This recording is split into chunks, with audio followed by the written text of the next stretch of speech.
Welcome everyone. My name is Parth Pomakanti and welcome to this Business Capability Uplift workshop. I have had everyone scan the QR code that says just one second. I have had everyone scan the QR code which enables me to record. So thank you for doing that. I really appreciate that. As I said, my name is Parth Pomakanti. I'm here on behalf of Energy Co. And this workshop has come about just as a way of introduction. Oh, before I go into introductions, let me just do an acknowledgement of country. I just want to begin by acknowledging the traditional custodians of the land on which we meet and pay our respects to elders past, present, and emerging. And I extend that respect to any Aboriginal and Torres Strait Islander peoples here today. So this workshop has come about because, as you know, in the renewable energy zones here in New South Wales, in fact, this region, Central West Orana, and I'm going to say the Southwest region, are significant renewable energy zones, and there is a lot of infrastructure work that is happening and about to happen over the next 2 to 5 years in this region. And so the department and Energy Co saw fit that when you are a business owner, you need every assistance you can to enable you to apply for some of those larger contract tenders. So that's the reason why this workshop has come about. And so I'm going to say welcome to this workshop. I have just a couple of questions to ask you first. I'm going to ask you to leave your video on if you can. And everyone, I appreciate that sometimes things happen in the background. That means we do need to mute our video. I will say you are welcome to leave your audio on, or you're welcome to mute your audio.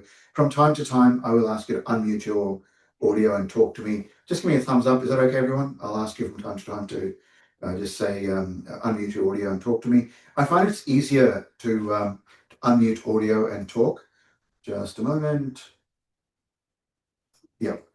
I just saw the messages from you, Kelly, saying just speaking to Ken, troubleshooting, is Ken the waiting room? So we're all good to go. And I have, I've got a whole bunch of, and I say team and I say everyone. Instead of saying ladies and gentlemen, I'll just say team. Thumbs up again. Everyone okay with that? So team, I have a bunch of slides, and is it okay if I don't read every word on every slide? Yes? Double thumbs up. I will be asking you lots of questions, and I'll be asking you to interact on chat. And I find that because this is a recording, and we are recording here for the purposes of being able to share this with those either that couldn't attend or those that might need this kind of help into the future. Now, I have Kelly Henry here, who's representing the department. Kelly, is that correct? You are going to, if you can, share this recording with others so that particularly an Energy Co will do the same. Is that correct? Yes, I believe so. Yes. Thank you, Parth. Wonderful. I will, sorry. I am also going to share screen to show you that, I don't know if I can share this easily enough. From time to time, I might need to make some notes. And when I make these notes, I am going to use my iPad. I don't need to do that right now. So if I feel like using a whiteboard, I'll use my iPad to scribe, and I'll show you some notes. So I will be mostly using the chat panel for interaction. So could I get everyone to open up your chat windows, please, and just type in your first name and your current location, just to make sure we're all able to interact. So everyone just type in your first name and your current location. Kelly is from Parks. Jenny, Mudgee. I mean, Bathurst, of all places.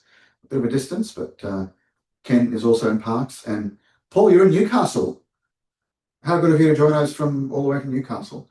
It would have been a bit of a hike to get to Mudgee if you had to drive over to join us there, but I'm so glad you're joining.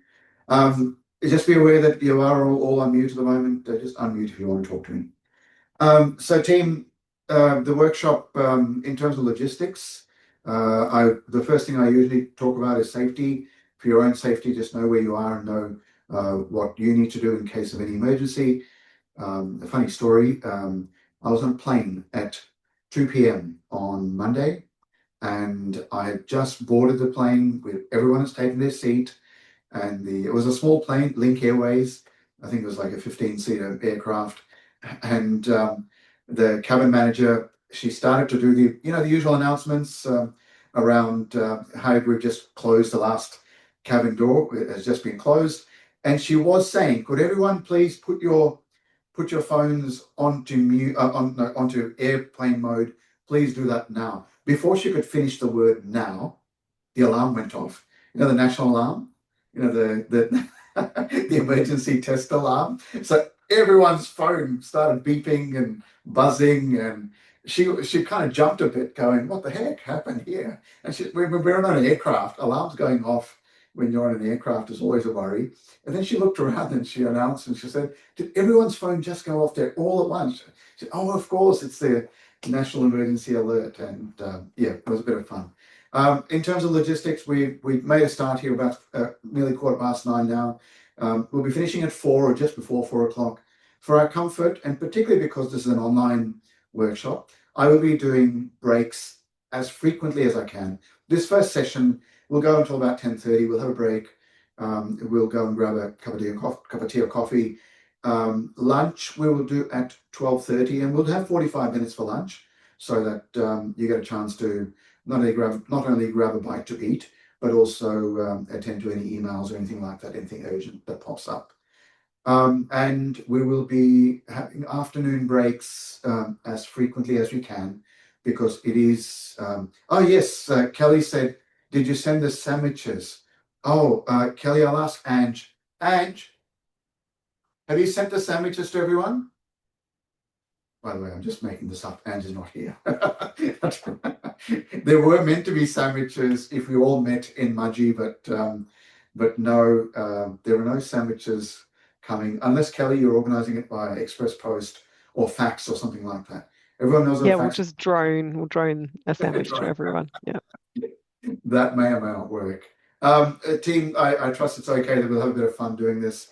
I have a bunch of slides, as I said, and there's a bunch of exercises that we'll be going through. Did everyone receive the email that I sent this morning with a PDF attached saying these are the exercises we'll go through? Yep. Paul, did you receive that? And just before we go into any of those activities, Paul, just give me a thumbs up. Did you receive that email with the attachment? And Jenny as well, I'm hoping. Did you receive that email with the attachment? The PDF that I sent this morning? Jenny's just looking, nodding, which means I'm hoping you've got it. Just keep it handy. I will be going through those activities from time to time.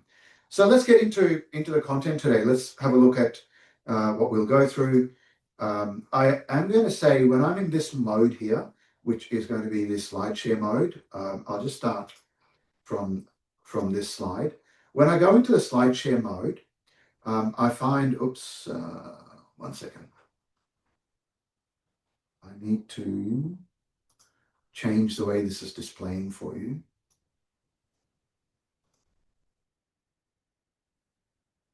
Is that better? Does the slide now say welcome and acknowledgement in front of you as a slide? Yeah. So, so when I'm in this slide share mode, I may or may not be able to see everybody, but I can see your chat window and I can see who's here. Oh, one other thing I forgot to ask you to do. I'll stop sharing briefly. Could I please ask everyone, down the bottom of your screen or somewhere on your screen, there should be a react button, which should have a heart shape on it. Could you just open up, just click on that, and you'll see a whole bunch of reactions that are possible. So those are all the reactions. Ken, what you just did was the raise hand button. Everyone press the raise hand button, because when you press the raise hand button, a reaction disappears, but the raise hand button does two things for me. It shows up on a different screen that I have that you have your hand raised. And if you raise your hand, you have to physically lower your hand. Use the raise hand function to stop me on my tracks. And Avi, for example, you've still got your hand raised. So when you have your hand raised, I'll focus on you. There it is, Jenny, you've got it. Yep. I'll focus on you and ask you what question you have or how I can help you. So please feel free to use that raise hand function whenever you need. Let's go back to me sharing the screen. The first slide that's popping up is your attendance slide. So if you could please scan that QR code, it will take you to a form which has got 3 simple questions, which is your name, then name of your business, please type that in, and finally it's got a date field where you just select today's date and submit.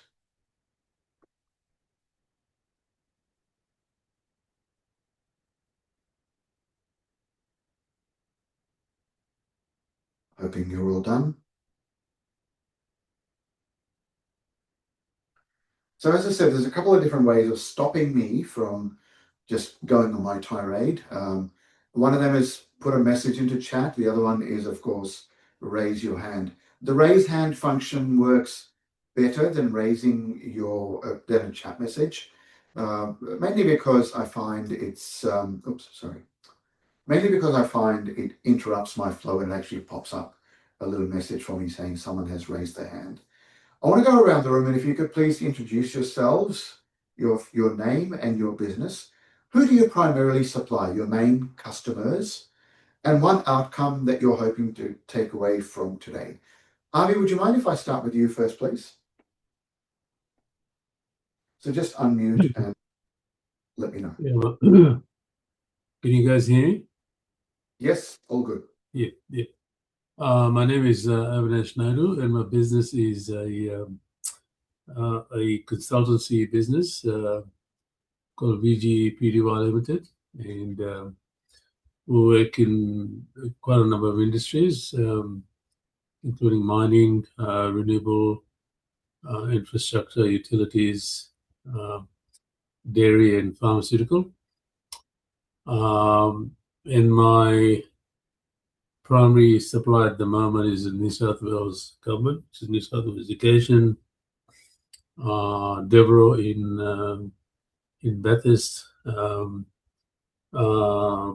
BHP, Rio Tinto, Newmont in mining, and yeah, that's about it. Today, my takeaway is to see how our company could get tenders in the New South Wales renewable energy sector, which with Energy Co, I just need to understand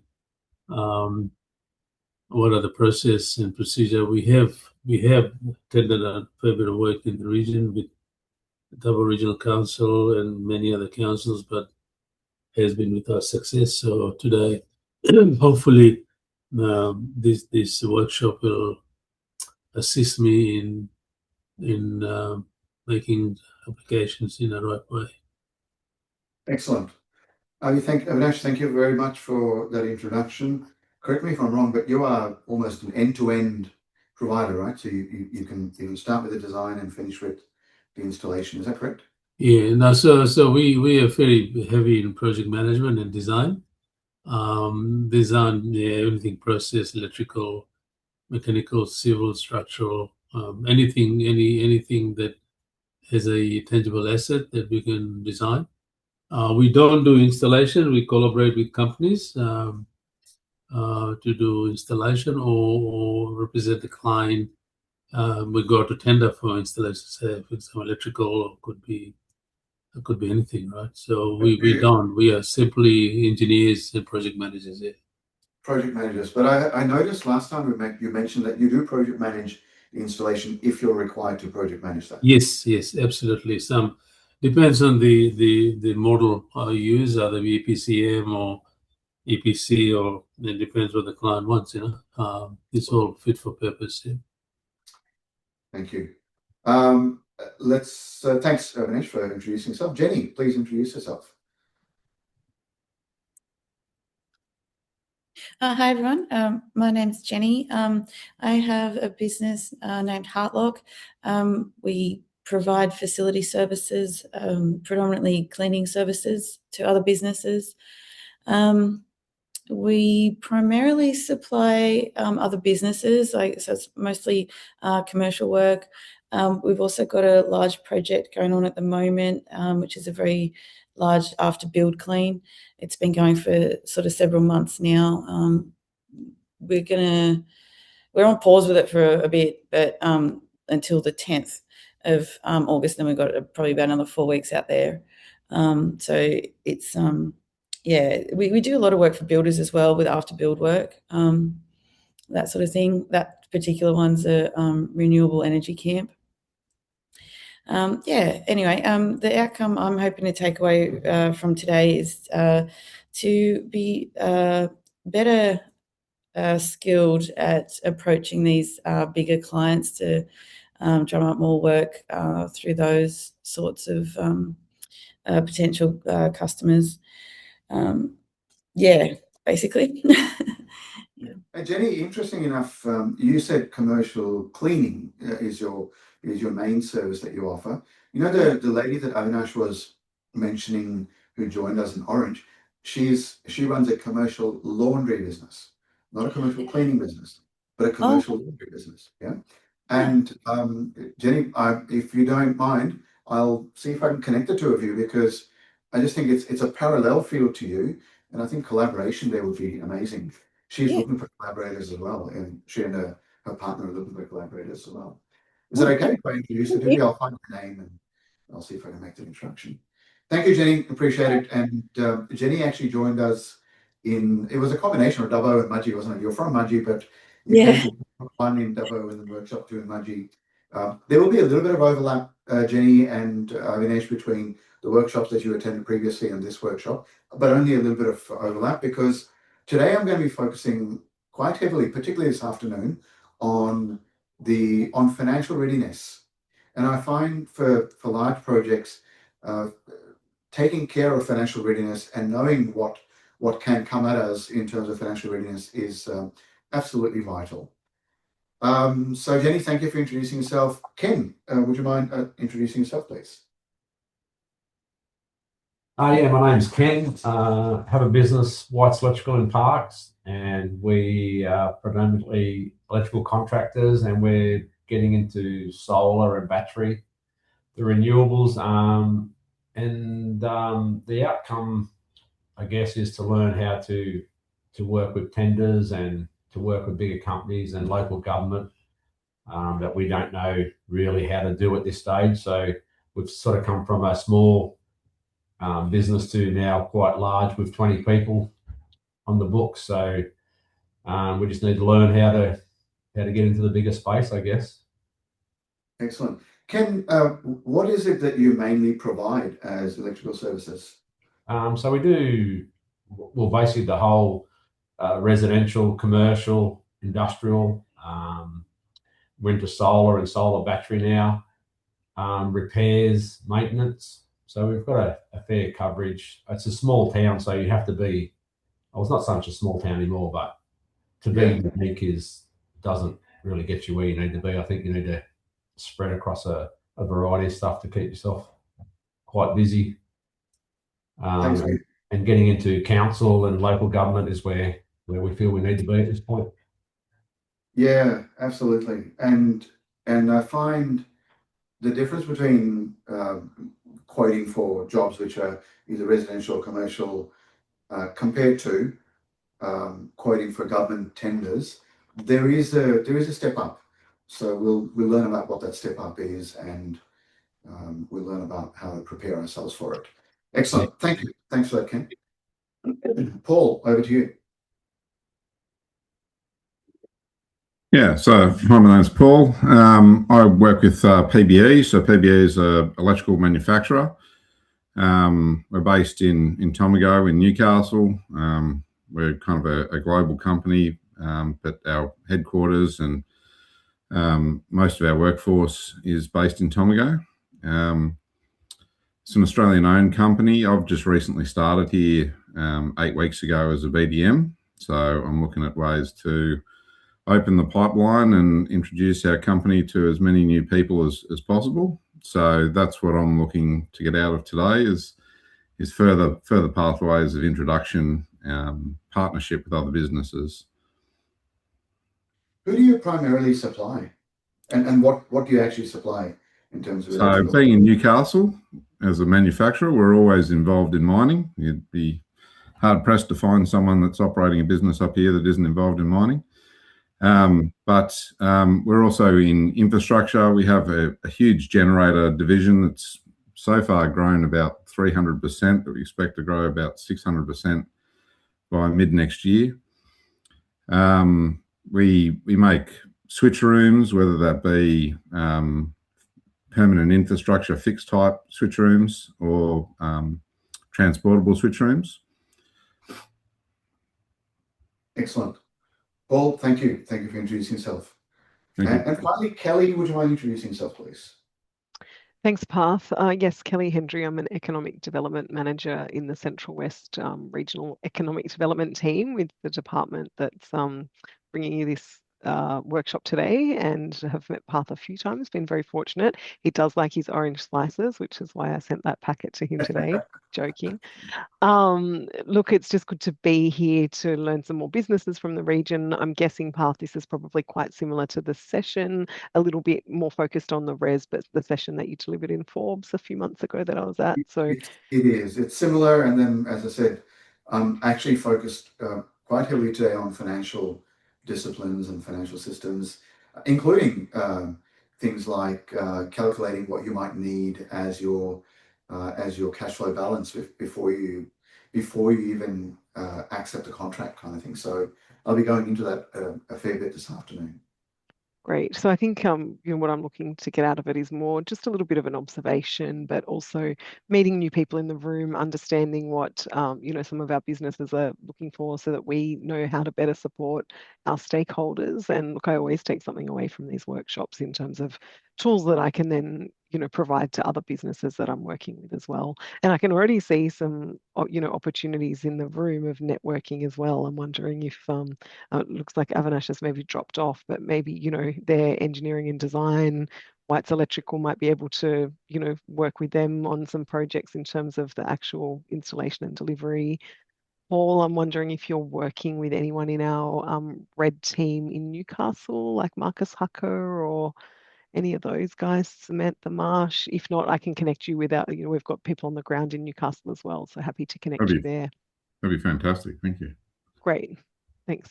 I might just get you to pop your email in the chat box for me at some stage, Paul, and I'll do an e-intro for you. And I think, Jenny, you're probably already working with my colleague Steve Geo in Mudgee and Shepherd and all those guys. You've probably been to some of the business briefings. So is that right? You're already working with those guys? Yeah, great. Thank you.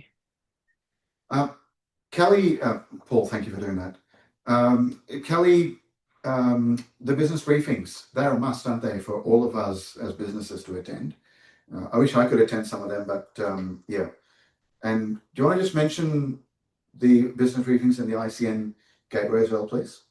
Yeah, sure. So again, it's probably not my specialty being based over in Parks, but as the one DPIRD rep in the room today, I'll do my best to do them justice. So particularly our team based in Dubbo and Shepherd, Gina Malloy and Stephen Geo in Mudgee are delivering this great series of business briefings. I think they're doing them every 2 months or so at the moment in sort of conjunction with Energy Co, but also, a number of the large proponents that are delivering projects within the renewable energy zone. And so what they're doing is, part of this training that we're offering today is making sure that businesses that want to be working on some of those larger projects or, subbing to some of those higher tier contractors are prepared and ready. And then the business briefings are about bringing the proponents and the developers in to showcase the projects and what the packages of work are available in the pipeline coming up, so that businesses can offer up their services and get involved in those projects and know what's ahead on the horizon in terms of preparedness.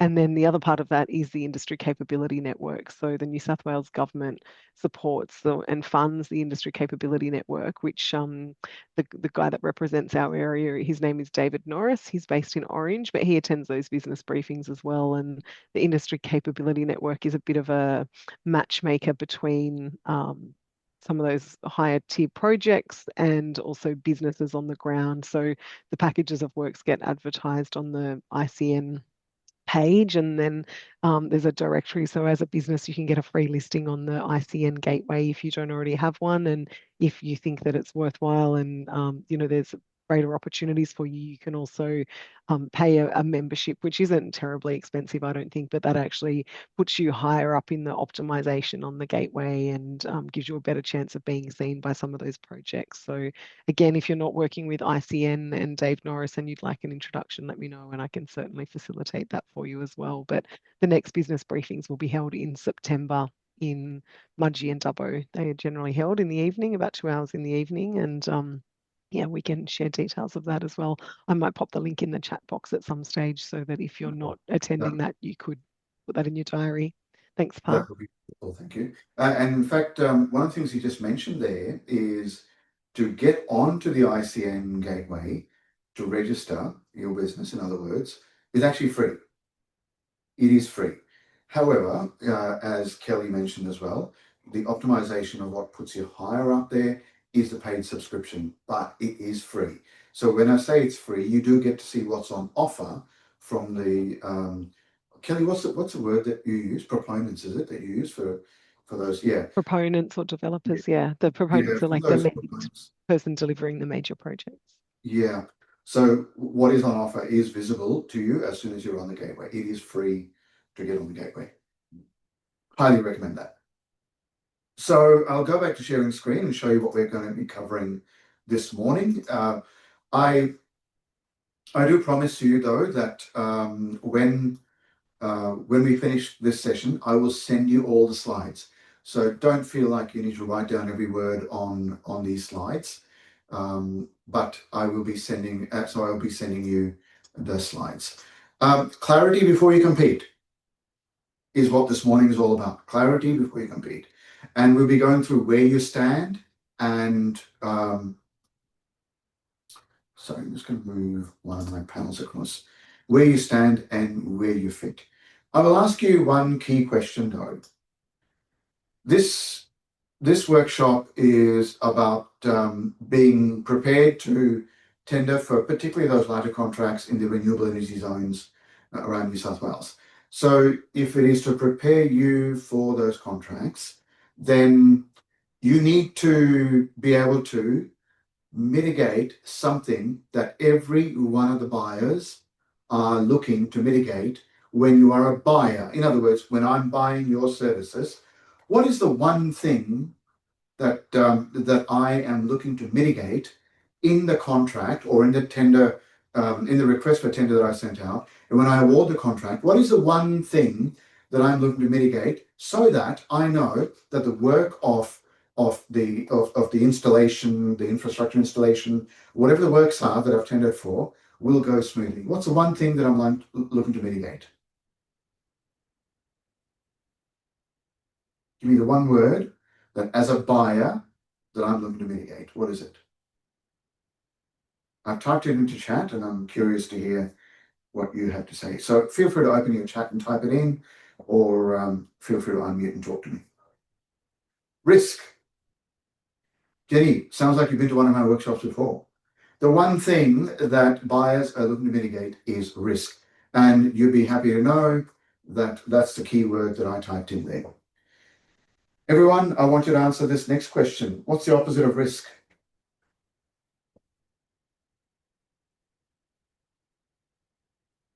Solutions, value, yep.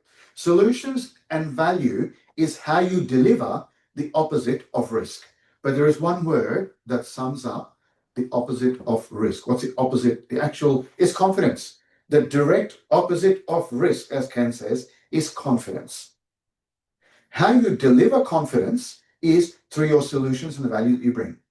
But the direct opposite of risk is confidence. I'm going to type in an equation.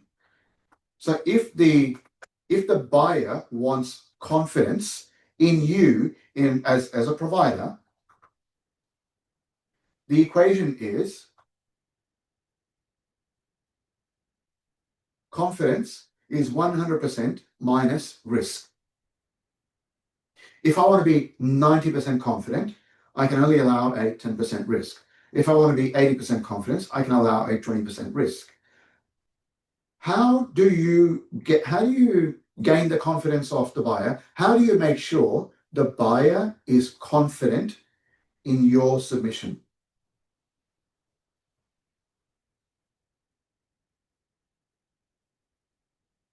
How do you make sure the buyer is confident in your tender submission? I'm starting off with an assumption. You are, yeah, relationship is good. Yeah. Yep. Quality and presentation. Yep. Yep. They all go together. Yes. What is it that you need internally? Certifications, previous experience with no fatalities. In fact, I'm going to say no accidents with minimized LTIFR. Yes, all of the above. In order for you to portray confidence, in order for you to portray confidence, in other words, in order for the buyer to perceive confidence, what do you need within yourself? It's like saying, if I have to give somebody money, what do I need to have myself? Belief, yeah. If I need to give someone money, I need to have money. You can't give what you don't have. Those are all great, yeah? All those words that you're typing in are fantastic. But I'm going to say this. If you, and I'm going to write it like this.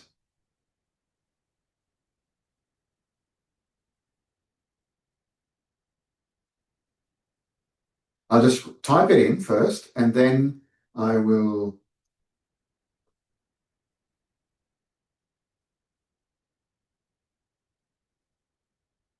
I'll type it in, I'll say it, and I'll press enter. If you are not confident about yourself, you cannot give confidence to others. If you are not confident about your own business and the systems and the processes within your business, if you're not confident about that, you cannot portray confidence. Now, whether that is whether you're attempting to portray the confidence through a relationship that you have with the buyer, or you're attempting to portray that confidence through your tender submission, if you are not confident yourself, they will not feel the confidence. I'll just stop sharing screen. Tell me who can relate to that. Quick show of hands. Can you relate to that? Absolutely. Absolutely. And the body language of confidence you can only have when, and I'll give you a very simple, very personal example. I am right now, and by the way, I come from, I didn't introduce myself, did I? Oh gosh, I didn't introduce myself. I'm so sorry. My name is Parth. I'm the executive director and part owner of the business called Vative. So you'll see the word Vative on every one of the slides that I'm showing. And there's by the way, this is not our office. This is just a background. It'd be quite pretty swish if this was my office, right? We're looking out those windows somewhere in Collins Street, Melbourne. No, this is not our office. It's just a background. But Vative, the company that's behind me, can you see the word Vative in the right direction, or is it back to front? I can't tell. Is it the right direction? Yeah. So the word Vative is simply short for the word innovative. So we cut off the inno, we're left with Vative. So we didn't think very hard about coming up with a business name, just saying, right? But I'll tell you something very personal. I am part owner of, in fact, there are only two people that are operationally responsible for everything that happens in our business. One of those is me. I'm not just responsible, I'm accountable for everything that happens in our business. I'm responsible and accountable. My role, I'm the executive director of operations, which means I take care of every single service that is delivered by my team to all of our clients. And later on, I'm going to show you how many current clients we're dealing with, how many past clients we've dealt with, which, by the way, is one of our operational strengths. But here I am sitting in Dubbo in a meeting room, talking to all of you, and you're spread out across New South Wales. I am supremely confident that my business is running perfectly well without me there. It is running perfectly fine. And I do know also of the holes in my business.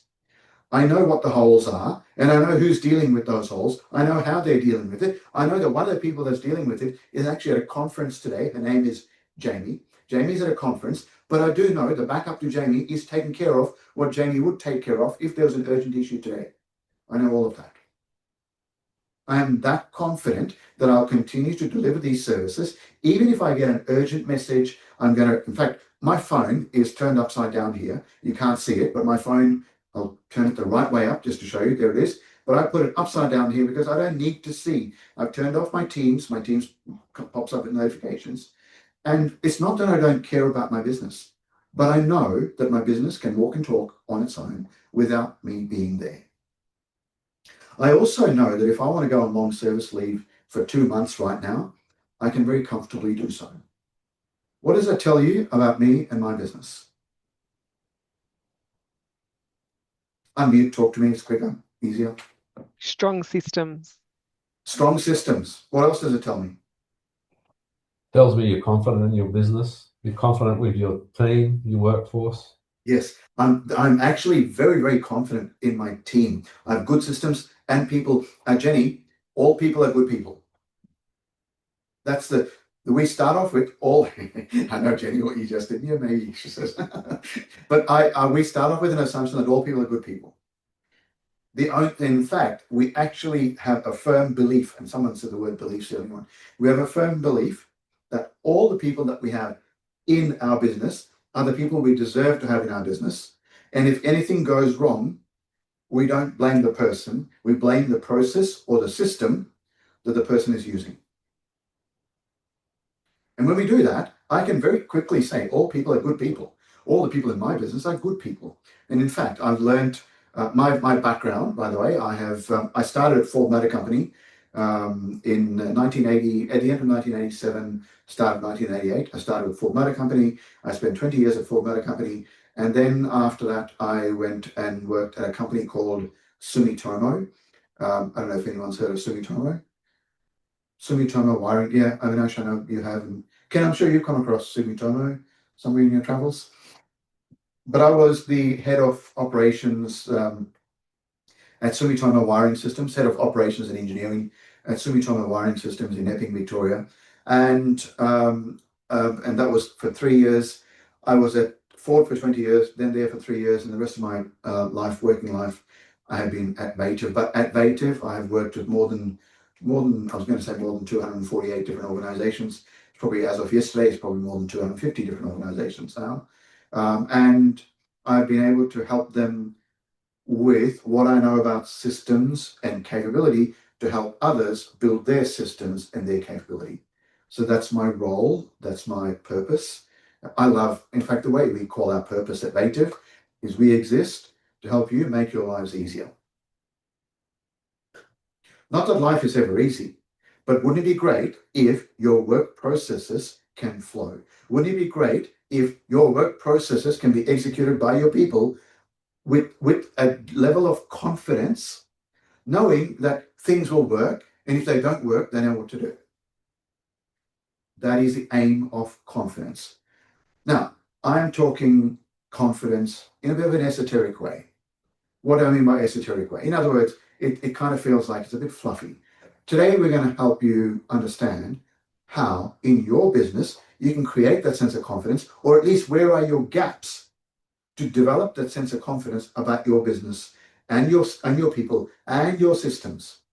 Now, when I say your people, I'll also sketch for you a question that I got asked yesterday. I ran the same workshop yesterday at the I can't remember what it's called here in Dubbo, but it's a beautiful facility. It's called Vault. It's called the Vault in Dubbo, and it's a very nice facility, lovely meeting room. But one of the questions I got asked is, how do I know that I can trust my people? How do I know that I can delegate work to my people and know that it'll get done? I'll deal with that as well, which, by the way, is not in my slides, but it's a question I got asked yesterday because this entire workshop is around developing confidence in your business, and that was a key question. And Kelly, you'd be pleased to know, I didn't realize I had to include that in when I say you'd be pleased to know, it's something that I learned that I needed to include. So I'll sketch that for you and I'll show you how you can delegate easier to your people. Team, was that, that's my background, but what I have learned in all of that background, and in fact, this is the third business that I've run. The first business that I've run, interestingly enough, was, and I'll tell you the history of that, that's the first business that I ran was, I started that in 1990. When I say I started that, I was one of the 15 founders who collectively started a business. We started a business in 1990 to learn how to run a business. We had a significantly astute mentor His name was Murray Gilbert. I don't know if he's still alive anymore, but Murray Gilbert brought us all into a room one day, asked us to put real money on the table to start up a business, and we learned purely by buying stuff that's not real, which is blue chip shares. We bought blue chip shares, we reinvested those blue chip shares. We started off with $1,900 in the business, and we grew that to a $383,000 business is what we grew it to in about 7 years, purely by doing that. But what we learned out of that is how to financially manage a business. I learned, of course, how to physically and structurally and operationally manage a business through my experience at Ford Motor Company. I was privileged enough to be part of the Ford Graduate Training Program, and that absolutely helped me to learn how to work with systems, how to work with things, how to work with processes, how to improve processes, how to improve systems. And then at the end of all of that, what I learned was there's one key word to how to build the best systems, how to build the best processes. And the key word, you'll be pleased to know, is this. This is the secret to having the, I've just typed in a word, I'm going to hit enter. This is the secret to ensuring that your processes work well. This is the secret to ensuring that your systems work well. This is the secret to ensuring that the learning that you give to your people and how you bring up your people also works well. And the secret is simplicity. The simpler something is, the more likely it is to work well. So our business, Vative, we run workshops of this nature. We also run workshops that cover Lean and Lean Six Sigma and business transformation, business strategy, a wide variety of things. Our clients include everyone from, in fact, yesterday we had a gentleman by the name of Charles who attended the workshop yesterday. He's a sole trader. He's a property evaluator here in Dubbo. And he's a sole trader. So our business, our clients extend from Charles, who's a sole trader, through to small enterprises. When I was running this workshop in, not this workshop, a different workshop for DPID in Hay, I was joined by someone who had 2 people in their business. From that size all the way up to some of our larger clients include Downer, include Ventia. You know who I'm talking about when I say Downer and Ventia, as well as large mining companies like BHP, and more recently in WA, Newcrest Mining. So we extend from small to large. So that's me, that's us. But today my aim is to pass on what the outcome that I would like is for you to walk away with 1 to 3 key takeaways where you can help yourselves to build confidence in your own systems. So clarity before you compete, because you are competing. When we talk about applying for tenders, you are competing.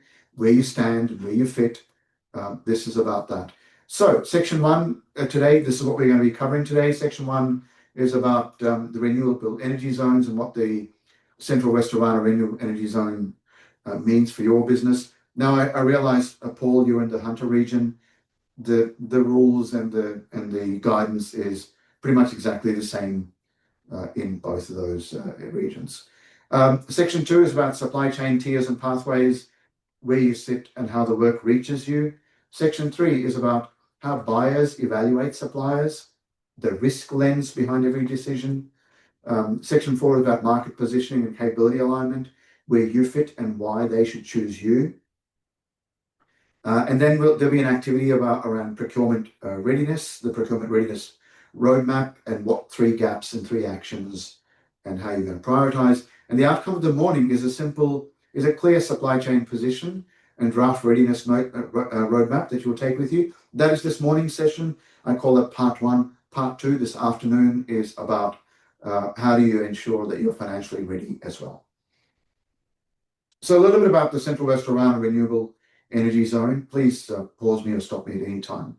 What it means for regional businesses and why readiness is not optional, readiness is a must. So the Central West, sorry, a couple of things popped up. I'll just move them out to the side. So the Central West Orana Renewable Energy Zone, it's a generational opportunity for regional businesses. It's not that the opportunity only started today or this year. It's been around for a little bit, but now we're in the process of accelerating.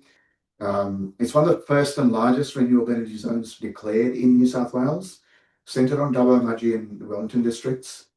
Billions of dollars in solar, wind, battery, and the infrastructure that's underway. And Energy Co coordinates this development on behalf of New South Wales Government, working with Tier 1 developers and contractors. When I say Tier 1, I just want you to type in a yes or a no. Do you understand what Tier 1 means and how Tier 1 is different to Tier 2? Complex question. Do you understand what Tier 1 means and how Tier 1 is different to Tier 2? Just type in a yes or a no if you can, please. I'm seeing a couple of yeses. Cool. Avinash, thank you. Yeah, feel free to type in a no if you're not quite sure. But I will give you a brief introduction to the tiers and give the description of what the tiers mean and also what moving up in the tiers means to you. And regional businesses are critical and are a preferred part of the supply chain. In fact, when the Tier 1 contractors or the government puts out tenders and evaluates tender responses, one of the key criteria that is used is whether you are a local business or not. Kelly, I'm just going to ask you, do you have any insight into the criteria that are used in the weighting for those criteria in large tenders? Do you have any insight into that? With regards to the local component, do you mean, Parth? I think that for some of the larger projects, local can be Australia. It can be quite broad, but certainly there can be more weighting given to more local providers. I think it's dependent on the project. Of course. So when I say assessment criteria, what I mean is if I'm a Tier 1 contractor, for example, or if I'm the government, but I'm going to talk about things more from a Tier 1 contractor perspective. If I'm a Tier 1 contractor and I go out for a request for tender, then a request for quote or a request for proposal, then I will have a bunch of criteria by which I will evaluate your tender response. And when I have those criteria, one of those criteria could be whether you're a local business. And again, as Kelly says, the definition of local could vary. But in most of those criteria, there is a weighting associated with you being local. The procurement pathways and how the renewable energy zone work reaches your business doesn't typically come from a single buyer. It flows down a chain, and small to medium enterprises can enter at several points along the chain. I say small to medium enterprises. Paul, how many people in the Australian business? And you did say you're a global business. How many people in your Australian business? 690 globally, and there's 250 in Australia. 250 in Australia. So you're more along the lines of a large business. But I imagine, Paul, that you would also be applying for those as a Tier 2 supplier, Tier 2 provider to some of those Tier 1 contracts. Would I be right in saying that? Yeah, that's true. We also see a little bit of a change with how data centers are approaching the situation as well, because a lot of Tier 1, Tier 2 at times is just margin on margin. I think how contracts are being shaped is changing a little bit. That's good to know. How is it changing? What are the main changes? Direct from the operator or the asset owner to whoever is actually supplying the equipment. Right. There you go. Okay, good to know. It's interesting to note. Knowing the chain actually tells you who to talk to as well and when. But just take note of what Ken just said. Now, how the work flows down is EnergyCo coordinates the renewable energy zone and the transmission backbone for New South Wales Government. Developers and Tier 1 contractors win the major solar, wind, battery and transmission packages. Tier 2 subcontractors deliver defined scopes, civil, electrical, fencing, earthworks, all of the above. The procurement pathways are Energy Co coordinates tier 2. The entry points, by the way, there's a bit of a repetition there. The entry points direct to tier 1, tier 2 via pre-qualification panels or local supply agreements, and I do recommend you register early. The businesses, by the way, that win register early in the ICN gateway if you can, and the other contractor portals. The businesses that win renewable energy zone work are known to the buyer before the tender is released. So it is in your interest to attend some of those business briefings, the buyer, and build that relationship. So here is the tiering structure. Tier 1, the head contractor or the developer, wins the major renewable energy zone package, carries primary project risk, manages all subcontractors, accountable to Energy Co, and holds the head contract, the key contract, the head contract. Tier 2 are the major subcontractors, and a tier 2 subcontractor delivers a significant defined scope, manages its own compliance, and the interesting thing is the tier 2s are the ones. Oh, excellent.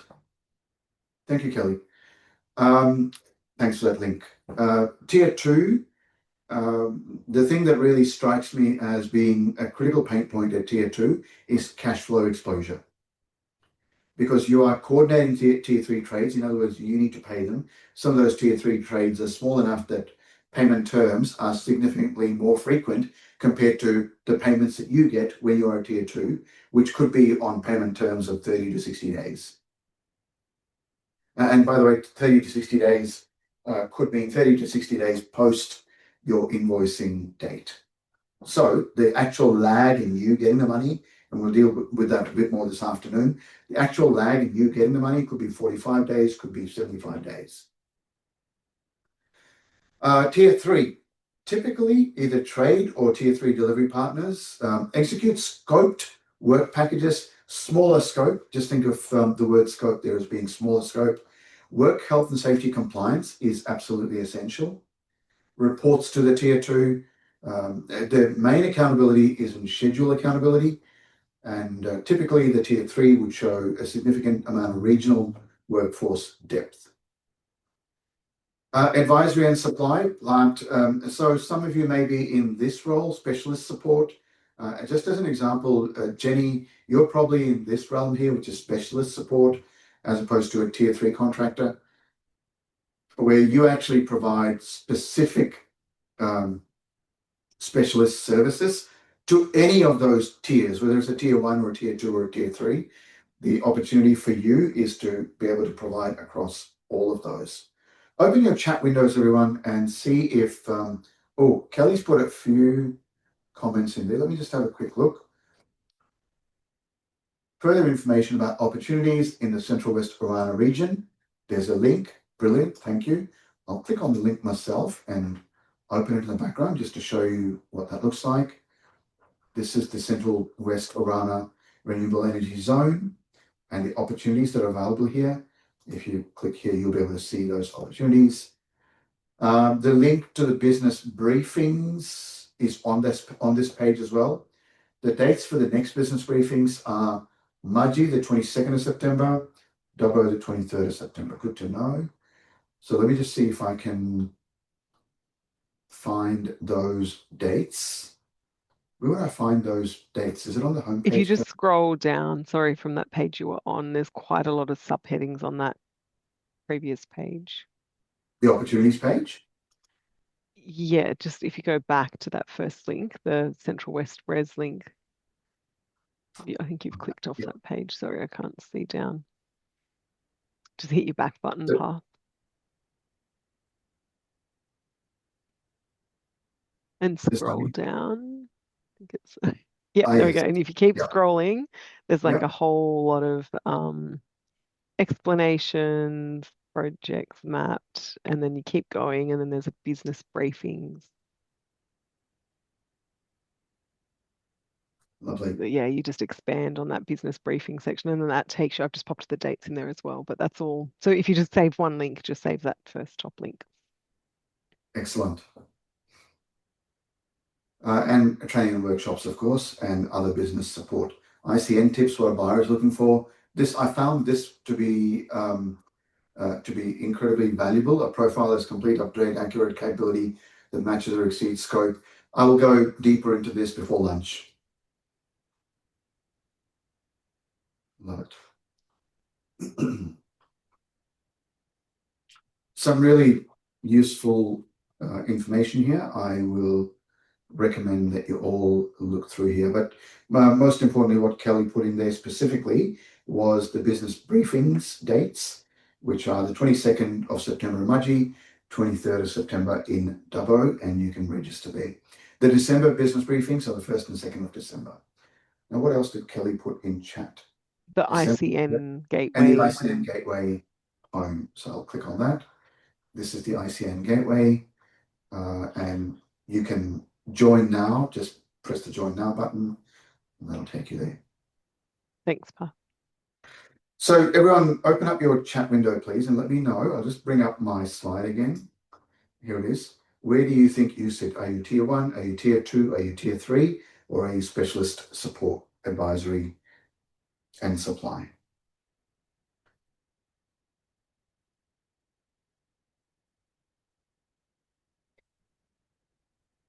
Ken says tier 3.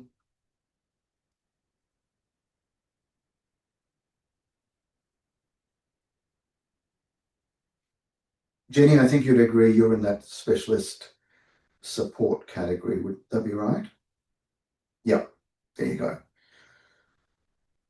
Paul, what about yourself? Where do you think you sit in these tiers? 2 to 3.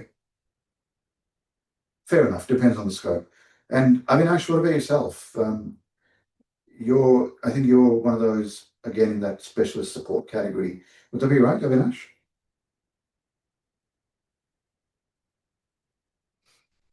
I'm not sure if there it is. Yeah, specialist support. Yep.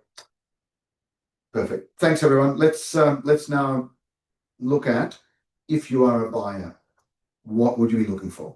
Oh, just before we go there though, as you move up in tiers, expectations escalate. Compliance and documentation burden escalates. Buyers expect paperwork to be complete, current, and accessible. Schedule accountability. In other words, managing schedule and delivering to schedule, and the cost accountability that also sits with schedule goes up.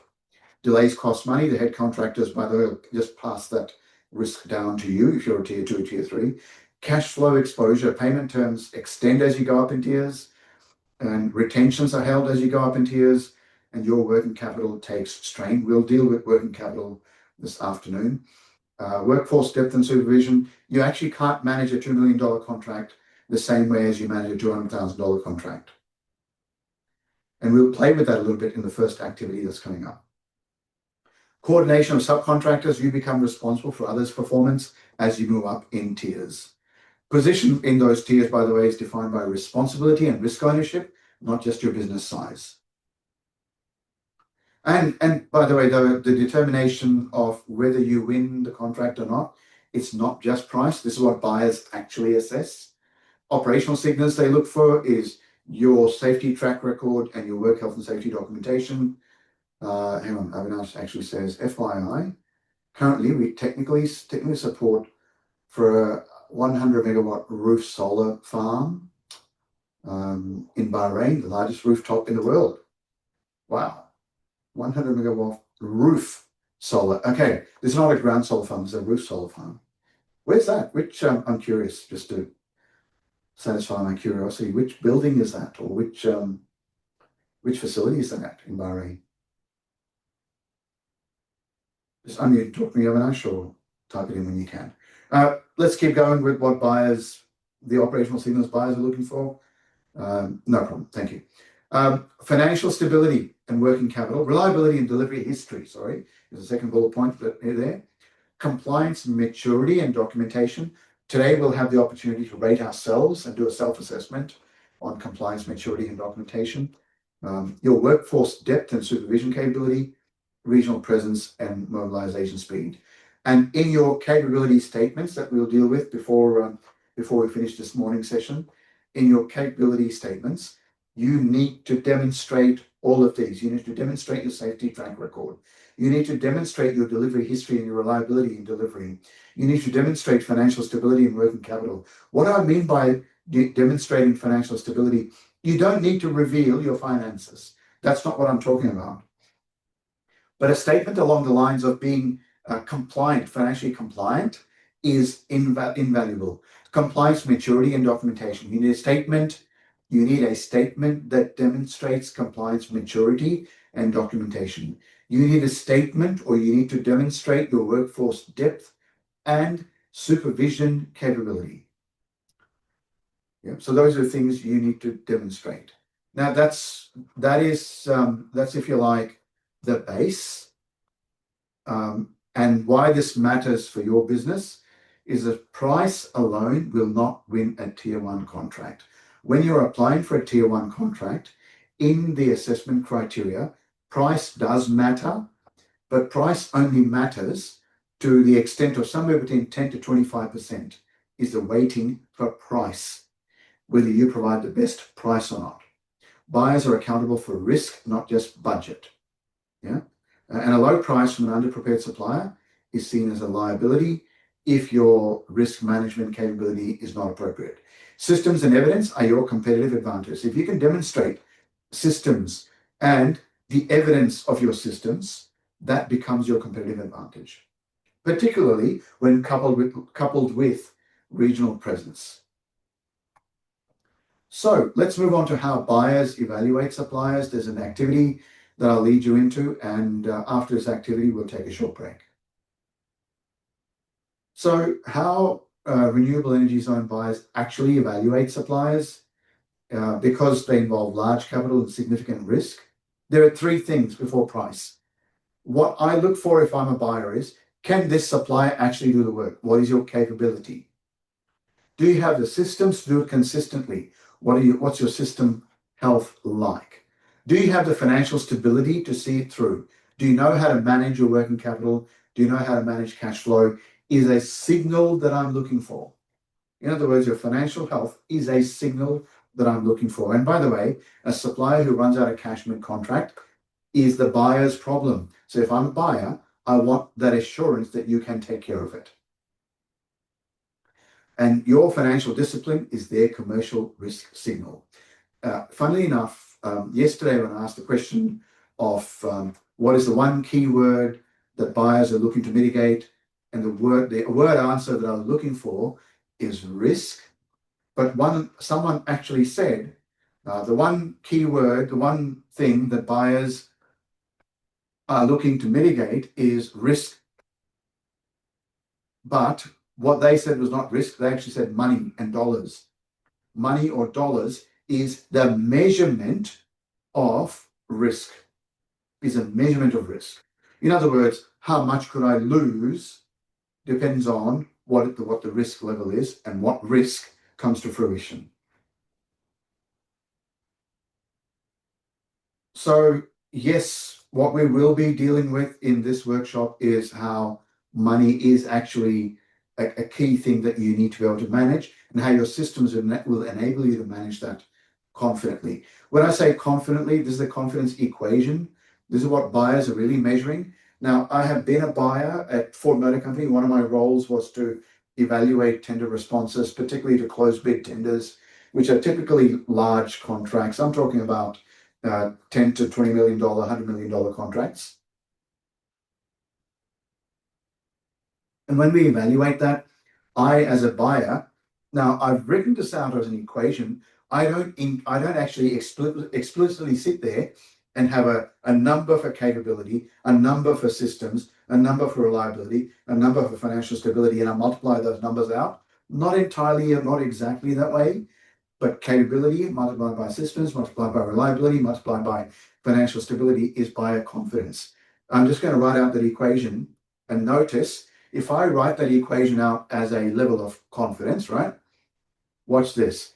If my confidence in your capability is 80%, and I multiply that by my confidence in your systems is 80%, and I multiply that by my confidence in your reliability is 80%, I multiply that by my confidence in your financial stability is 80%. In other words, I'm 80% confident of your capability. I'm 80% confident of your systems and how reliable your systems are, your reliability in delivery, and I'm 80% confident in your financial stability. The equation actually becomes 80% times 80% times 80% times 80%. Team, I'd like you to open up your calculator functions on your phones, if you can, and do this calculation. 0.8 multiplied by 0.8 multiplied by 0.8 multiplied by 0.8. What does that equal? That gives me a confidence of 41% approximately. So if I'm 80% confident in your capability, in your systems, in your reliability, in your financial stability, I'm 41% confident that you are the right fit for the job that I've actually sent you out the tender for. So tell me, just doing that little calculation, what does that tell you about how confident you need to appear in the eyes of the buyer? And don't say 100%. 100% is not a reality. So the answer to my question is you need to be very highly confident in your systems to portray that confidence to the buyer, so the buyer is highly confident. Oh, by the way, if as high as possible is the correct answer, Jenny. Now there's no clear answer to that. But imagine that the buyer's confidence in any of those four facets is 0. 0 multiplied by any number is 0. Just saying. But what does capability in systems actually mean? It means your technical skills, your qualifications, your workforce depth. What does confidence in your systems mean? Your work health and safety, your quality, your scheduling systems, and how clear and well documented your processes are. Why the heck does documented processes matter? What do you think? Why does documented processes matter?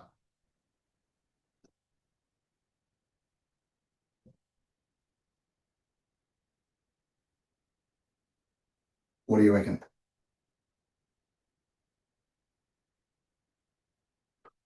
So that you have something to stick to. Yes, keep going. Yep. So that tells me about the consistency of your delivery. Yes.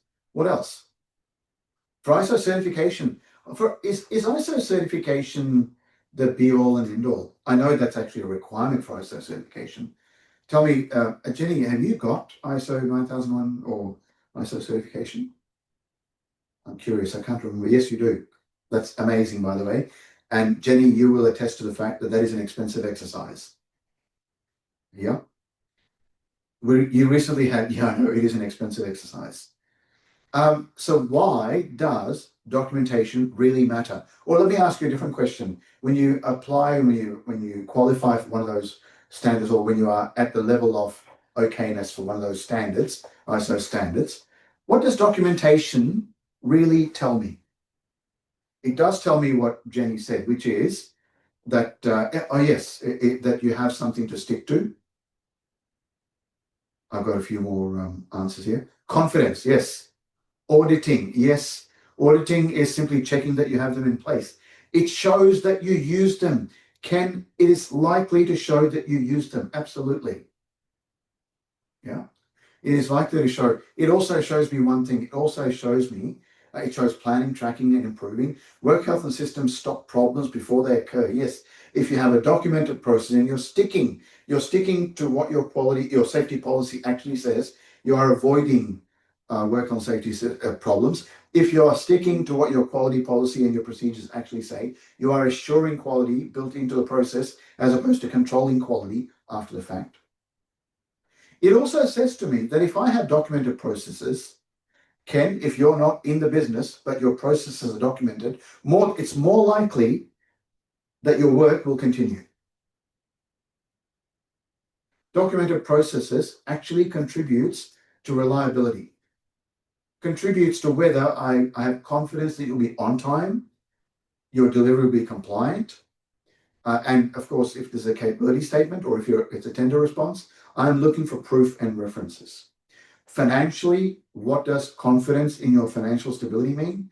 It means that I have confidence in your cash flow management capability, that you have the working capital to be able to manage this contract, and that you have the back office discipline that says that when I ask for information, you will have that information readily at hand. This ain't easy, by the way. It ain't easy, but it is useful when things are spelt out like this for you to have a guide as to what you need to do to prepare. And renewable energy zone buyers assess all four. And by the way, financial stability is not optional, it is mandatory. I'm going to take you into an activity very similar to the activity that we did in the other workshops, Avi and Avinash and Jenny. Oh, it also keeps you accountable. Ken, I missed that comment. Absolutely does. When you have documented processes, it keeps you accountable. Very much so. So this is a similar scenario to the one that Avinash and Jenny you've done before. But I have three suppliers.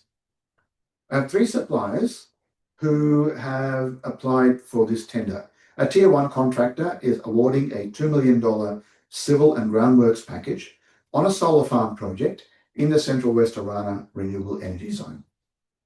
Three suppliers have submitted a tender response. All of them use the same positioning statement. In other words, all of them are promising the same thing.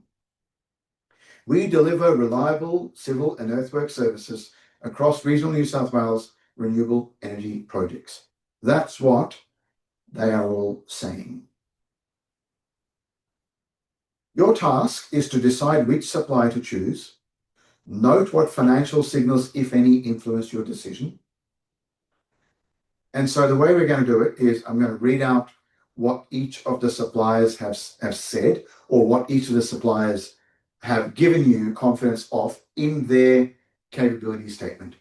Supplier A is called Regional Civil Group, 22 years in regional civil and earthworks, team of 18 people, a strong reputation in the Central West Orana region, previously worked on council and state road projects, so they're known to have delivered in those facets. Systems and financial profile, their safety documentation is in place. They don't have formal ISO certification for their safety management system, but safety documentation is in place. Job scheduling is managed through spreadsheets. A quick question for you. Is it okay to manage job scheduling through spreadsheets? Yes or no?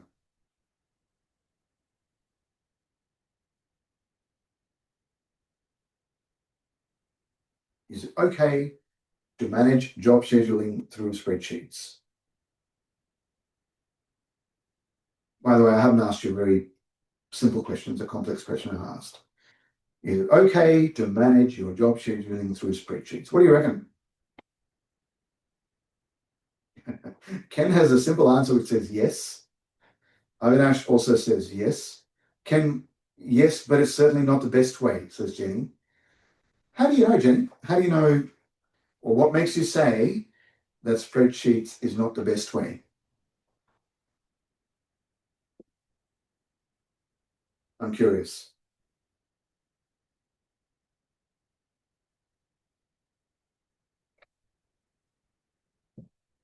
There's no way I could run my business on them. Interesting you say that.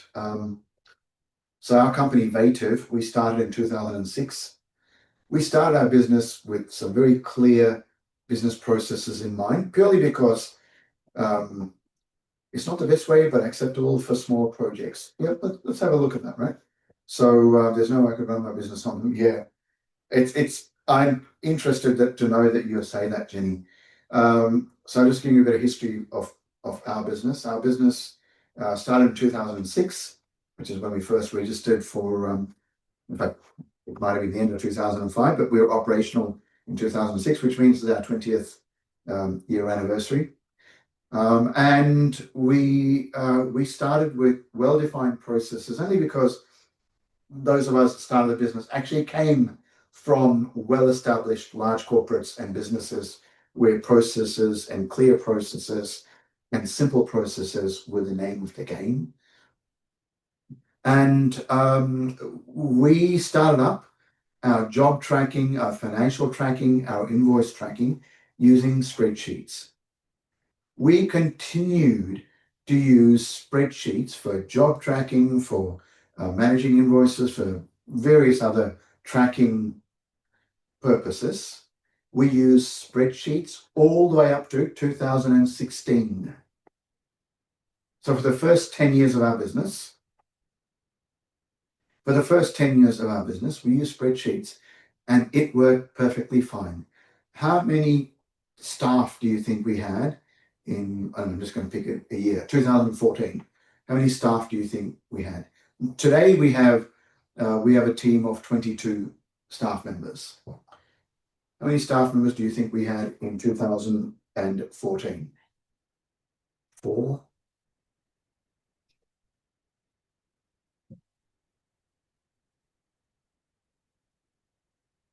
I've typed in my answer.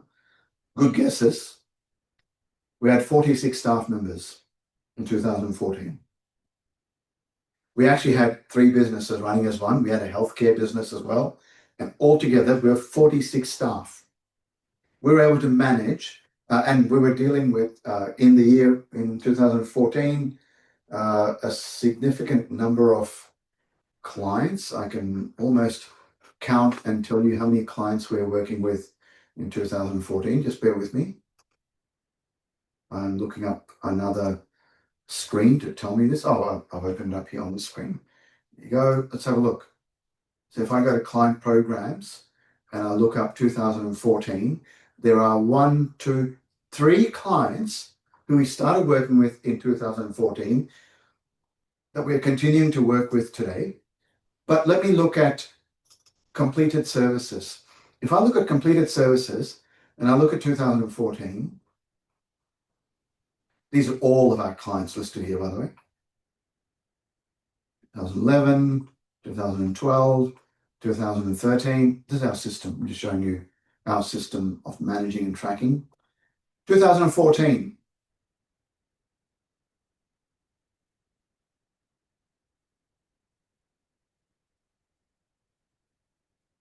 These are all the clients we worked with in 2014. So there's about 40 to 50 clients we worked with 46 staff members, all run using spreadsheets. I'm not saying spreadsheets are bad or spreadsheets are good. Every spreadsheet, every tool is only as good as the thinking behind the tool, not the person, but the thinking and the systems and the process and the learning behind the tools. So we did manage. However, I will say, as Jenny says, that as you get more complex, as you start to grow, and Jenny, I'm so glad that you are not running off spreadsheets. I'm so glad you're not running off them, because the complexities that you deal with, you don't, I think you need better systems than spreadsheets, and I'm so glad you're using better systems. So this is supplier A. You can read the rest for yourselves. They do have a tier 1 reference as well, and they're currently running 3 jobs simultaneously and at capacity. This is supplier B. Oops. Supplier B, I've gone too far. Supplier B is called Precision Ground Engineering, 12 years in infrastructure and renewables. I think the previous supplier was it 22 years? Supplier B, 12 years in infrastructure and renewables. Team of 22, including 2 project managers, 2 completed solar farm projects. References are available. They have a documented safety management system, and it is pre-qualification compliant. Digital job tracking and fortnightly client reporting, job costing tracked weekly, actual versus estimated, 13-week cash flow forecast maintained. Why 13 weeks, by the way? Why 13 weeks? And this supplier also has reviewed financial statements available, currently at 70% capacity, need 3 weeks to mobilize. Why did I say 13 week? Yeah, it is one financial quarter. 13 weeks is one financial quarter. Projecting anything beyond that is kind of meaningless. Yeah.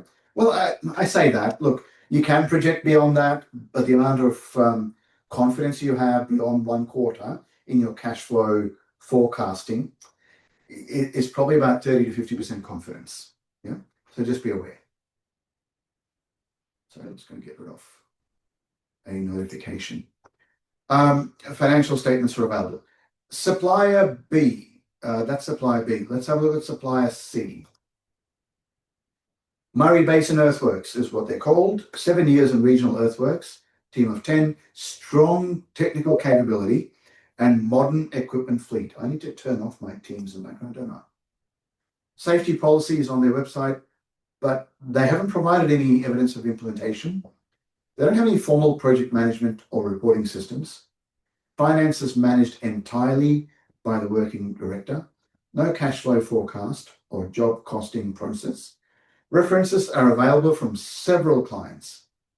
Recently won 2 other contracts starting this month. I'll stop sharing the slideshow mode. I'm going to open a different file. The file that I'll open is the workbook that I sent across to you this morning.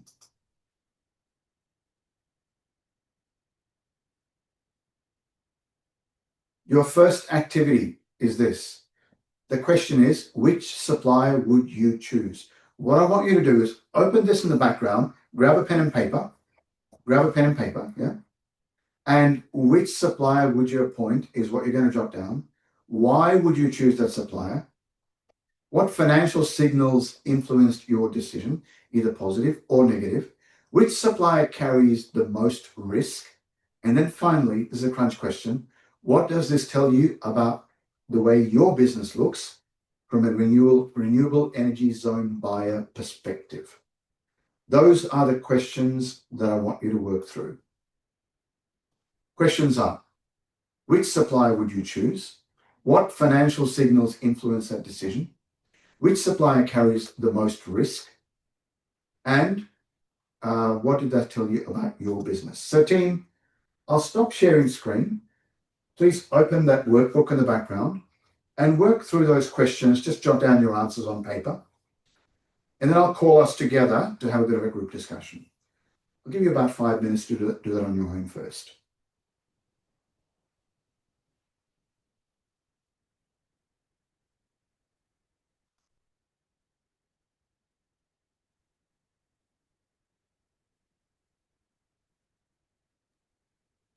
Path, I feel like I need a slide with the 3 of them so I can remember each of them. Yeah, That to you. all right. That's a Continuous really good improvement for point. next time. No, that's a really good point. I just realized if you had the slides in front of you, you'd probably be able to do that. So here's what I'm going to do. I'm going to copy those slides into chat. Kelly, would that be helpful if I did it that way? Sure, thank you. Sorry, I remembered some features. So that is not everything. supplier A that's coming your way. That slide should have popped up for you.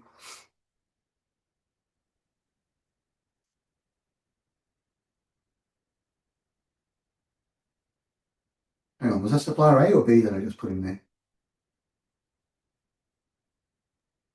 It's really small and clicking on it's not expanding it.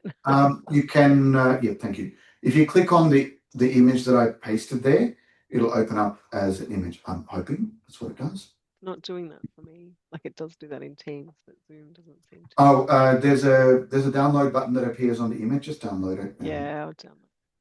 Does that work at all or not? And supplier C. It's coming up now.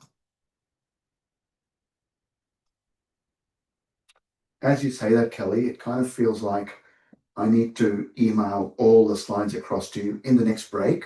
I'll do that so that they're all available. You don't have to squint.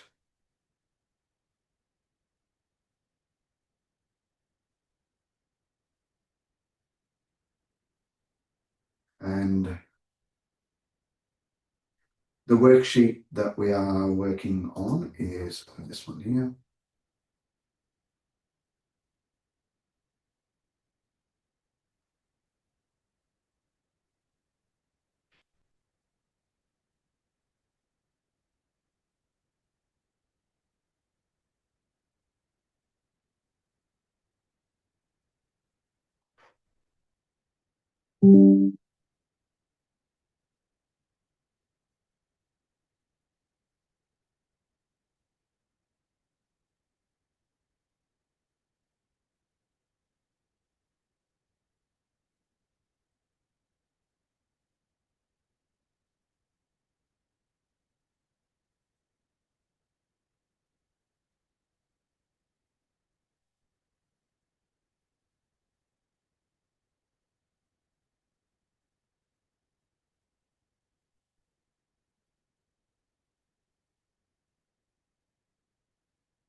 How do I share a file? Team, I'll work out the mechanics of how to share the files with you in the break, but let me see how you went. So if I go to this activity, which supplier would you choose?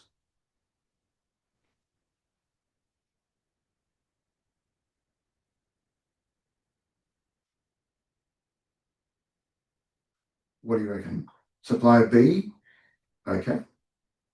So let's go to the next question that I have, which is, what financial signals influenced your decision?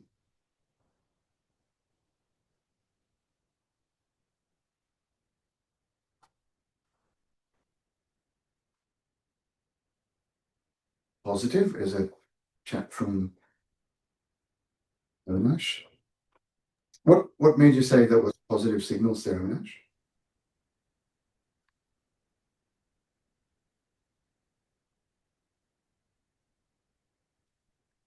I would say the job costing tracked weekly as well.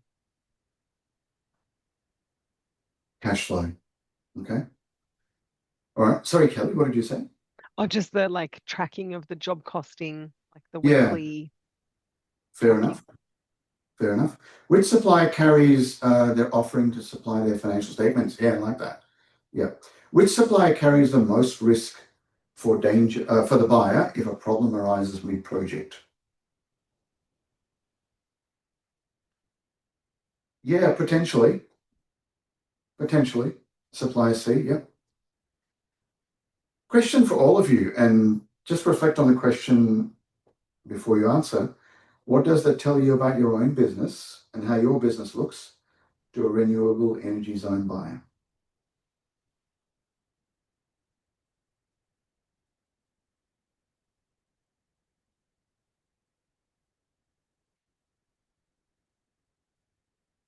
You're in line with supply B. Avinash, I like that. Really need to work on the financial part of the equation.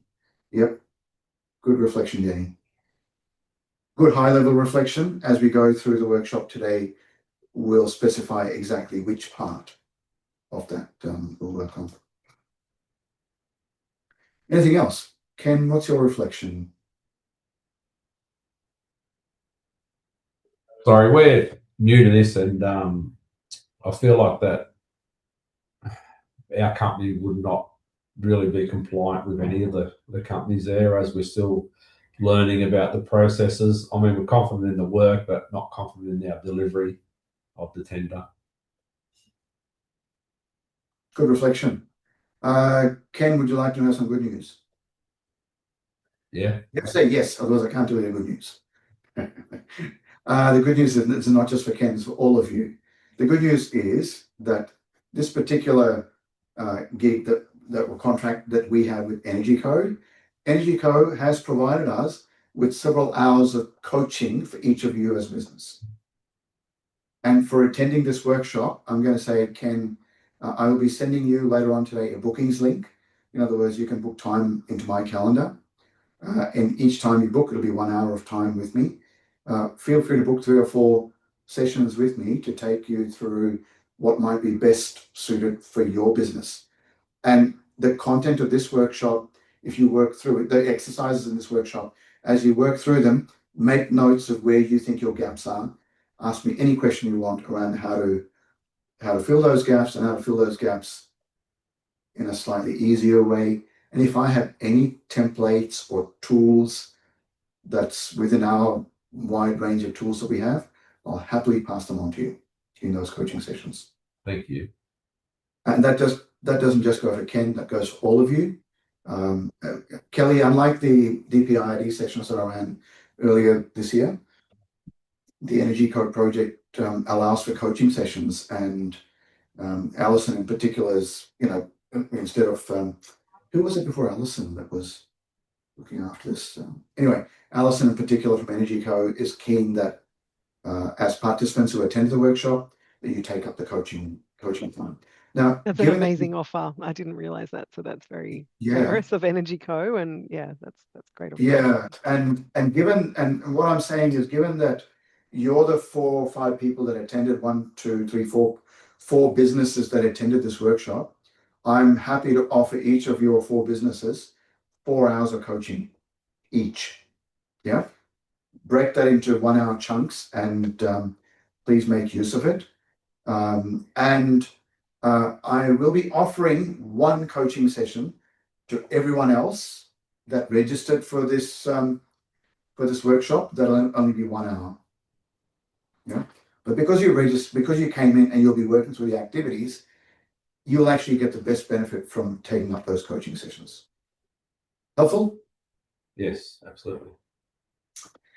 Team, I recommend we have a break, and I'm going to recommend a 15-minute break. How about we do that? I'll set up a timer in the background for 15 minutes. I have a timer that works beautifully. When I set up this timer, just bear with me. Before we go for the break, let me set up the timer. I'll set up for 15 minutes. All that'll appear on your screen is actually this timer. I look forward to seeing you in 15 minutes' time. See you soon.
Jenny, what's your email address? So are you speaking to me? I was asking Jenny. Okay. Oh, you're on mute, Jenny. Can't quite hear you.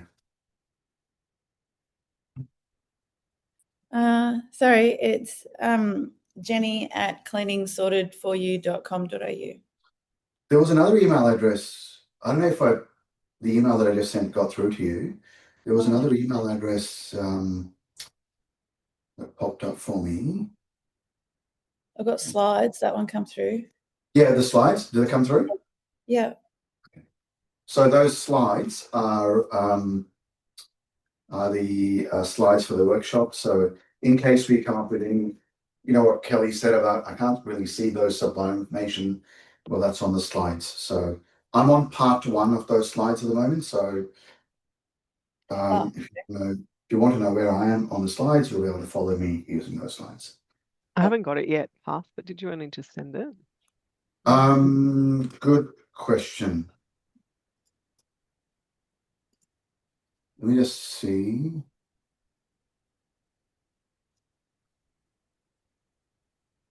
Huh.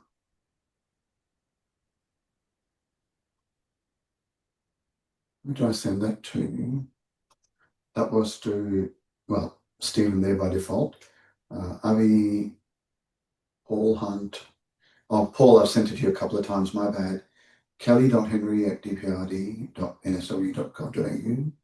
Ken and Jenny. It says Jenny Duff on my list. I'm not sure why. Oh, okay. Not worry. Kelly, did you receive it or wondering if it Not went to- yet, but might just be You know, thinking if about you it. reach behind your laptop screen, there's a handle, right? If you turn that handle clockwise really fast, keep turning it. The more times you turn it, the faster the slides will arrive. Yeah. I'll keep turning. Thanks. It might have gone to spam, Kelly. Just check. Just check if it's gone to your junk folder. Because in the past, I used to be able to drag and drop those slides onto chat, onto meeting chat, but I don't know if I can these days. No, I cannot. Carrier pigeon was slow. It's just arrived. Thanks. Did it come through? No? Yeah, cool. Look, I find email is probably the most reliable way of getting those slides across. Thank you, everyone, for rejoining after the break. Paul, we did an activity before the break about, which supplier would we pick. I'm not sure if you were there for that activity, but just have a look at your activities workbook and what was activity number 1. So let's continue. Great. So,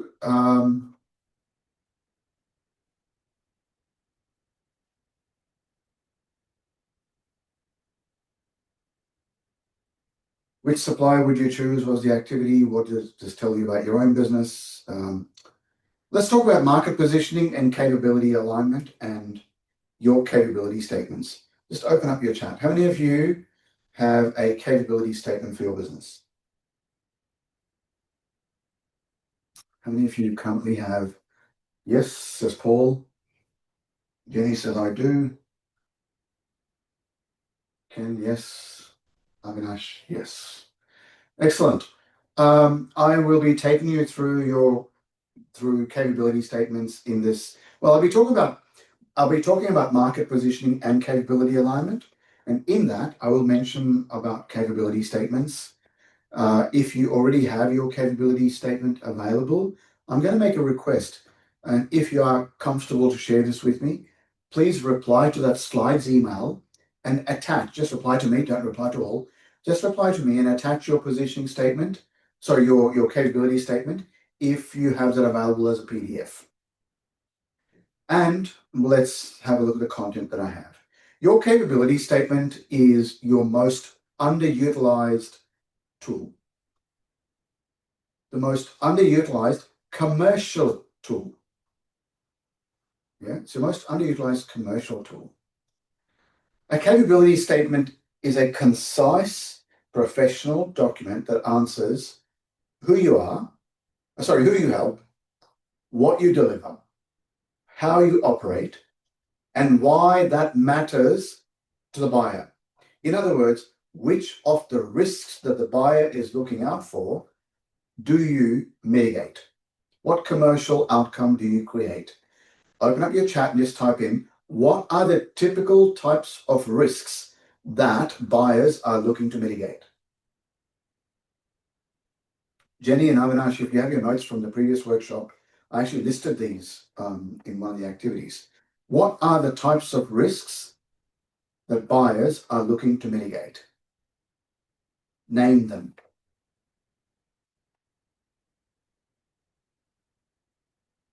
I'm going to name one of them. Schedule risk is one of the risks that buyers are looking to mitigate. What other risks are buyers looking to mitigate?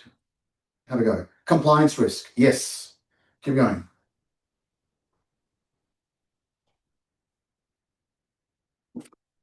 What quality risk? Yes. Keep going. Time risk. Yep. Timeliness. Not only I think what I said was what did I say? Schedule risk, time risk, similar. Work health and safety risk. Yes. Cost escalation risk. Resource risk. Yes. Yeah. Resource availability risk. In your capability statement, and please note, your capability statement for your business, be on the lookout for the next tender that hits you. And if you need to adjust your capability statement to suit, please do so. Your capability statement is not one document that's cast in stone. Your capability statement is a document that you can adjust and feel free to adjust when you respond. Yeah. But these are the risks. Have a look at your capability statement. Those of you who said you've got a capability statement, does it highlight what risks you can help the buyer to mitigate? Human resources linked to schedule, but no, the supplier has the resources to actually deliver. Yes, very much so. Very much so. And it's kind of similar to, Avinash, you said resources risk. Resources and human resources is one subset of resources risk. Yeah. So, proof. Your capability statement needs to have proof. Past projects, references, certifications, KPIs. When I say KPIs, what do you need to be able to demonstrate in your capability statement around your KPIs? I'm hoping we all know KPIs means key performance indicators. Delivered on time and budget is proof that you have done it. That's past references. But how are you managing delivered on time on budget? If that is not one of your KPIs that you can talk about in your capability statement, there is no proof. Just keep that in mind. Most businesses, I say most businesses do not have a capability statement. You've actually proven me wrong because every one of you has a capability statement. What I mean by most businesses do not have one, most businesses do not have one that hits all of those four parts of a capability statement succinctly and clearly. Those that do hit all of those statements are more competitive. In a renewable energy zone context, your capability statement should also demonstrate financial maturity, not just operational maturity. And a buyer reading your statement is asking, will this supplier create a problem for me? Yes or no? It is a simple yes or no answer. Ooh, here we go. What's this? Oh, nice. Schedule variance. Are we ahead or behind a planned timeline? Schedule performance index. Nice. My question was, what KPIs do you think would be appropriate to demonstrate that you are monitoring? Milestone achievement rate, percentage of milestones completed on time. Critical path stability. Avinash, did you get this straight out of AI somewhere, or are these actual KPIs that you currently monitor in your project management? Yeah, I know you got them out of AI. How do I know that you've got them out of AI, by the way? Can anyone tell me how I know that Avinash got all those out of AI? The long hyphen. Mhm. But Avinash, I know the M dashes. Avinash, I also know that you do manage those. In fact, the reason you quoted only those for your AI will give you lots of feedback. What did you notice just happened?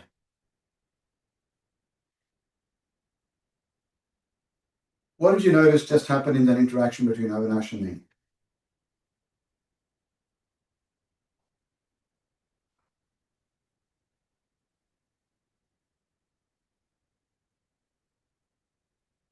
Yeah, we're aligned. Absolutely, Avinash.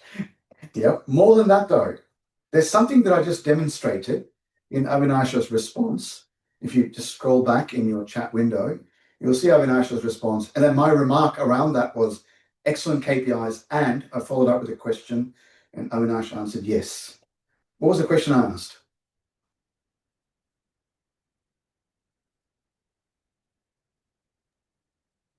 Did you get them out of AI? Did I get them out of AI? And Avinash said, yes, I did.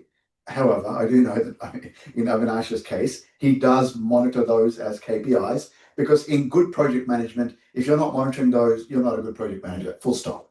And if Avinash is getting continued project management gigs, then he is naturally monitoring those.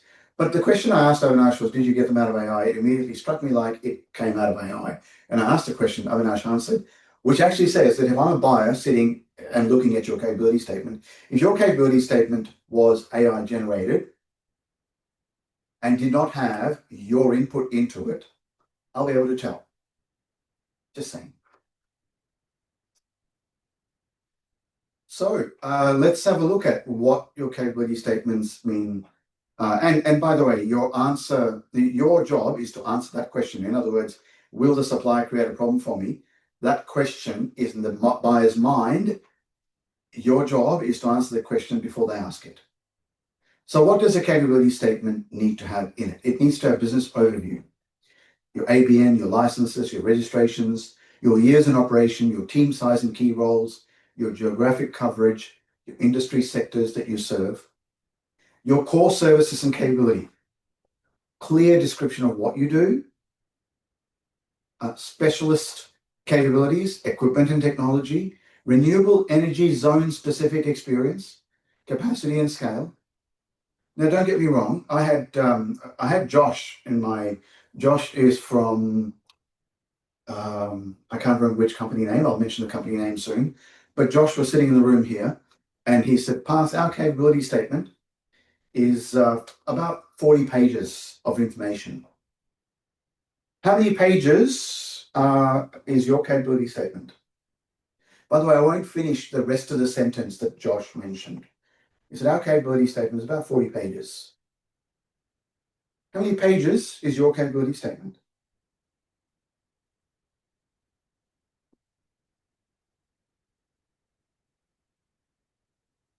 Look it up. 5, yeah.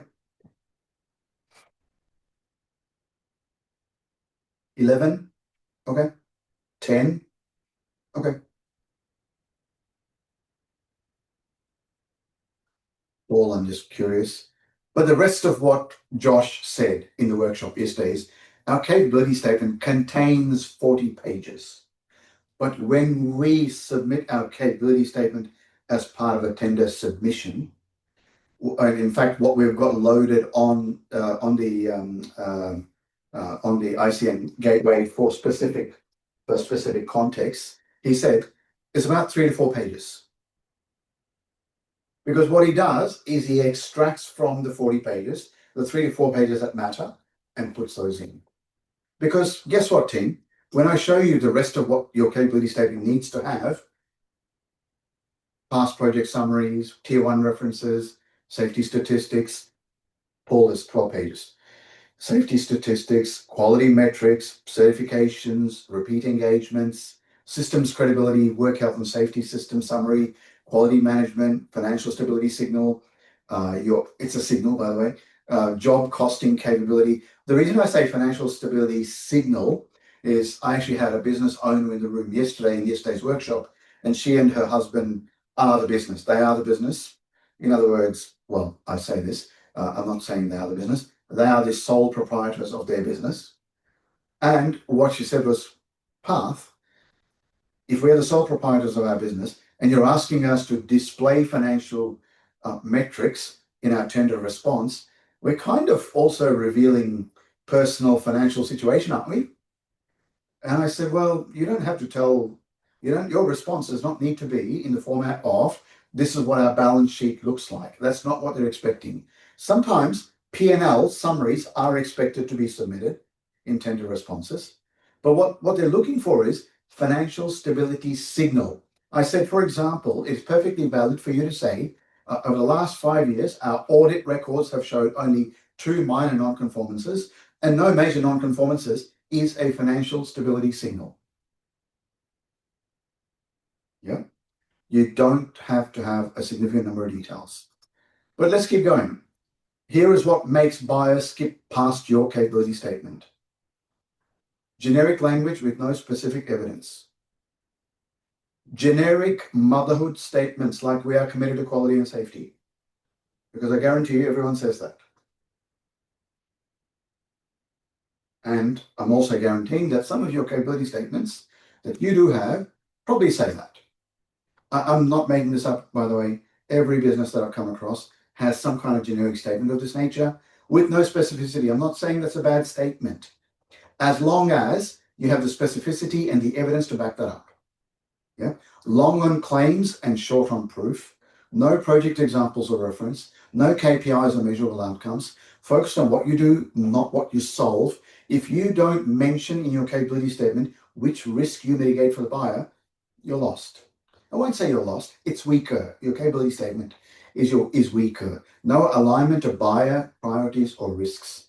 What makes buyers read to the end is specific evidence-backed statements. So you can say we're committed to quality and safety, but if you can provide the evidence, particularly with project summaries including scope, value of the project, and the outcome shows that you're committed to quality and safety, then you're backing up that statement. Safety and quality metrics with actual numbers, a clear articulation of the risk you reduce, references from tier 1 contractors or councils, current certifications and licenses listed, clean, professional layout, readable in under 2 to 3 minutes.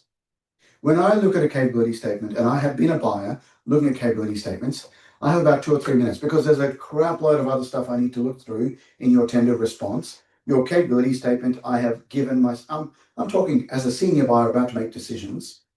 I have about 2 to 3 minutes to read through your capability statement. I am incredibly interested to read through your capability statement, but I only have 2 or 3 minutes. Interesting, isn't it? So the next activity is absolutely about your capability statements. Your capability statement is your starting point. And so if you already have your capability statement, and when I say score it against, let me show you what you're scoring this against. So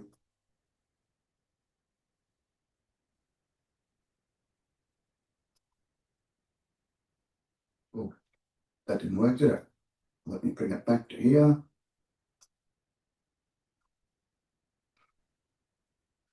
Oh, that's not working. Bear with me while I fiddle around with my tech.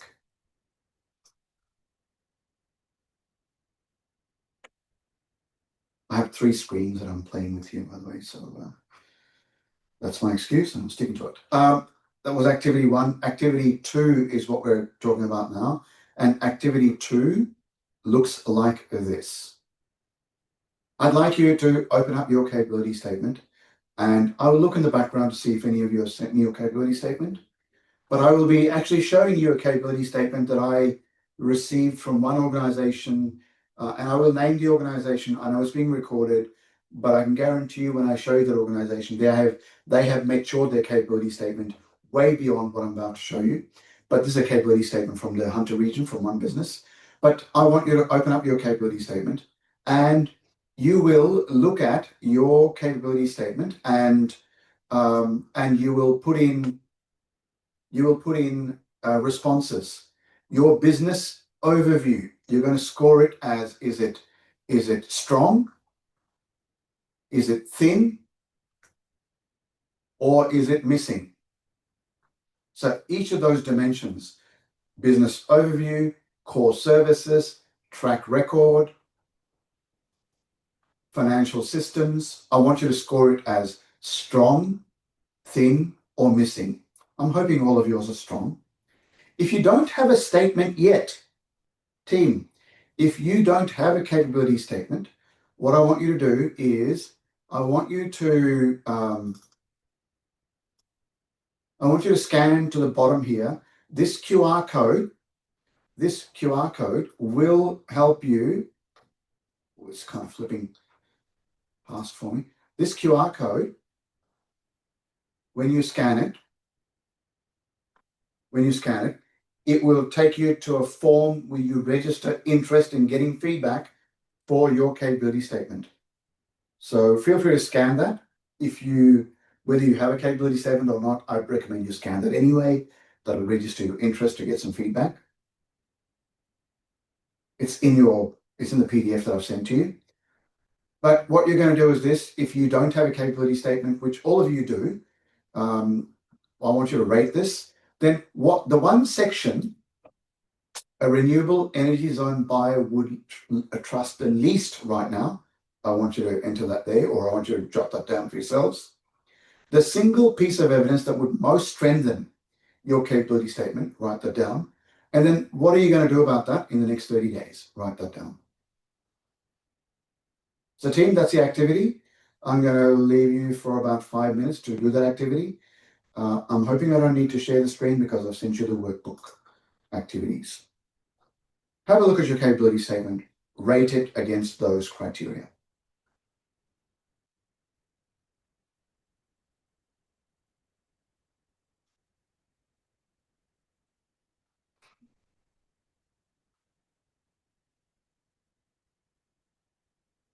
Jenny, thanks for sending me your capability statement, and Avinash, also thank you for sending me your capability statement.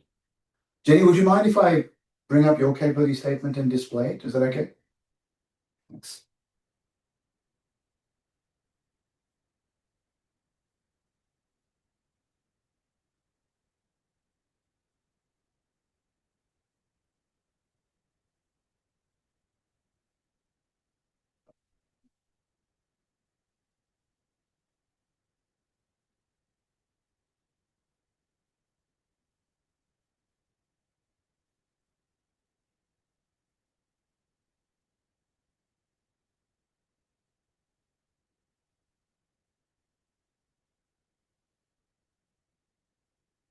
Ken, thank you also for sending through your capability statement.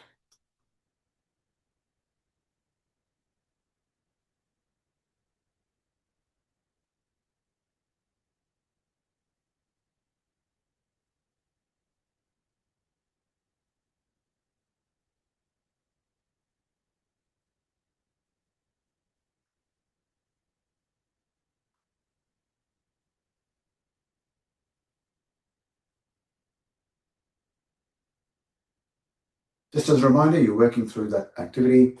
Mine has help from AI, says Ken. Ken, everything of mine has help from AI. I'll be honest with you.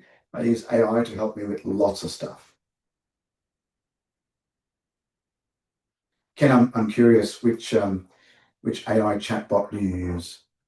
The Copilot, or do you have others? We use GPT chat. We pay for the subscription. That made a huge difference with it. Yeah. From the free one to the AI one, it's more in depth now, which is good. And it also tracks all of our movements and what we talk about or ask about. So yeah, Love it. it's good. Yeah. Paul, I'm with you. So I use both ChatGPT and Claude, and for content development, for refinement, I can't go back from Claude. Yeah. But Ken, Claude is and I find Paul and Ken, I find both of them useful in their own right. Yeah.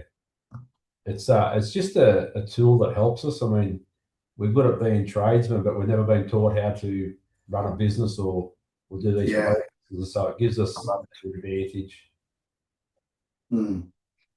Absolutely love it. So the entire content of today's workshop has been built into one of my Claude agents or Claude projects, and it will act as a coaching guide for you. What I'm going to do, Paul, you said Claude, I'm going to create a custom GPT using today's workshop content. When I say custom GPT, I'll make it so that I can share it. So you will need ChatGPT and you will need a paid account. When you start to, well, you don't need a paid account actually. When you start to use that custom GPT, it will act as a coach for you in a step-by-step way. Help you build stuff. Yep. Good. So team, I'm hoping you went through that activity, and the key questions in that activity were, and in fact, I'll bring it down to what is the one section of your capability statement that a renewable energy zone buyer would hesitate with? What ended up happening for you? In fact, let me start at the top. Which of those 4 sections, Jenny, was the weakest for you? I'll go with each person.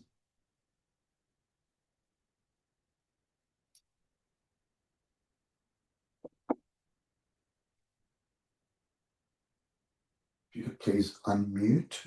You're looking for the unmute button, aren't you? There we go. Sorry, I haven't quite finished getting through all this. I'm just realizing how many holes are in it. Oh, it's so bad. I can't even find where I've put my ABN on the stupid thing. Like, Really? I haven't said how many team members we've currently got, but I think I didn't do that because it fluctuates a fair bit. Yeah, in your situation, Jenny, knowing your business and how you run it, I don't know if mentioning the number of team members would be appropriate. What would be appropriate would be to mention your site managers. You have 3 site managers, 2 site managers who take care of on-site services. Would be incredibly helpful for a buyer to know. Okay. Yeah. Well, yeah, I've got 2 of them. Yeah. So that way, if I'm a buyer, I know who to reach out to. Yeah. Okay. I guess also geographic coverage, we're really trying to expand.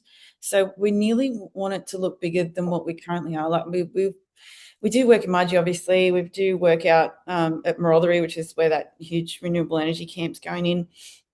We've done work in Wellington, in Bathurst, in Lithgow, but we don't currently have work in those areas sort of thing. So I've been pretty vague, I suppose, in sort of just saying regional New South Wales in it.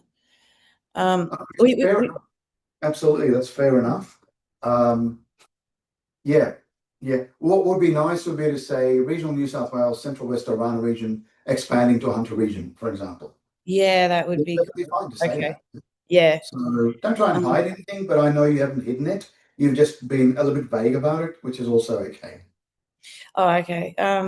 Yeah, I kind of feel like our services, I've talked about a fair bit in there, and our industries. And I've got some past projects in there as well. Okay. Which of those 4 questions at the top of that activity did you rate as your weakest area? So, for example, your business overview, core services, track record, or systems and financial. Which of those would you say is thin or missing? Probably there's no financial stuff in there at all, really. Fair enough. Yeah. Fair enough. Let's go to each one, then I'll come back to yours, Jenny. Paul, Okay. in your capability statement, have you covered all 4 of those aspects? Yes, we have. We've been currently working on ours as a team, so it's in the process of being updated. I think I'll be sharing the workbook and everything with our team and make sure that we've got that all covered. Perfect.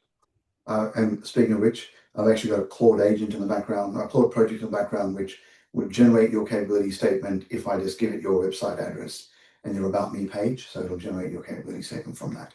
So I've got that sitting in the background that I'll demonstrate. Avinash, which of those 4 aspects do you think is either thin or missing from your capability statements? And Paul, I didn't expect any different answer. I'm expecting that your capability statement is mature enough to have most of those 4 aspects, but the detail maybe need to be refined. I found one of the questions interesting, which is, you know,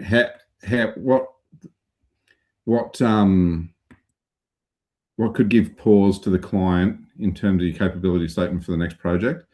And so what we're seeing is this massive uptick in the size of the projects, whether it be data center or reses or all that sort of stuff. So we can point at our past experience and have them be, 50% of the size of the next thing coming along. That's probably where I find the most challenge in putting our capability statement together. Interesting. Yep. Avinash, thank you, Paul. Avinash, what about yourself? Any of those 4 weak or missing in your capability statements? Yeah, the missing one is systems and financial. Right. So yeah, it's completely missing. So Fair something enough. to look at now. Yeah. Yeah. Ken, what about yourself? Were any of those 4 missing? Yeah, ours is big on evidence, whether that be, graphs or metrics and photos and that sort of stuff. We haven't done any of that. So that was we had a meeting with the council yesterday after we placed a tender, and they give us feedback on how our tender was, and that was the big thing that we missed out on evidence, showing previous tasks that we've done and jobs. So that's what we've got to work on. I'm going to display to you a capability statement from a business in the Hunter region.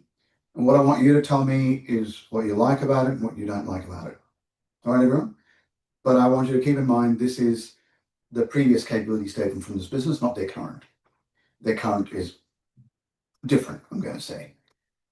So without giving away too much, let's have a look. This is the capability statement from the organization called Duranga.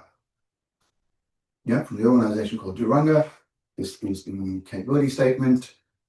Let's have a look. What do you think they're about, by the way? Just from the opening images? Vegetation maintenance. Land care. Paul, you've got it in one. It's land care that's the most generic way of saying it. It's land care, and you're absolutely right. It's an Indigenous and owned and controlled organization certified by Supply Nation. We are dedicated to providing sustainable land management environmental services across New South Wales. Established in 2021, based in the Hunter region, our vision is to be a leader in sustainable land management and environmental work on country, creating meaningful employment and career pathways for Indigenous Australians, preserving cultural heritage and inspiring sustainable practices. Now that I've read that out, give me some feedback. I think visually it tells a story. You don't have to spend all your time reading everything. It shows you their safety, what they're about, what they're doing. It shows you, what did you say, safety? Yeah, I mean, you can see in the first slide that they're wearing their respirator and they've got the high-vis clothing on and that sort of stuff. Yep. But hang on, what does that tell you about their safety? It just says they comply with PPE, that's all. I'm being the devil's advocate here. But does it tell you what the safety record is? Not yet. Let's keep going. What can you tell me just from this that I read out? It's clearly it says Indigenous owned, so we'll start. That's the best part of what I read out. Yes. Yep. What's missing? Very effective.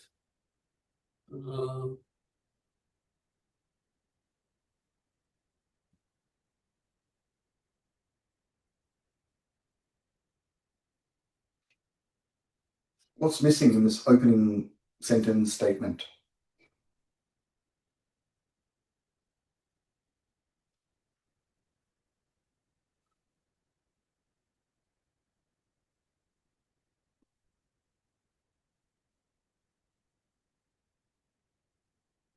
Yeah, I totally agree. Totally agree. It doesn't say what they're actually doing. It's just saying exactly what they're about. I don't know, just the way you think. It actually doesn't say, as Jenny says, that they work in land care in the first sentence. It doesn't. Yeah. Now, I'll throw something at you, right? So you talked about land care, and we mentioned land care, and that's land management. That's what they're in. I agree. Now, I'm working very closely with a business in Melbourne called Auto Mobility. And if you came across Jeff Waters, and I think, Jenny, you might have heard this example previously. Kelly, you might have heard this example previously. If you came across Jeff Waters, who's the owner of Auto Mobility, about 16, 17 years ago, before I started working with him, and you bumped into him at a barbecue and you asked him what he did, he would say, "Oh, we convert vehicles for wheelchair access."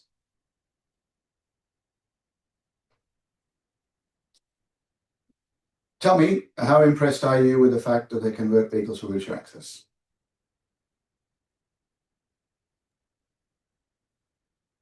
Sounds like a nice Yeah, purpose. I like, no, it's not a purpose. It sounds like a nice activity. Is that a what? Is that a how? Or is it a why? What? It's a what. Yeah, as Jenny says, it's a what. So that doesn't tell me anything about. Now, I'm going to, that's a parallel context. Just keep in mind, it's parallel context. I'll come back to our res context real soon. If you meet Jeff Waters today, this is what he says. We enable the disabled community to have freedom, independence, and quality of life and enjoy the life journeys that they want to go on. How does that feel?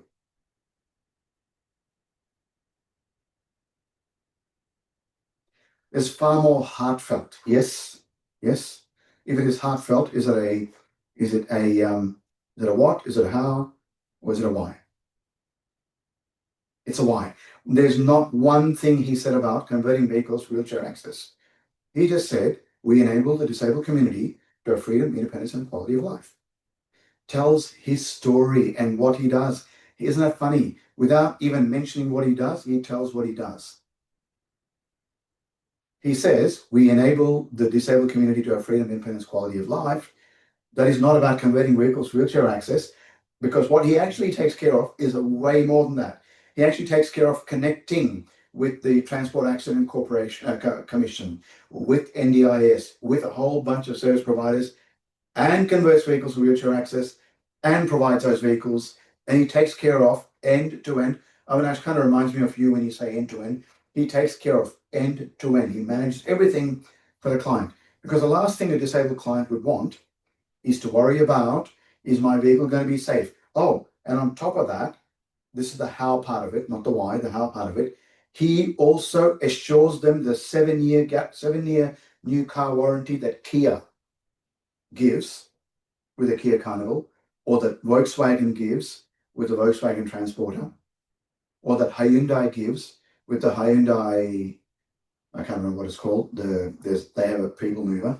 With every one of the original equipment manufacturer people mover warranties, he continues to guarantee that warranty. And Kia also will guarantee you 7 years of warranty coverage, despite the fact that Jeff completely cuts and shuts their vehicle. But I'm giving you that parallel because let's come back to Duranga, which is the business that I was displaying for you. If I come back to Duranga, there is nothing in there about that. The what is weak, but the why is even weaker. The what is weak, but the why is even weaker. There is no risk mitigation that they talk about. It doesn't tell you what risk you mitigate. And this is the first feedback that I provided to the lady who was one of the business owners of Duranga. Capabilities, looks good. Let's keep going. Our services. We won't read every word, but I'm just looking at the headings, right? Weed management, grounds maintenance, okay.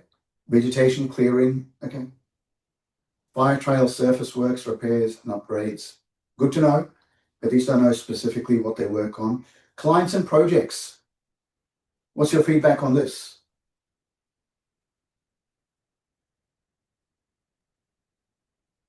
It tells me that it's a fairly high tier that they've been doing work for, with Downer at the top.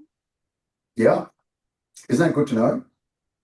And to What else can you tell me from this clients and projects section?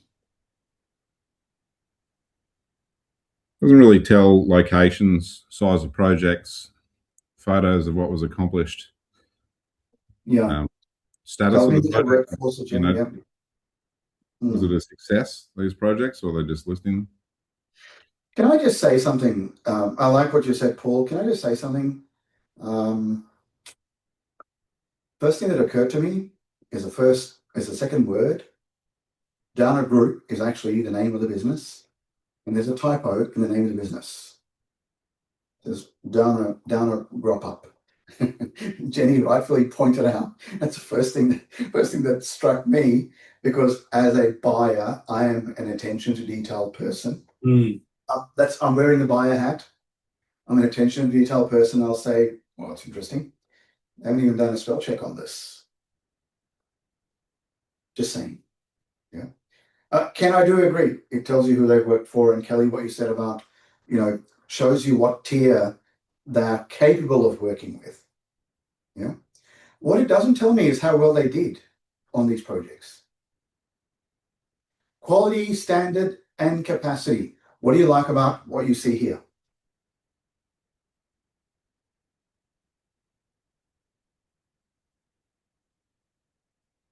What do you like about what you see here?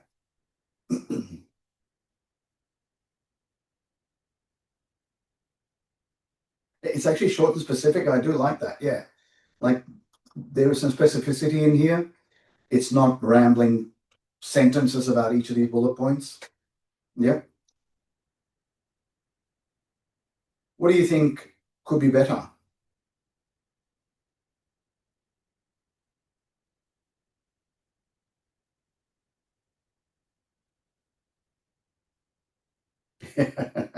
Jenny, you're reflecting my own heart here. It's got double bullet points. And I'm thinking, you need to do a little bit of proofreading to say, I don't need double bullet points, which, by the way, only doesn't occur for the first one and the last one. Look, we're nitpicking here. I get that. But for what purpose does that stand out for me? Good. That's what stood out for me. The first thing that stood out for me was ISO 9001, 14001, 45001. And then I looked at the next bullet point thinking, hang on, it's a double bullet point, which is brilliant. Supply Nation Certified Indigenous Business. I would actually put that right at the top of this bullet point list. I'd put that right at the top. You led with that. You're continuing to lead with that. Please do that. What do you think of the LTIFR, MTIFR, TRIFR safety performance?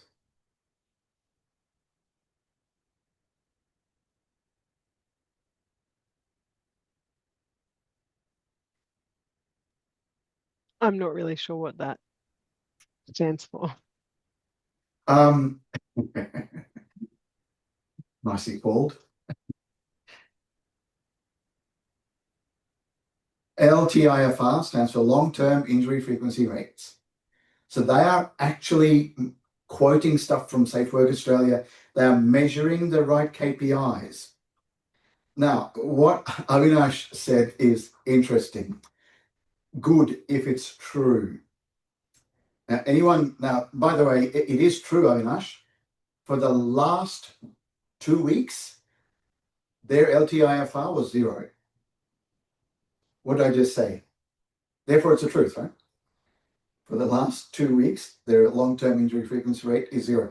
And that's great to put out there, but wouldn't it be great to say strong safety lead and lag indicator measurement? Yeah, strong. It's excellent. Avinash says, if you've had no long-term injuries in the last 2 weeks, that's excellent for mining, which is a sad thing to say, really. Yeah. Sometimes nil incident shows a poor reporting culture. Yes, Jenny. What I really want to see is a reporting culture followed by how they're trending. You know what I mean? So what I'd love to see is the fact that they are measuring. If you say strong safety performance as evidenced by lead and lag indicator measurement, I will say you don't need to mention 0.0, 0.0, 0.0. And Kelly, if you look up TRIFR and MTIFR, yeah, good to know, but LTIFR is the one, long-term injury frequency rate, is the one metric that does stand out for me, which says they have long-term progress. Now, the good news is this business actually had a very, very simple and clear KPI performance measurement method. It was so simple, so clear, and so neat. When Shannon showed me that, Shannon is the name of the owner that I'm talking about, I was impressed. But that doesn't come out when you look at these bullet points, is my point. Yeah. So team, that is Durunga. Is there a mention of their ABN? Wouldn't it be nice to just see their ABN in the bottom right-hand corner? It would be, I think, just as a just at the end. It doesn't have to be blatantly obvious. Their website's blatantly obvious, but that's Durunga. So team, I trust that's given you some insight into capability statements. But yeah, so what happened for you when you looked at capability statements? I think Paul, it was a good call out from you. And then what do you think you will do about your capability statement in the next 30 days? Have a few seconds to think about it. What I'd love to see in chat is what are you going to do about your capability statement in the next 30 days? Have a think and type in your answer.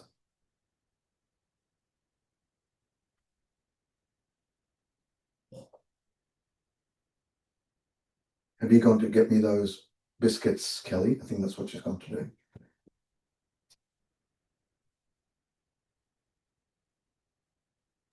Yep, Okay. that's right there in the post.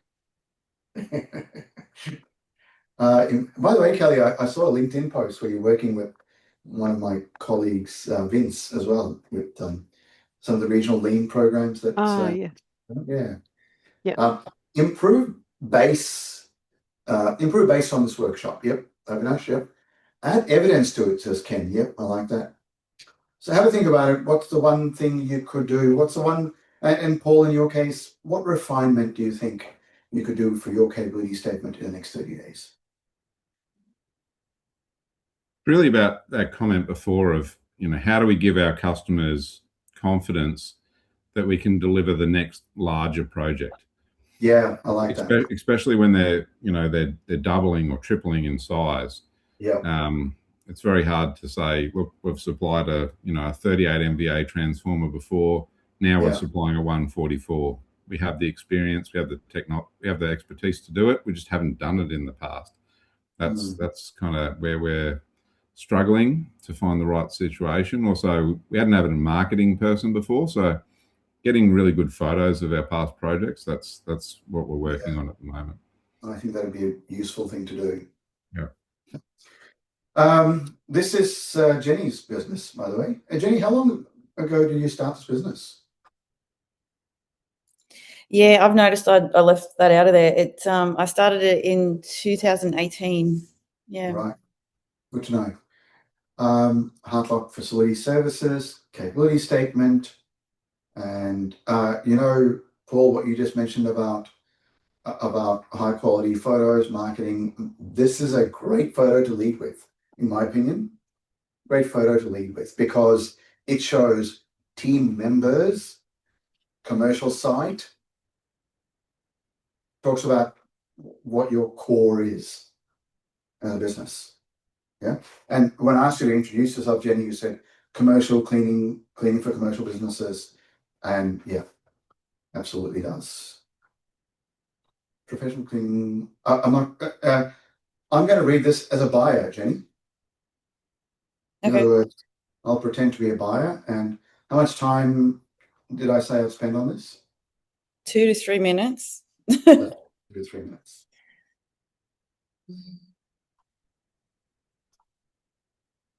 I'm just going to highlight the stuff that's kind of stands out for me. Oops, sorry. It's all 3 of these.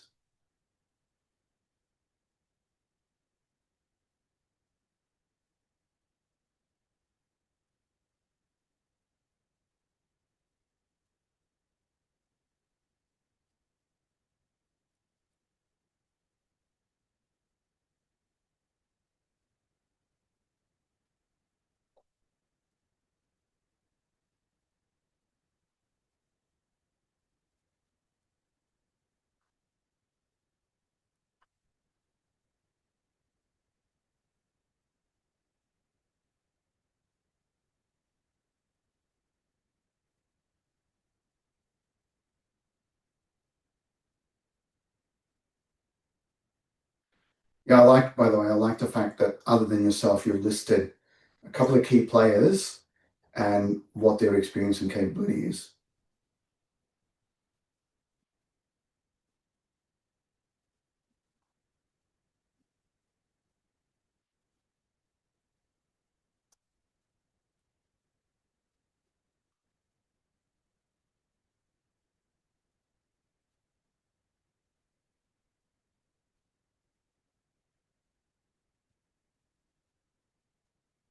Mm.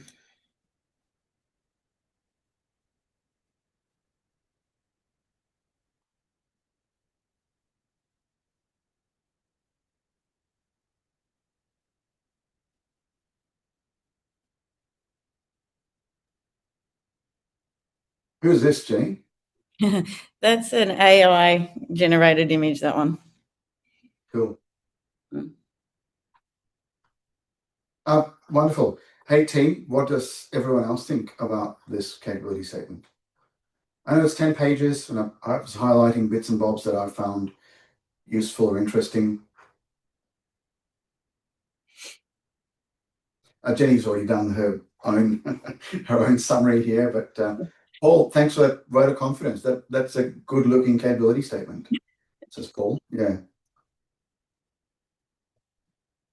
That should give you some confidence, Jenny, that you're on the right track here. You already know that anyway. You're saying fix the errors, add more company info, ABN, you're established. Yep. Little minor bits there. Your key insurances will be good. Typical mobilization time frame. Yeah. I like that. Strengthen project evidence. Yeah, I'm going to say add, it does tell the story, Ken. Add project outcomes. You have been working with them for the last 12 years and you're continuing to work with them. That shows repeat business, or completed on time and $2.5 million project. I'm just making this up, right? Yeah. So show project value, and very similar to what Duranga did, right? So show project value and how well you did it. So team, that's a very quick kind of way of looking at capability statements. What did you get out of that little segment? What did I get out of it? All of us. Yep. Go ahead, Jenny. I have not really reviewed it much since I created it, to be honest, other than referencing like our mission and our vision in my ISO, like my IMS for the audit thing. But yeah, I need to add the project outcomes, and I'm not. I don't know how to add in any sort of financial stuff. Like, I mean, I liked back when we were looking at those other suppliers and stuff, how they were saying that they did a cash flow for every 13 weeks and stuff like that. Should that be in there? Something along those lines, do you suppose? Would you like me to see what my AI agent says about your capability statement? Oh, yeah, okay. So team, I'm going to now display just those little AI projects that I create. And I'm going to use ChatGPT just as a bit of a demo. And I think Avinash and Jenny, I've already shared with you my prompt creator script, but I'll also share with you tonight with the slides. I've already sent you the slides with any workbooks, etc. Paul Hunt says, out of interest, is landscape versus portrait orientation more accepted? 6-1. Yeah, I'm not sure, Paul. I don't. Yeah, I'm casting my mind back to me as a buyer, and my role as a buyer was quite a few years ago. I've seen portrait, I've seen landscape, and they're both equally appealing. I'm going to say I don't know how I preference for one or the other. So let's put Jenny's capability statement into my little chatbot and see what it says.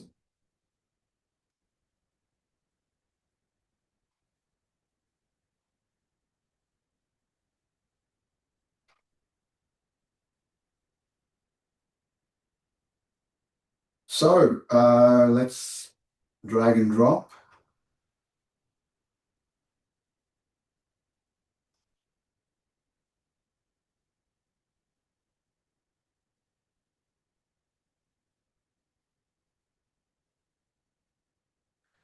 What's your website address, Jenny? It's www.heartlock.com.au.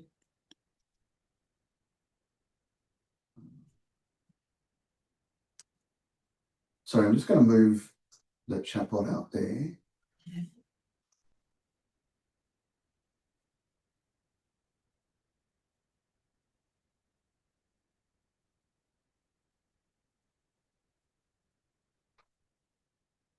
Yeah, it's getting rebuilt at the moment because it's got issues.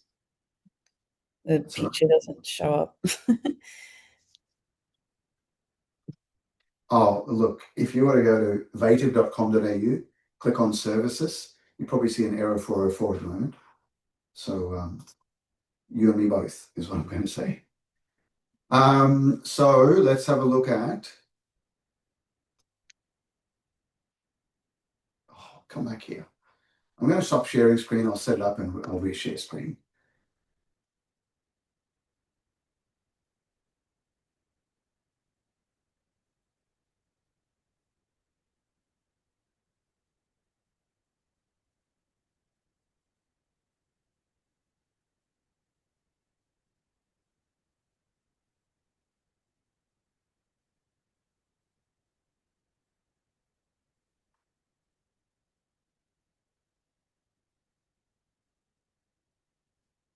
Sorry, team.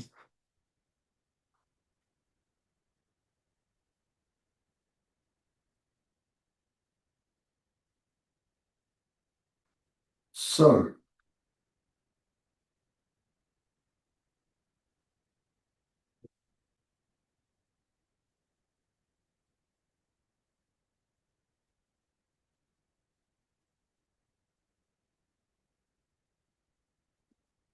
let's see what it says.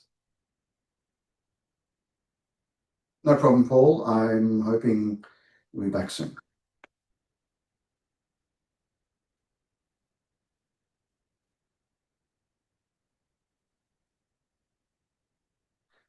Just keep in mind, I'm actually using the model that I'm using is high level of intelligence, and I'm using GPT 5.6, the latest model.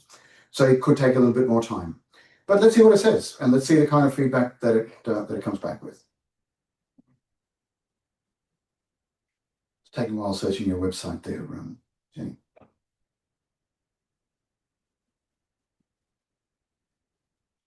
So what I've discovered with ChatGPT is that if I'd used the slightly older model, in other words, if I'd gone and used one of these, it does make it slightly quicker.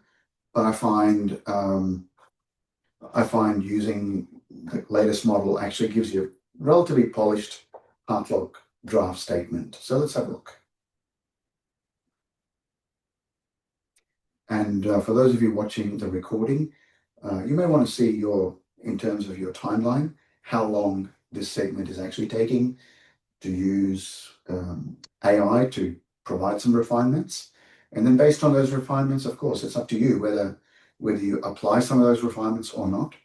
But I do notice that it can take a minute or two instead of just a few seconds. Paul, what's been your experience in the use of Claude? I think if you're using the latest models, it can sometimes be up to a minute or two, can't it? I just found it fantastic for creating documents, especially moving over from the last organisation I was with was for 15 years, and I've been here 8 weeks. So sometimes finding the right template, the right style of how I want to present the information to the client, I can put together my thoughts and get 80% of the way there. So I'm not having to spend an hour creating a document. I can take it down to 20 minutes for a review and finalize it. But ChatGPT, I can't get it to do anything like I can get Claude to do. Oh, absolutely not. I find Claude is far and out just amazing. I'll give you an example of what Claude can do while we're waiting for it to finish. But I'm helping. Automobility is the name, Jeff Otto's Automobility. I'm helping Jeff to do some interviews and it created not only a score, it created a list of interview questions for me. It gave me 2 downloads, list of interview questions, and what kind of weighting I would use. It asked me to provide the weighting, and literally said, if you can just type in candidate scores, I can give you a rating of, oops, not 6. These are scores out of 5. It says that candidate would rate 3.68, but one of those must-haves, it's capped, meaning one of those must-haves is weak.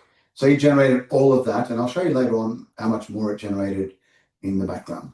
So let's have a look at how my ChatGPT agent has done.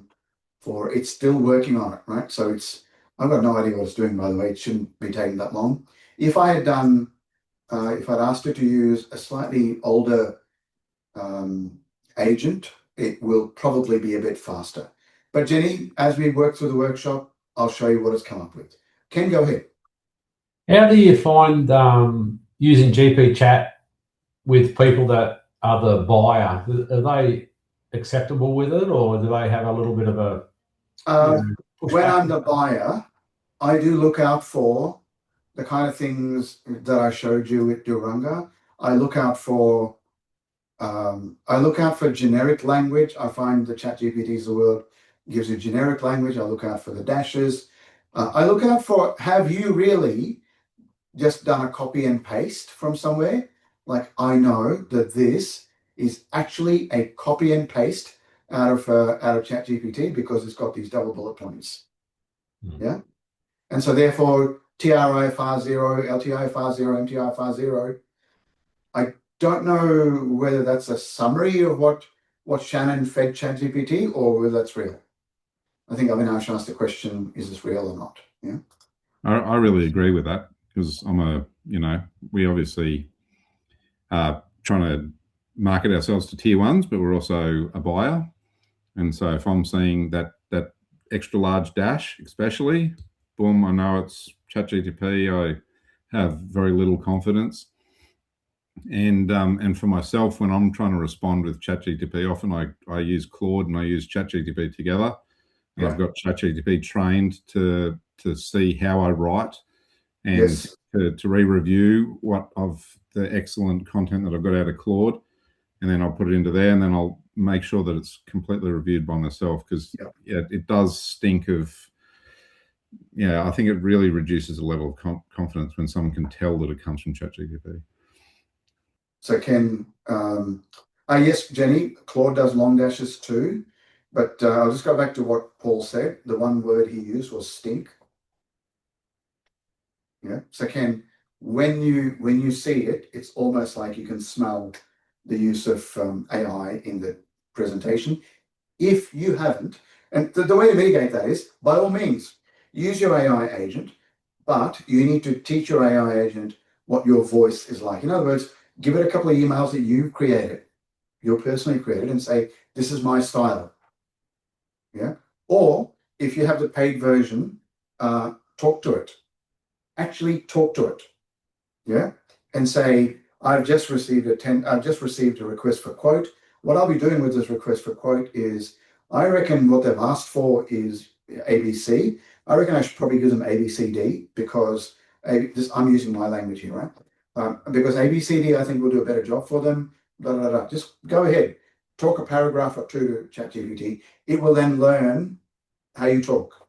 It will learn how you phrase stuff. I do know that Claude and ChatGPT both know that I crack very silly dad jokes from time to time. Yeah. So it will actually put in a couple of little dad jokes into the outcome that it creates for me. So it does that. But that was very useful, Paul, to actually talk about it like he's a buyer as well. Come back to Jenny's question, does Claude do long dashes as well? Yes, it does. However, when you go to a project, whether it's in ChatGPT or in Claude, you need to type this in. I'll put this into chat for all of us.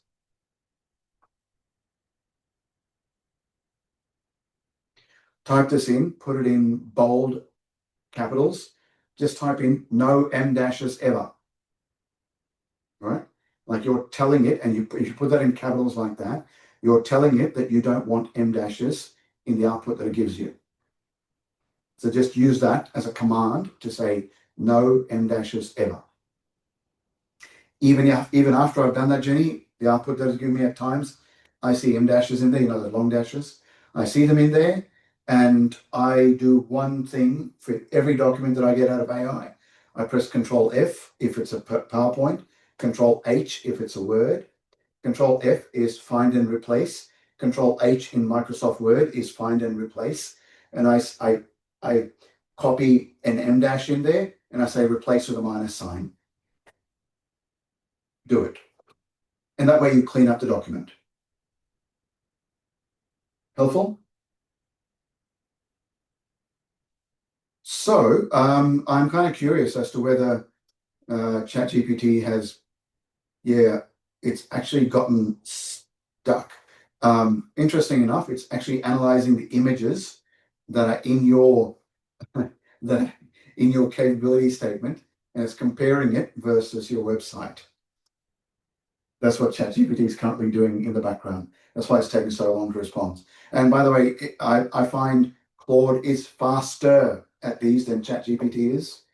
So I will say that I've spent about $360 per annum on ChatGPT subscription and $360 in Claude subscription. That's only, I'm saying this, only $720 of my own cash. My business doesn't pay for it, I pay for it.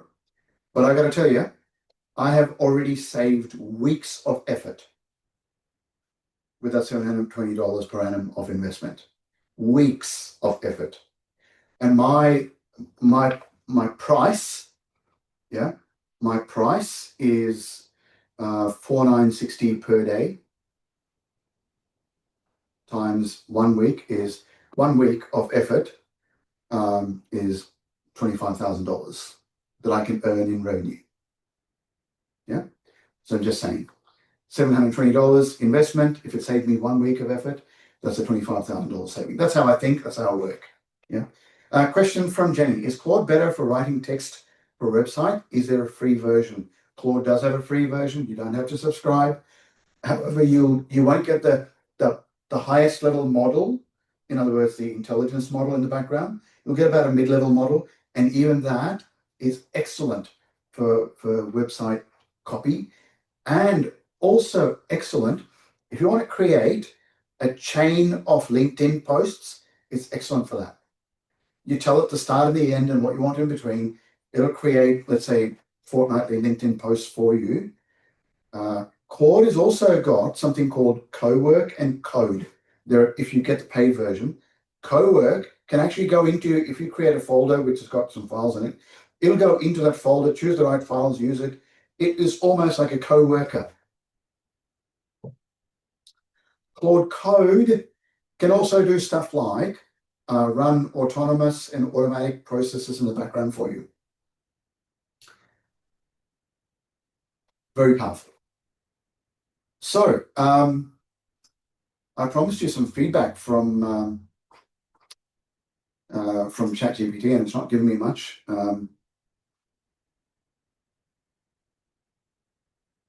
It's usually much faster.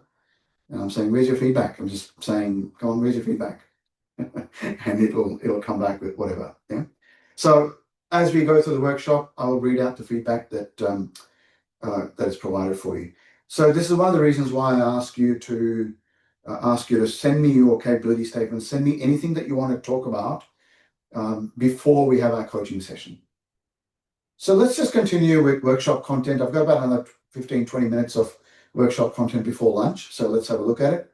There are 3 signals of buyer confidence, and the 3 signals of buyer confidence are tender readiness, whether you've got your registration, insurance, capability statement, past project evidence, compliance documents, operational systems, whether your safety management system, your job planning, your scheduling, workforce training, quality assurance are okay. Financial discipline, whether your job costing is robust, your cash flow planning is okay, contract risk awareness. When it comes to margin tracking, you don't necessarily have to demonstrate that, but that'll give you confidence if you're doing some margin tracking. It'll give you confidence that you're on the right track. And by the way, a gap in any of these is where buyers see risk. Confidence comes from demonstrated capability across all three, not just the one.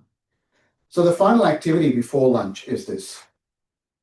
From your buyer evaluation notes, list the 3 gaps most likely to keep you off a risk shortlist today. Each gap, name the one action that would close it and who owns it. Mark which of those gaps you are going to move on in the next 30 days without spending money. Write one single priority that you will fix first.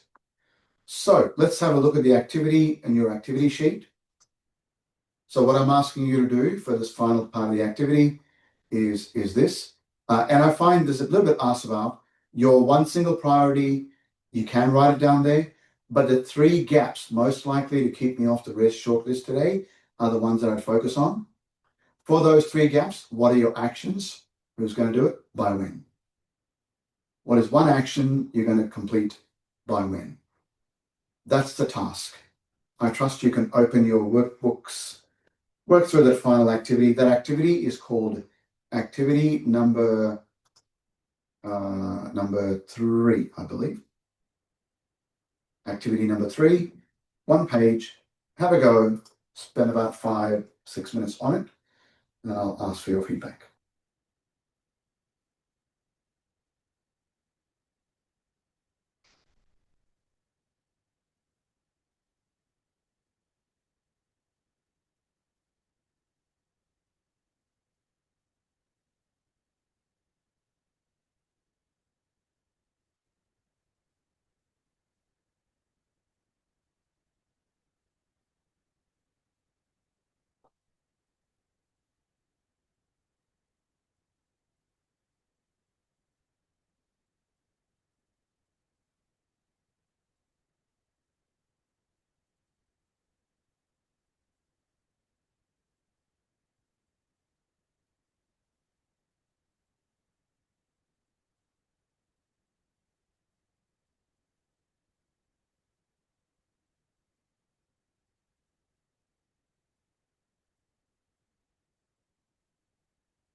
Ellie, Gino was asking me how many attendees turned up online today, and I was just giving her some feedback. Dubbo wins, right? They had one more. Is it about winning? Not that though? it's a Is it really about competition. winning? Not that Not it's that it's a competition. Sorry, it's quality output. That's it. That's it.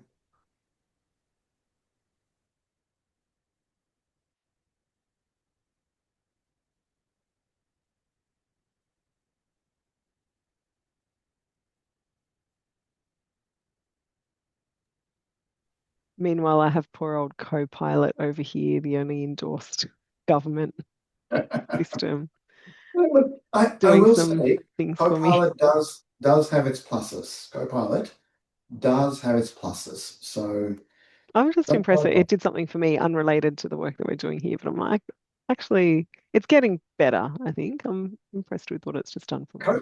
If you want to create internal SharePoint sites, internal Teams pages, it actually gives you the best advice out of all 3. Yeah, okay. Right.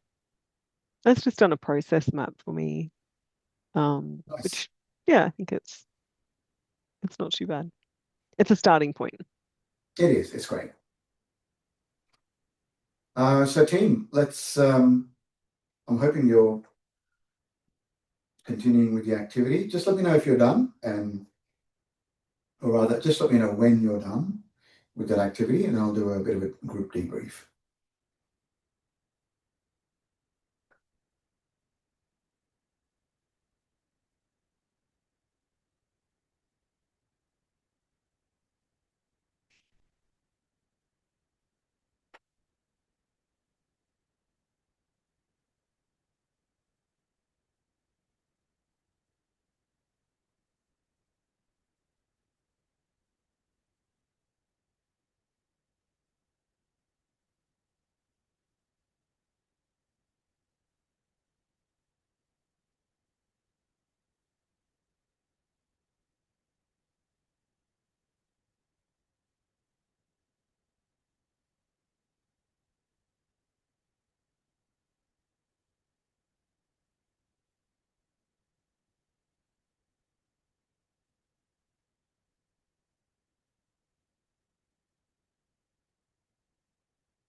So if you are done, what I'd love for you to share in the meeting is, what is the one thing that you are going to work on in the next 30 days? What is the one thing out of what you learned so far this morning?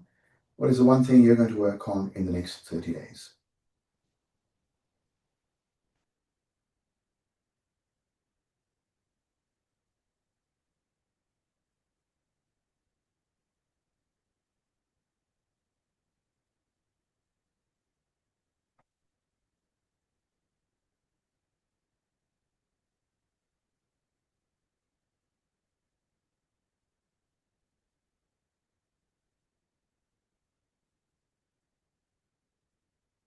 Yeah, I like that, Ken.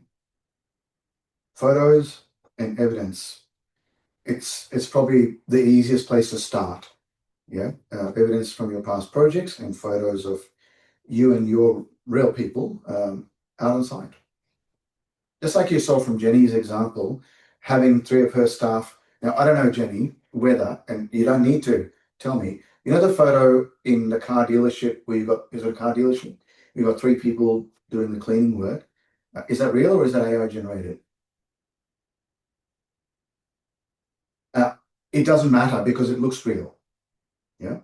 Because in your context, it actually doesn't matter. Ken, in your context, it will matter. Yeah. So to see the real people there would be excellent. So I'm just waiting for a couple more bits of feedback about what 2 years ago.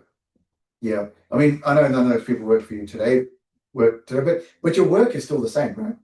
That is your work, Jenny, at the moment. Yeah. Yeah. So you have to put all that in for as disclaimers. Capability statement to include our current 100 megawatt rooftop for Bahrain Steel project. Yes. Why not? See, that is renewable energy zone ready evidence. Yeah. So your project, your photos evidence, the value, and that you met schedule. So Jenny, what's one thing that you reckon you could improve on? And by the way, before we finish, before we go for lunch, I want to show you what ChatGPT says about what could potentially be improved. But you tell me what you think you're going to work on the next 30 days.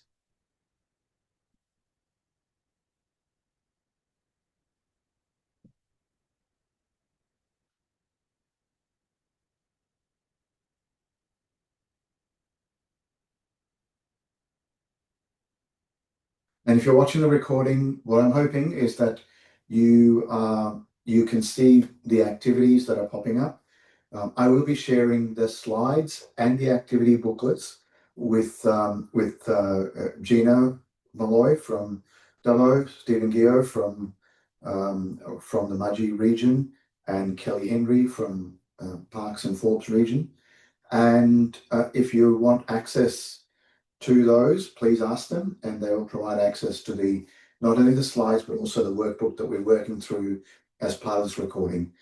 I'm hoping that that whenever I say let's go into the activity and there's a pause of about 5 minutes or so before I ask for feedback, I'm hoping that you are also pausing the video, pausing the recording, and working on those activities. So Jenny says, Avinash actually says, we're engineering what will be the world's largest single rooftop installation built for clients' captive consumption. The scope of work covers the complete engineering of both electrical and solar design with the entire plant. We have carried out the complete study. Yeah, that's really good, Avinash. That's very useful. And finally, my one thing is the cash flow evidence part. I recently put in for a large res tender. I need to work out costs prior to the first payment being received. Build a week-by-week cash flow forecast. Make sure I have a funding plan to cover my cash flow strain. Would you like some good news, Jenny? After lunch, I'll be taking you through how to do that planning. And I will say, as a newbie business owner a long time ago, I had no idea that I even needed to do the planning. At least you know you need to do the planning and you know exactly what to do. But no one showed me the how to. I didn't have Claude or ChatGPT, or even back then, even Google gave me incomplete answers. But the good news is, in this day and age, we can do all of that relatively easily. So team, I want to show you what ChatGPT says about Jenny's. And Jenny, this is being recorded, so what I'm hoping is that you're treating this as a marketing opportunity to talk about, for anyone that's watching, Jenny Clark. Go to Heartlock if you want any commercial cleaning on your site, okay? Did a plug for you there, Jenny. So let's have a look at what ChatGPT says. It says, don't forget, this entire recording, this entire workshop is about learning. So it says, let's get straight to the point. If you can shift from what you do to why buyers should trust you, you've already got strong content, but some sections are still a bit descriptive. We provide reliable, high-quality outcomes.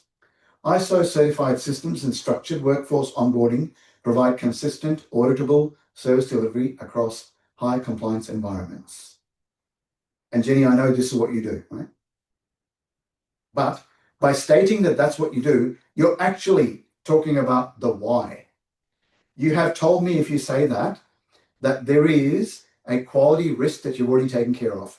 There is a workforce consistency and a workforce compliance risk that you've already taken care of. That's what that tells me. You've got strong capability. How these systems reduce the risk for the client, structured, auditable service delivery, workforce competency tracking, site-ready mobilization capability are good things to say. Project section is excellent, just needs sharper framing. Differentiators, reframed as buyer risk reduction. And you can actually talk about reduced compliance risk, reliable workforce supply, regional mobilization capability. You already touched on talking about mobilization timeframe would be useful to put in there. So let's have a look at the Word document itself.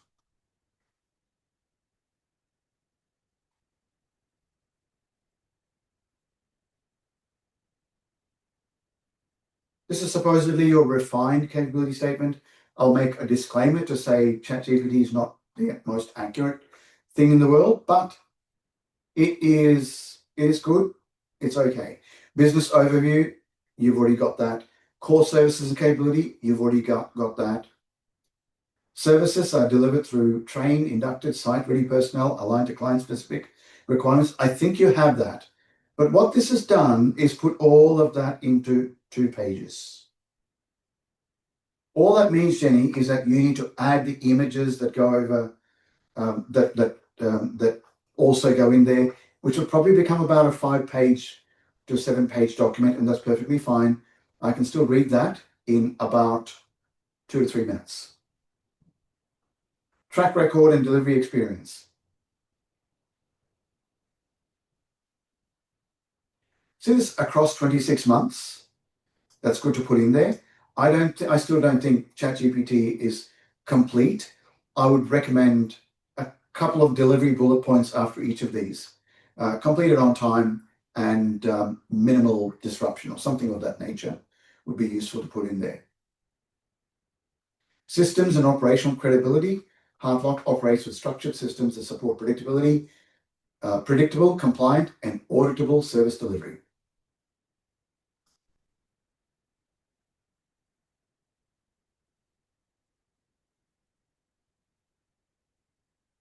Bio risk reduction, reduce compliance risk through ISO certificate. You're actually saying it in literal words.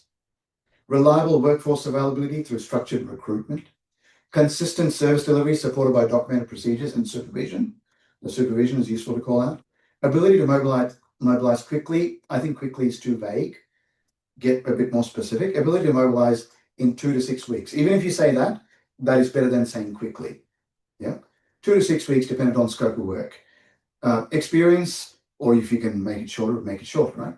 Experience operating in high risk and regulated environments, including correctional, mining, and energy sectors. Call it out. And here are some opportunities to strengthen your capability statement. Put some safety metrics in place. Client testimonials or referenceable clients would be good.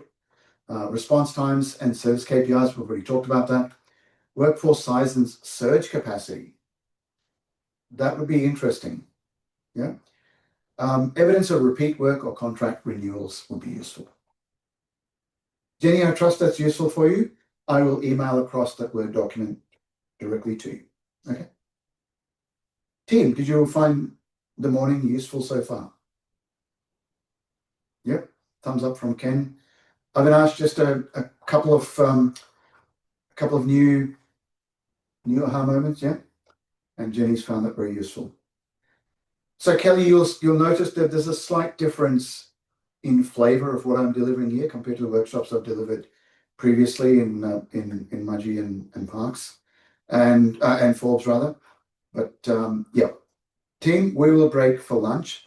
I will make it a 45-minute lunch break, so I'll set up my timer for 45 minutes like I did previously. I need to go for a short walk to buy some lunch because the sandwiches that Kelly put in post has still not arrived. Parks to Dubbo is about a 2.5 hour drive, so I'm not surprised. Team, I'll see you straight after the break. See you soon. Bye now.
Paul?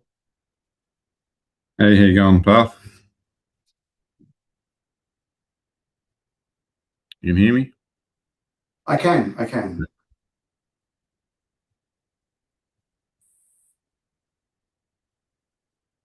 Just about to open workshop content part 2. What did I miss? Well, we talked about the secret to life, the universe, and everything, and we solved that problem just before lunch. So you missed out on that. Nothing much, really, That's other good. than that.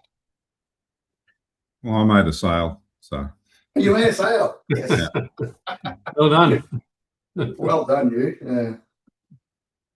Hey, Ken, no problem at all. Jenny, I'm hoping you're looking at the chat window because Avinash Naidu actually said, if you need help with the cash flow part, please reach out to me. So Avinash is actually an amazing dude who offers support and advice pretty much on his own time, kind of thing. So please reach out to Avinash. Thank you so much, Avinash, for offering the help. Welcome. Those of you who don't know Avinash, I only knew you through a 4-hour workshop, Avinash, but I'm privileged to make your acquaintance. It's fun. Also, you sent me an email. Is that an opportunity for you or for me? For all of us. For all of us. Is it something you'd like me to share? Well, if you got time later on in the end, because it could be available to Paul and Ken as well. Yeah, down the. I'll share it now if you don't mind, just to Yeah, kick sure. it off in the afternoon. Welcome back, everyone. So Avinash sent me an email just before lunch or just around lunchtime. And the email looks like this. 1 second.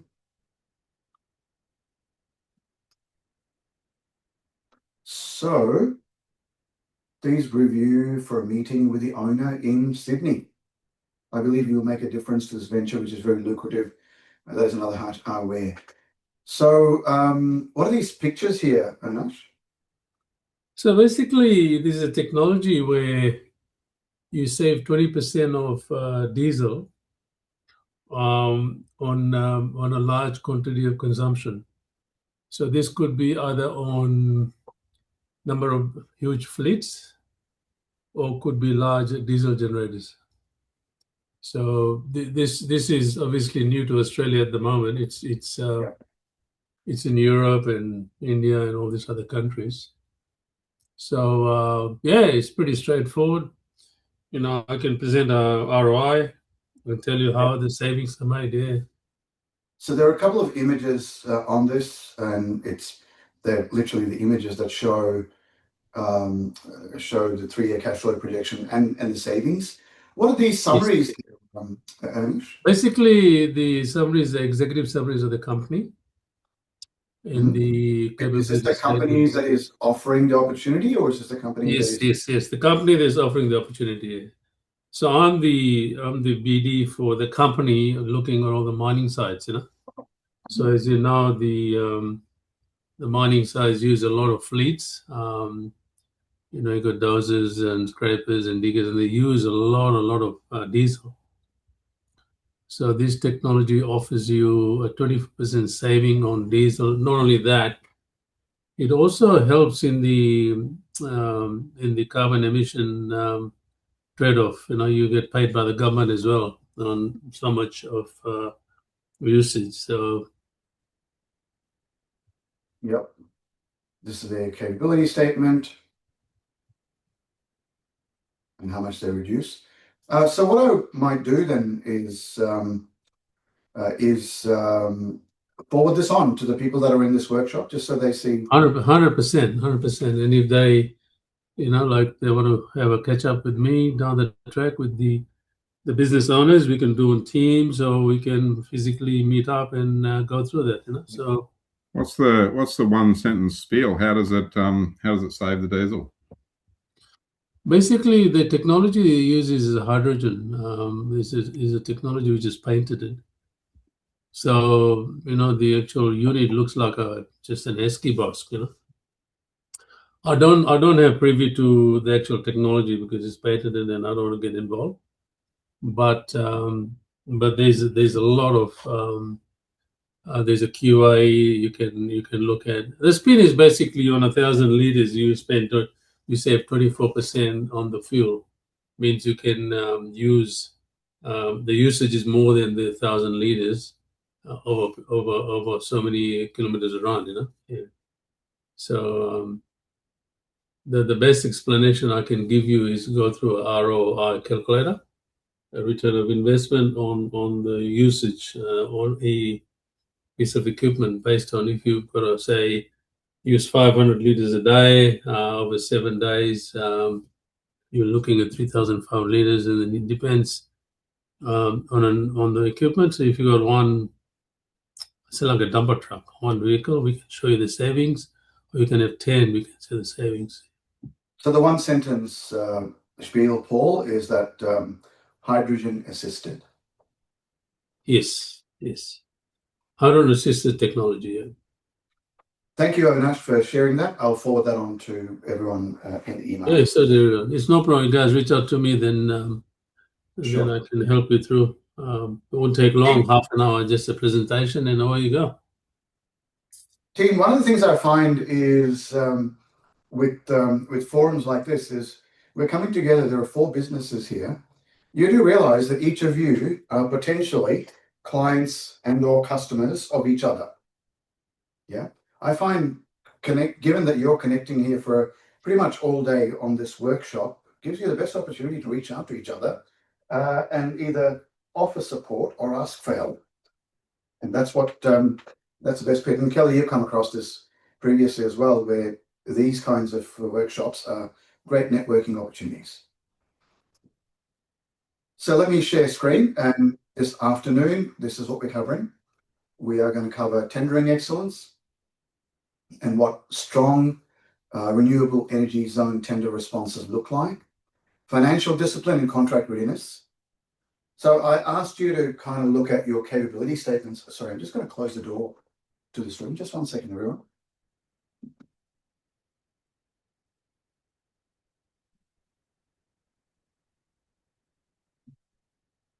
Just don't want to disturb the people that are in the offices out there. Financial discipline, contract readiness, the money reality of major contracts, work health and safety, quality and environmental compliance. There's a short segment on that, and the risk reframed as commercial exposure. I'll just talk about why work health and safety, quality and environmental compliance actually results in commercial risk. Capability evidence, how you turn your systems and numbers into proof. And the outcome is tender-ready toolkit and a costed grasp of your financial exposure. Money, I'm going to say, is a thread this afternoon. Every section connects back to what a buyer sees as risk and what that means in terms of money. Now, I had a scenario yesterday where at lunchtime yesterday, one of the participants in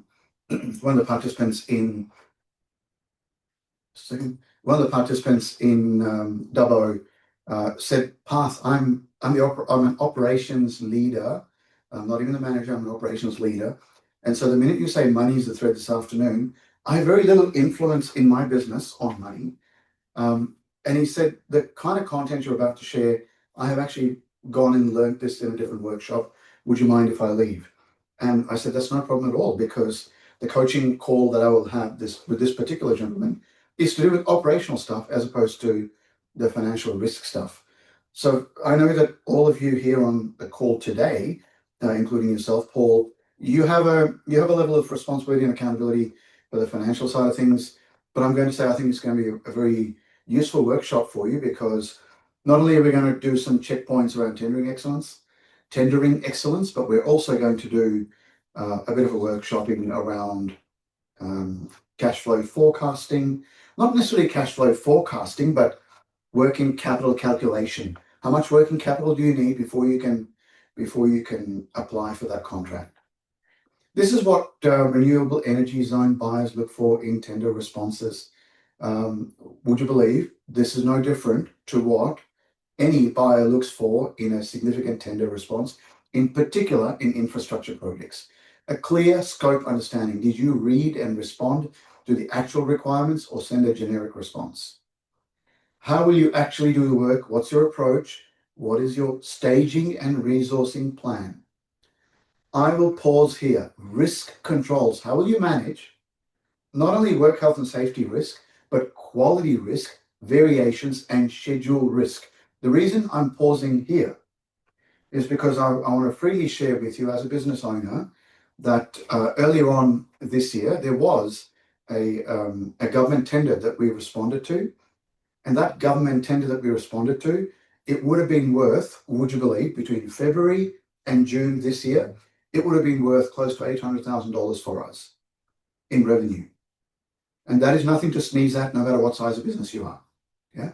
So that $800,000 of revenue, we lost the contract. Oh, sorry, we lost the bid.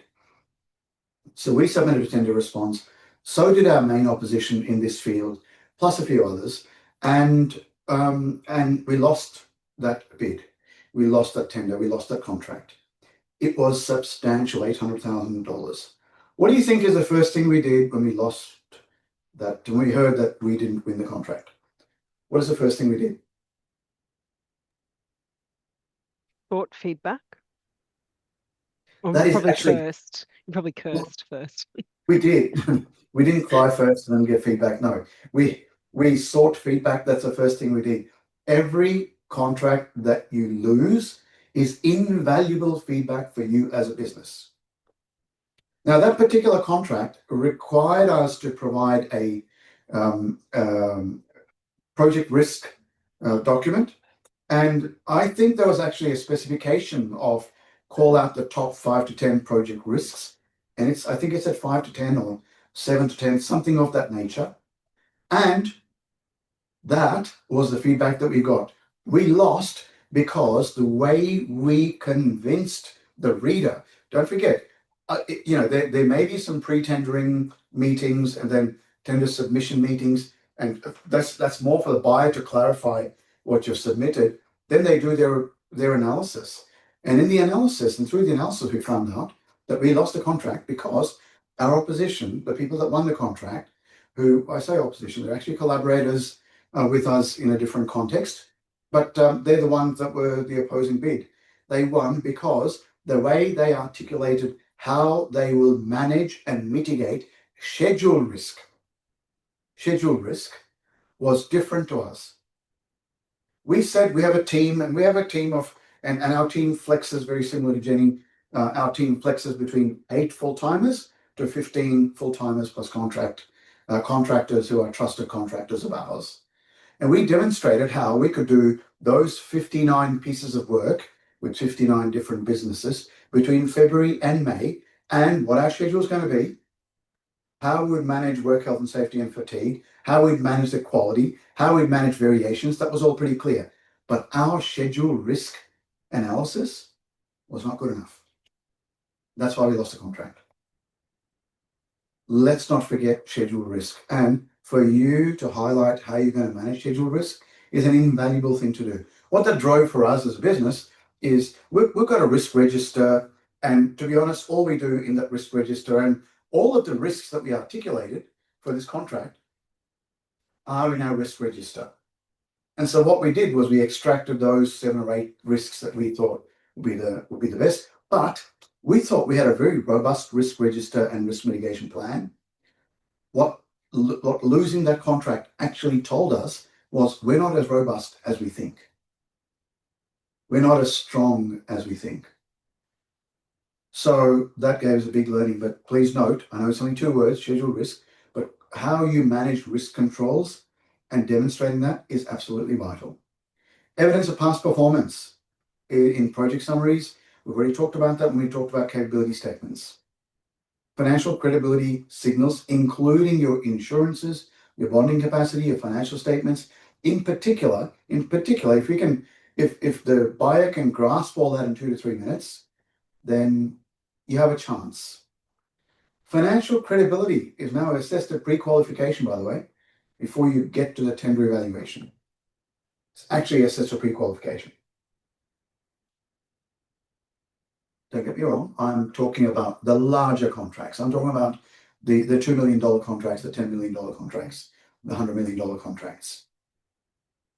If it is a $200,000 contract, the risk that the buyer is taking on is slightly lower, despite the fact that they still want quality delivered on time, in full. They want all of that, but the risk the buyer is taking on is slightly lowered. So the anatomy of a good tender response. I'm just going to move something in my screens here. The anatomy of a strong renewable energy zone tender response is this. Scope understanding.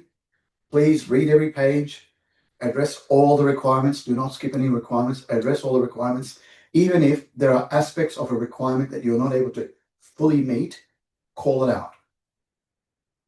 And any assumptions that you make, call them out up front.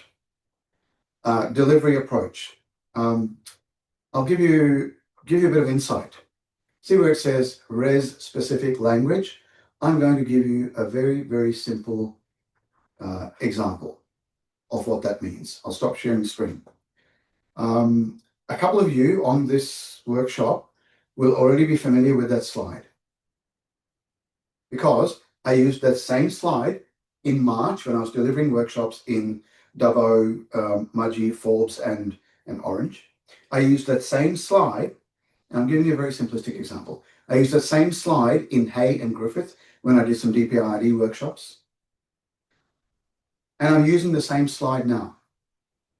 What do you notice about this slide that I'm sharing now compared to what I might have shared back then? The res specific language. It's specific language, including the title. It says anatomy of a strong renewable energy zone tender response. I didn't say infrastructure tender response, which is what the old slide said. And I've just adjusted some of this language for renewable energy zone infrastructure projects. Your delivery approach, how you'll do it, your methodology and staging, your key milestones, your subcontractor plan, and your mobilization timeline is vital to call out. Risk controls, I've already talked about that. Please remember liquidated damages risk and awareness. I'm trusting that you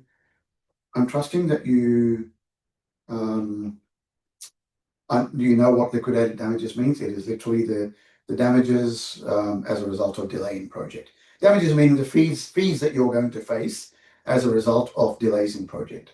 In terms of financial credibility, the minimum is show that you've got the right insurance. In fact, most tender responses ask for insurance certificate proof or proof of insurance, right? Your financial statements, when I say financial statements, please be aware that you don't need to demonstrate, you don't need to submit. Most developers and T1s don't expect you to submit your entire balance sheet and profit and loss and financial forecast, not the entire part of it. What they do expect is that you do make a statement about your financial strength and that you have working capital capacity. I'll show you how real soon. Oh, yes, Jenny, thank you for the reminder. I've sent an email showing our risk rating on the ICN gateway. Jenny, would you like to know the good news? Yeah. But the good news is not from your perspective, it's purely from my perspective. Good news is I have no idea how to answer your question. The reason that's a good news is because I'm keen to learn that myself. So, Jenny, do you just want to read out your email that you sent? Yeah, sure. Hang on a sec. I just got to find it again now.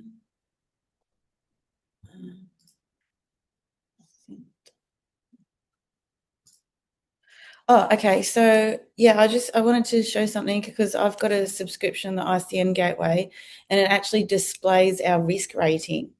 So I took a screenshot of it and sent it. Ours is, hang on, we're reduced risk apparently. 756 out of 1,200, and we've got a 2% chance of adverse in the next 12 months. And they actually, you can download it as well. And the downloaded version of it gives you a bit more detail. And it's like, hang on, I've just got to find it. I've got that many windows going on. It's insane. There it is. So it looks to me like on their scoring, they've used something called Equifax. It's an Equifax score. Yeah, and it's contributing factors. It's got company registration, inquiry pattern, and director information. And they also, it looks to me like they extract information from ASIC, like in regards to your company registration and stuff as well. Yeah, and then it's got how many court actions we've had, with like how many petitions, how many file notes, like previous That's detail. Your quick question is, this is what your ICN Gateway actually shows about you. Your financial risk rating. I don't know how they get that information. I don't know. Financial risk rating is 758 out of 1,200. And Jenny's key question, I'm just looking at the email up there, is how do we improve this? How do we improve this? Does anyone on this call know how to answer that question? I would say talk to ICN. Jenny, do you have a relationship with Dave Norris? Do you have Dave Norris, yeah. I've spoken to Dave. Yeah. Have you asked Dave this question? I have not asked him about this specifically, no. Why don't you just forward that email straight to Dave now and see what he says? Yeah. I'd say if he doesn't know, he will find the right person within ICN that will know. Yeah. And as a paid member or paid listing, you should have that additional layer of support from ICN that they will want to try and help unpack. Yeah, true. All right. Yeah, I'll direct my question. Do you have Dave's email address? Yeah, I do. Yeah. Yeah. Yeah. All righty. Well, thank you for that. And yeah. That's all right. But this is very interesting, isn't it? That your financial risk rating actually shows up in ICN, which, by the way, every single developer, every single proponent has that. Who's this? All says. Yeah, we've had a bit of success with Dusko. Dusko helped us out on ICN. So I've just shared his email there. He might be your area rep, is he, Paul? He possibly is, but he's a really nice guy. They have territories, and I think like the Dusko equivalent out here is Dave. Okay. Yeah. Yeah. I do struggle with ICN a little bit though. Yeah. Like we spend a bit of time on it. We've fixed ours right up, and whether it leads to opportunities, I don't know. I can't. They not provide you any reporting on that, Paul? Like you don't get any reporting back from them to say this many people have viewed you or have, work packages connected to. You don't get any stats back from that? Yeah, we get stats back, but I mean, we're really interested in, execution of deals. So that's where I really, is our time worthwhile on things is what I've got to look at, because I don't have enough time for everything, as I'm sure we all do. Do you have a paid listing? Yeah. I'll give you my feedback, Paul. We've had it's not the same territory that we're in, but we've had some good interactions and good leads, strong leads that have come out of ICN, and we have been recommended for a couple of work packages ourselves based on our. So I don't, as you say, that's your experience, Paul. But if Jenny can ask a favor, please. Yeah, of course. You're sending an email to Dave Norris. That's great. Whatever he responds, would you mind sharing with us? Because it'll be a key learning for all of us. Yeah, I'll let you know what he says. Yeah. Excellent. Yeah. So, team, let's continue. Thank you for reminding me about that email. What disqualifies good businesses? These are common tender mistakes, by the way. Is generic response with no project-specific content, very similar to what you need to have in your capability statement. No evidence of past performance, again, very similar to what you need to have in your capability statement. A safety policy copied from a template is actually very easy to spot. Incredibly easy to spot. Yeah. No financial documentation. Please note, ICN only a go-between. In other words, they only advertise on projects.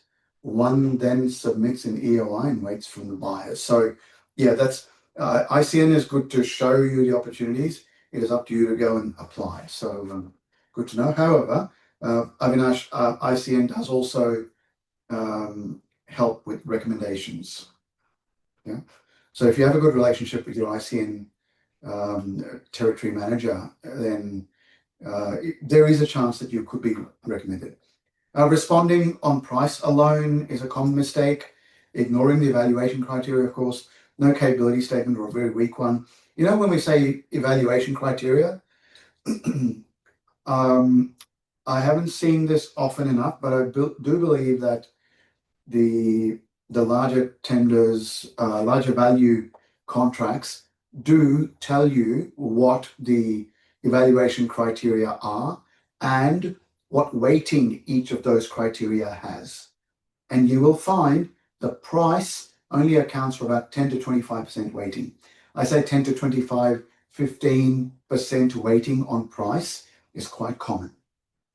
In other words, you can't just win the contract based on price. And what buyers actually reward is a response that addresses specific risks, evidence-based claims, proof of operation of safety and quality systems, financial,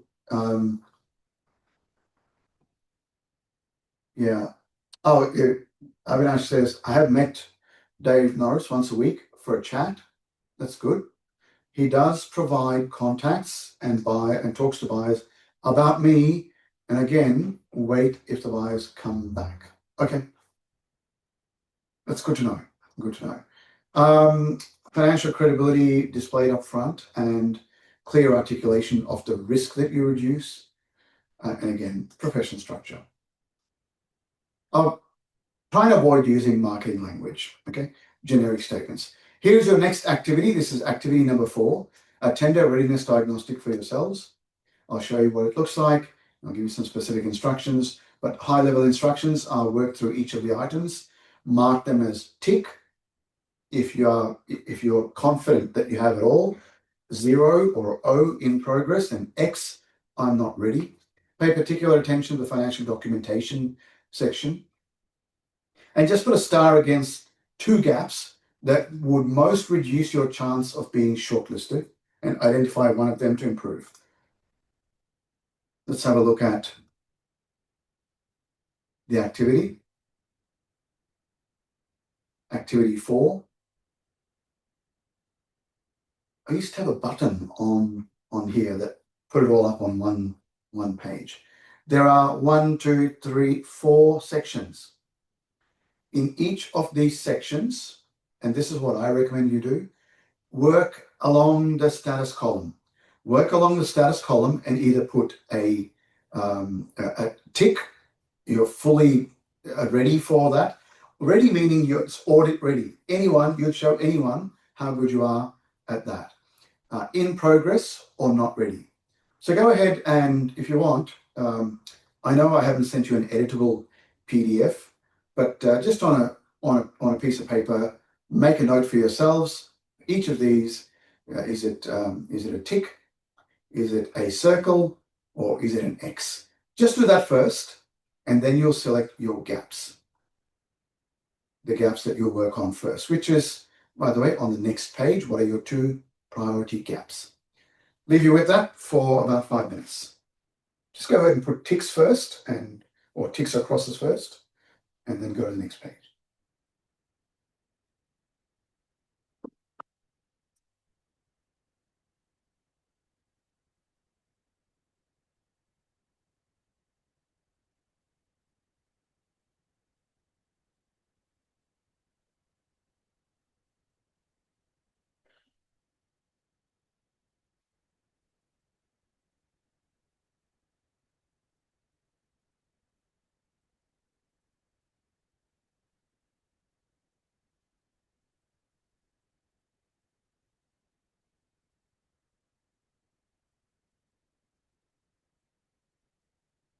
Just call out if you need any guidance or assistance.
I'm hoping going vertically down the status column is relatively quick, and I recommend just selecting the two weakest areas to focus on.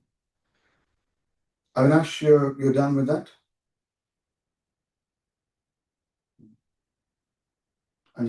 If you are done with it, how about if I ask you this? When you're done, just let me know. Avinash, good. When you're done, just type a yes into chat like Avinash just did.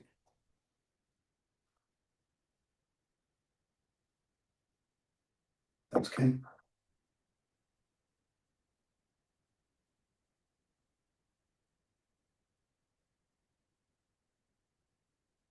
Financial documentation is the one area that you're going to focus on. Cool.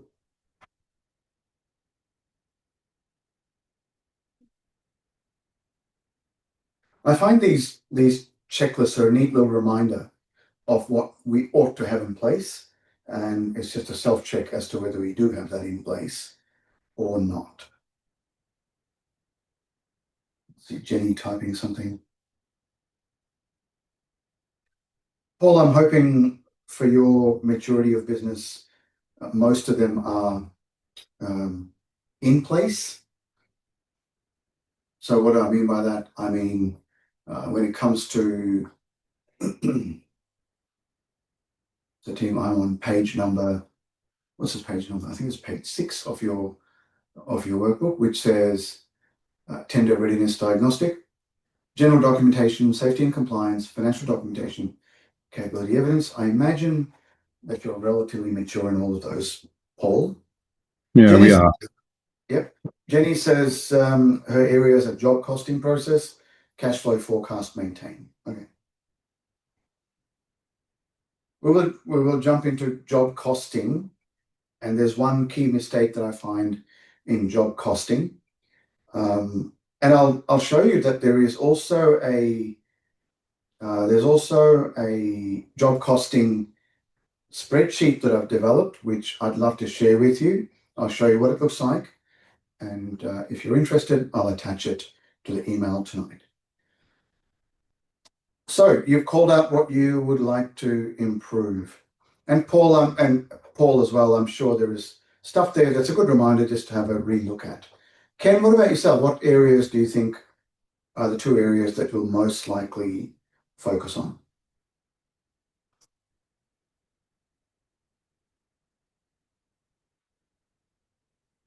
Sorry, mine is financial documentation and capability of evidence is my 2 failures. Yep, I like it. So evidence and capability and financial documentation. Excellent. I find most businesses are probably there, particularly because most businesses that I come across, small to medium businesses or even large corporates, they're all founded by some person who had a passion for that type of work or that type of industry, or who has sufficient connections in that type of industry. And Jenny, if I take your example there, you founded the business, or you bought the business, I don't mind, but you are the founder of your current business. Being the founder of your current business, things have worked, but then as you say, your job costing process, if you could get more formal with it, if you could get more rigorous with it, that would be an advantage.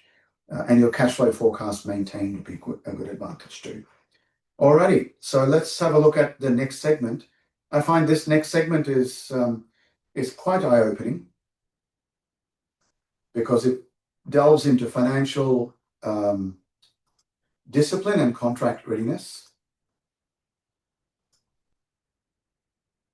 The financial realities of major contracts. Here are the few things that major contracts introduce that smaller work may not introduce. 30 to 60 day payment terms. You fund the job before you get paid. And I'll give you a demo coming up in the next couple of slides. Yeah. Retentions are typically 5 to 10%, most often 5%, held until practical completion. What does practical completion mean to you?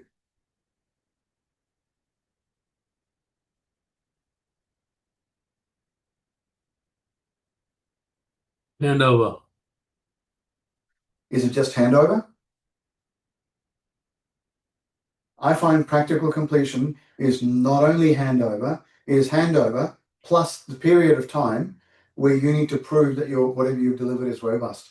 So with retention, sorry, yeah, with all the defects, with the defects. Yeah, exactly. After you've resolved the defects. Yeah.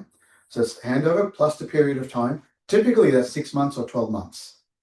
So that 5 to 10% is held up, and I'll give you some practical examples in a moment.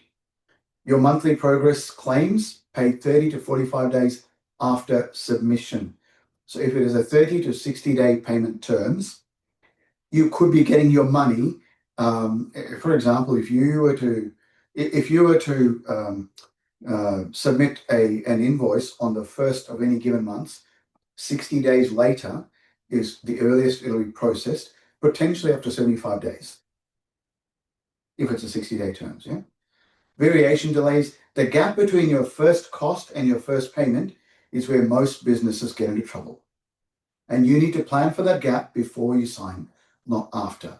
By the way, I do want to talk about the margin trap. Winning work is not always making money, particularly if you have priced to win, but not to profit. There's one rule that I give business owners: your margin is sacrosanct. In other words, you must never compromise on margin.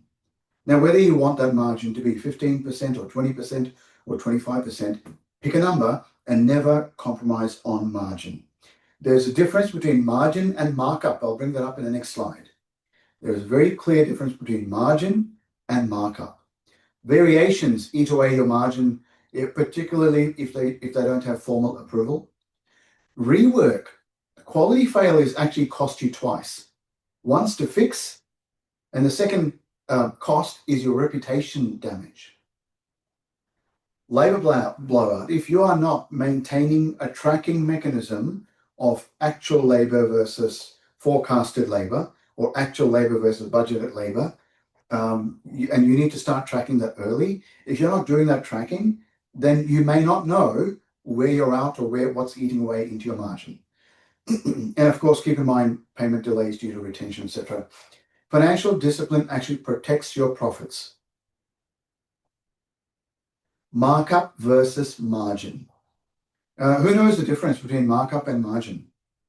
Or what would you say is the difference between markup and margin?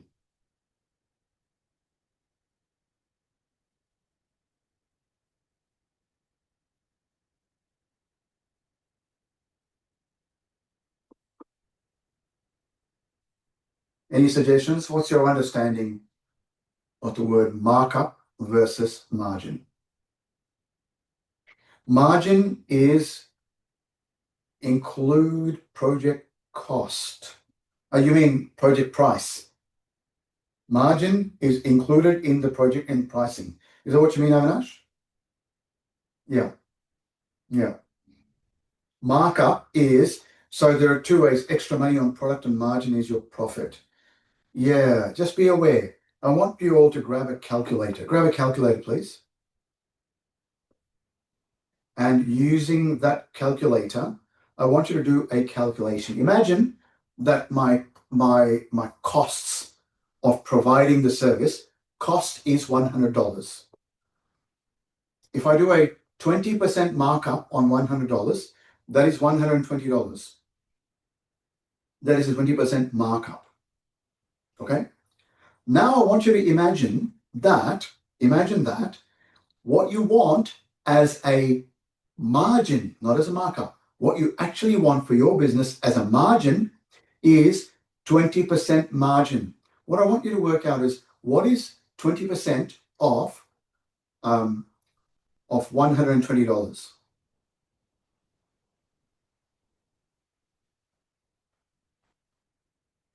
20% of $120 is actually $24. If you did cost plus 20% markup, you're not getting $24 on top. If you actually wanted, and I'll show you the calculation in a moment, if you actually wanted a 20% margin, not 20% markup, if you wanted a 20% margin, you need to charge, you need to price it as $125. Yeah, just be aware. Markup is profit as a percentage of your cost. Margin is profit as a percentage of your price. They are not the same number. Yeah. So 100 plus 20%, if $120 is your price, your actual margin is, in fact, work this out, 20 divided by 120 is 16.7%. $20 over $120 is 16.7%. A 20% markup is actually a 16.7% margin, not 20%. In order to earn a 10% margin, you need to do 11% markup. In order to earn a 15% margin, you need to do an 18% markup. Let's do a costed example. I think it's coming up on the next slide. Yeah. Tradespeople and small to medium enterprises almost always quote in markup. I add 15%. I was talking to a plumber who comes in and does plumbing jobs at our place. He's a small business owner. He's only been in business for 12 months, sole person, but only just starting to subcontract out some of the smaller jobs, and is thinking of taking on an apprentice, but then thinks it's too much of a headache, so he's not going to take on an apprentice, not until a bit later. But I asked him, so how do you price your jobs? Just a genuine question, because I got to know him. He says, well, I add up all my costs and I add 15% to it. Well, this is exactly what he said. So I'm actually quoting Nick Lang, our plumber, because it's actually easy to calculate that. Yeah. The number that actually has to cover your overheads, your risk, and your profit is the margin. So if you think in markup, but your survival depends on margin, you're actually quietly running your business into the ground. So to work out the price, this is what you need to do. Yeah. Determine the margin that you want. Example, 20%. Subtract the margin from 100%. 100 minus 20 is 80%. 80% as a decimal, as a number, is 0.8. Divide your costs by 0.8.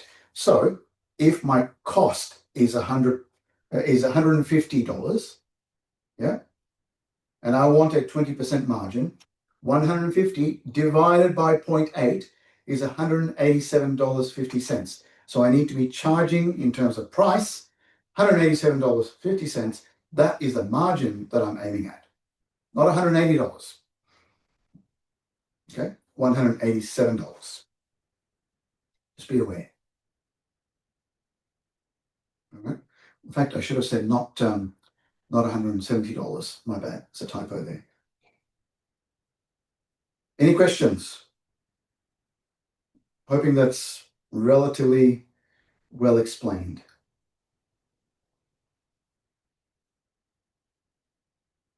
All good?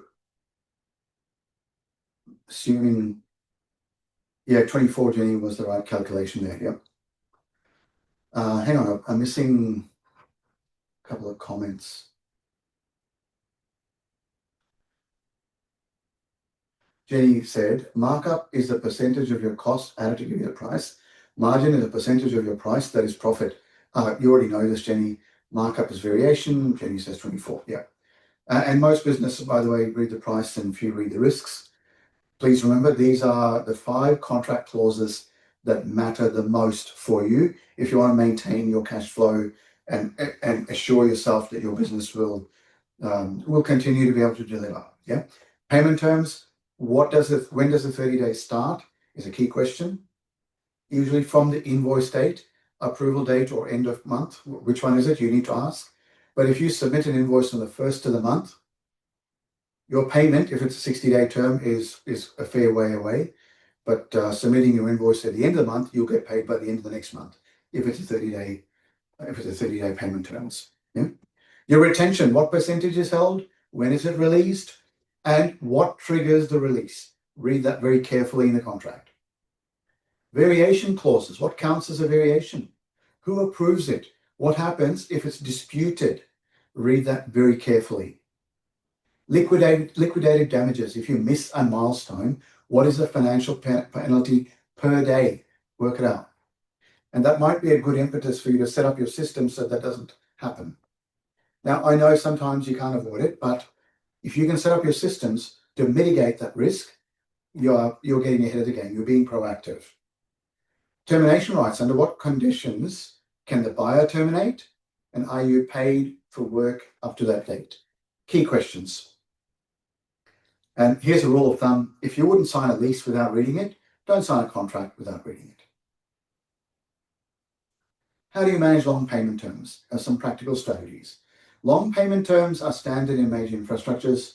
Plan around them. Don't hope that they improve. One of the strategies is know your working capital before you sign.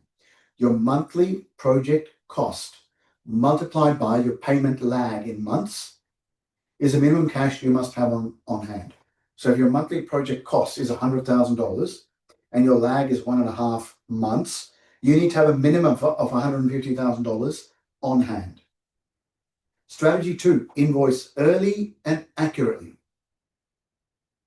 Any late invoice restarts the clock. Oh, and if it is not accurate, that is a pushback, and then you have to resubmit, and that's delay. I'll give you a very simple personal example for the Energy Co contract. Kelly, I can't remember the name of the gentleman who I was dealing with before, Alison at Energy Co. Gosh, I remember. Anyway, Alison called me. Was it Bart? Sorry? Was it Bart? Not Bart, sorry. No. I'm not sure. Anyway, Sorry. it'll come to me. But Alison called me directly. When was it? It was on the 28th of June or something like that, because this Energy Co contract that I'm now delivering on was all meant to have been completed by the 30th of June. In fact, it was the early July that I got a phone call, because the 30th of June was when we submitted the invoice for this entire Energy Co project. And Alison called back and said, why are you invoicing me the whole project? Because the project has been delayed. You agreed to the delays. You said that you will deliver in Dubbo and Mudgee towards the end of July. You will deliver in Hay and Jerilderie. Those are the other 2 locations I need to go and deliver this workshop. You will deliver that workshop in October or November. Why have you invoiced us the whole lot? And Alison, by the time Alison called me, wrote the email, our accounts team saw the email, then asked me for clarification, it was a week later. So clock restarted. The good news is I'm being paid for an initial amount, which is part of our terms, plus the development fee. I've already been paid for that. The initial amount covers my travel to Dubbo, for example. Negotiate where you can. There is nothing wrong with negotiation. You can negotiate any part of the contract, and in most cases, if you have a good enough case, the developer or the tier 1 head contractor will listen. Not that they're necessarily going to do anything about it. They will at least listen. For example, it's worth asking for early payment on materials. You could ask for 15% upfront so that you can start procuring materials. Strategy 4, separate your project cash from your business cash. To the extent where I've asked people to, at times, start up a project bank account, particularly for a large project. Yeah. Run a dedicated account per major contract, and the reality is the bank fees are relatively small relative to large contracts. Or if you're using Xero, for example, you can create a dummy account code and get a report on your, and you probably need to do that in a spreadsheet somewhere or use an AI agent if you like. You will say, I will have this amount of cash on hand and this is my cash flow forecast. If this is my cash flow forecast, and as you're getting your invoices, assign them to a very specific account code in software like Xero or MYOB, and that could help you to track your revenue as it comes in. And by the way, this is what retention actually costs you. Retention is money that the buyer holds back from every claim as security.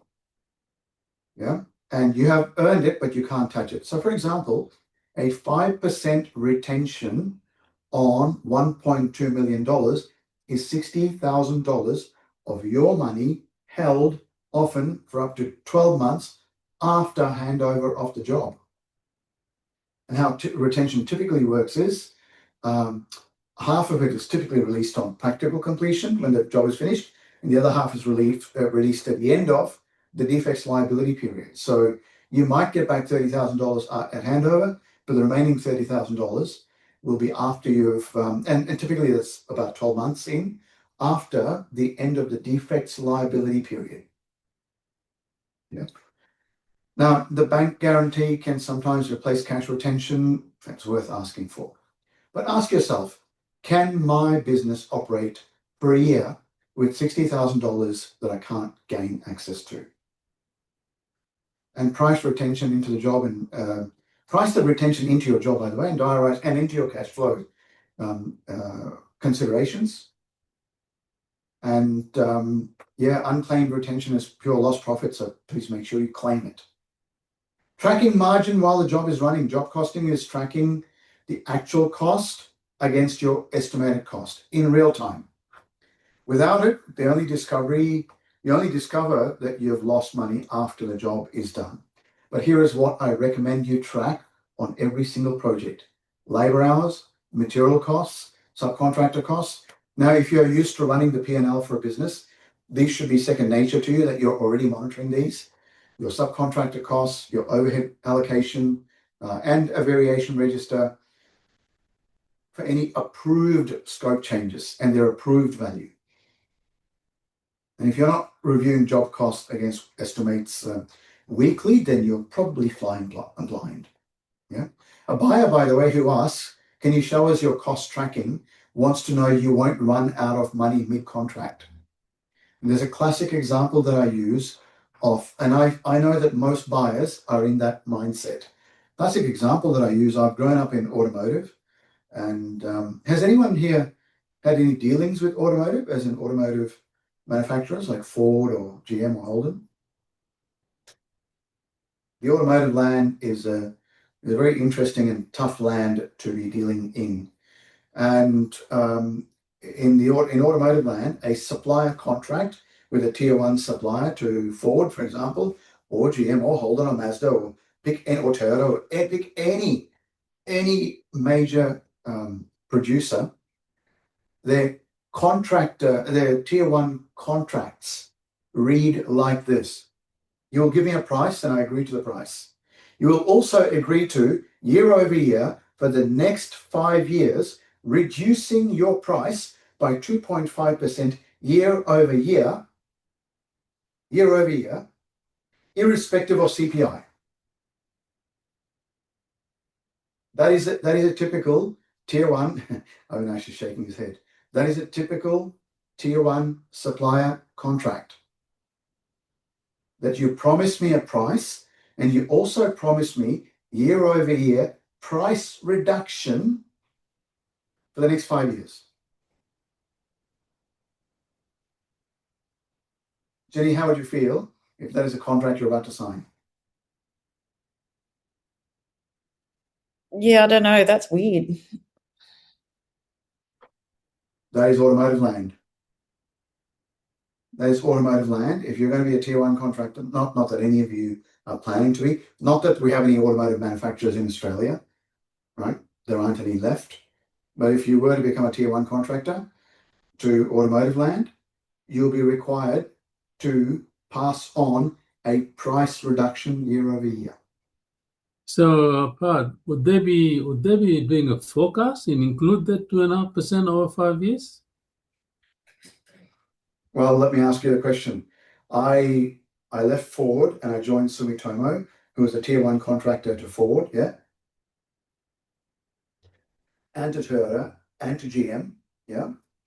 How do you think I managed to pass on those price reductions?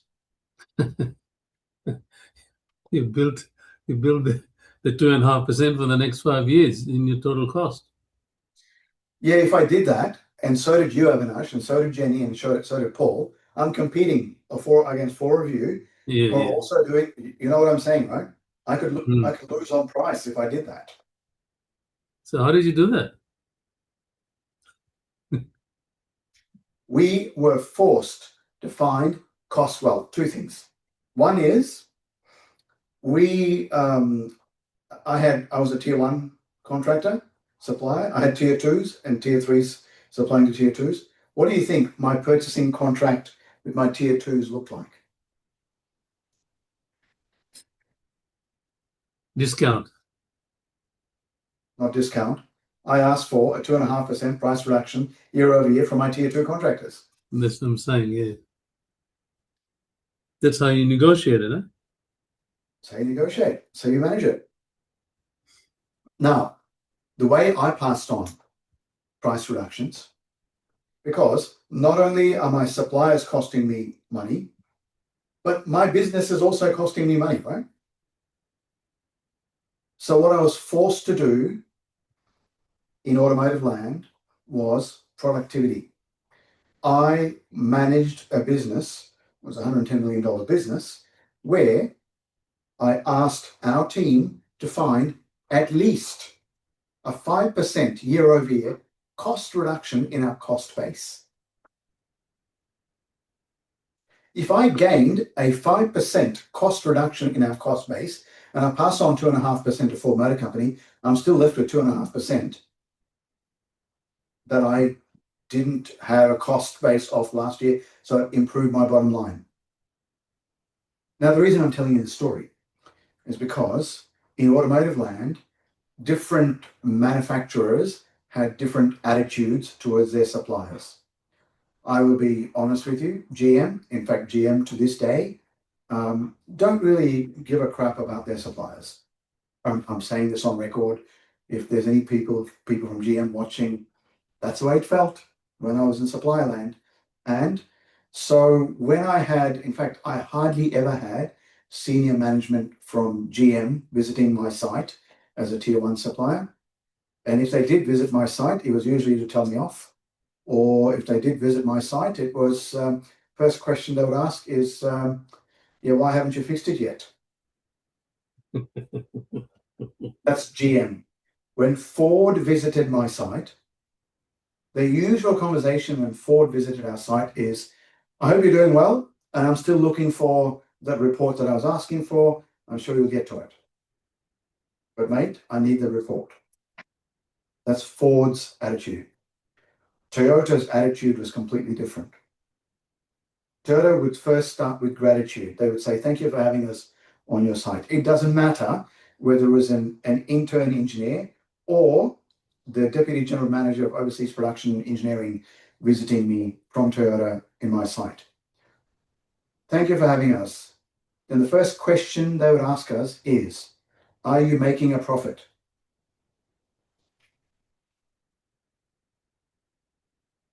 Why would the visitor from Toyota want to know whether we're making a profit? Because if you're not, they're concerned for your longevity and sustainability as a supplier. They're not concerned about your longevity and sustainability as a supplier. It's kind of slightly flipped, Kelly. They're worried about the continuity of their supply chain. They're practical, pragmatic people, right? They run a business as well. They want to know that they will have continuity of supply chain. But Toyota used to go one step further.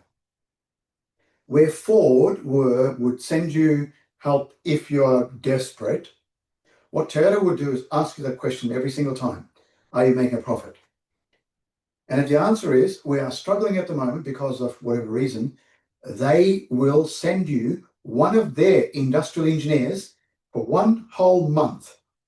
Think of a Lean Six Sigma expert coming to your business for 1 whole month, no expense to you, to help you to regain a profitable position.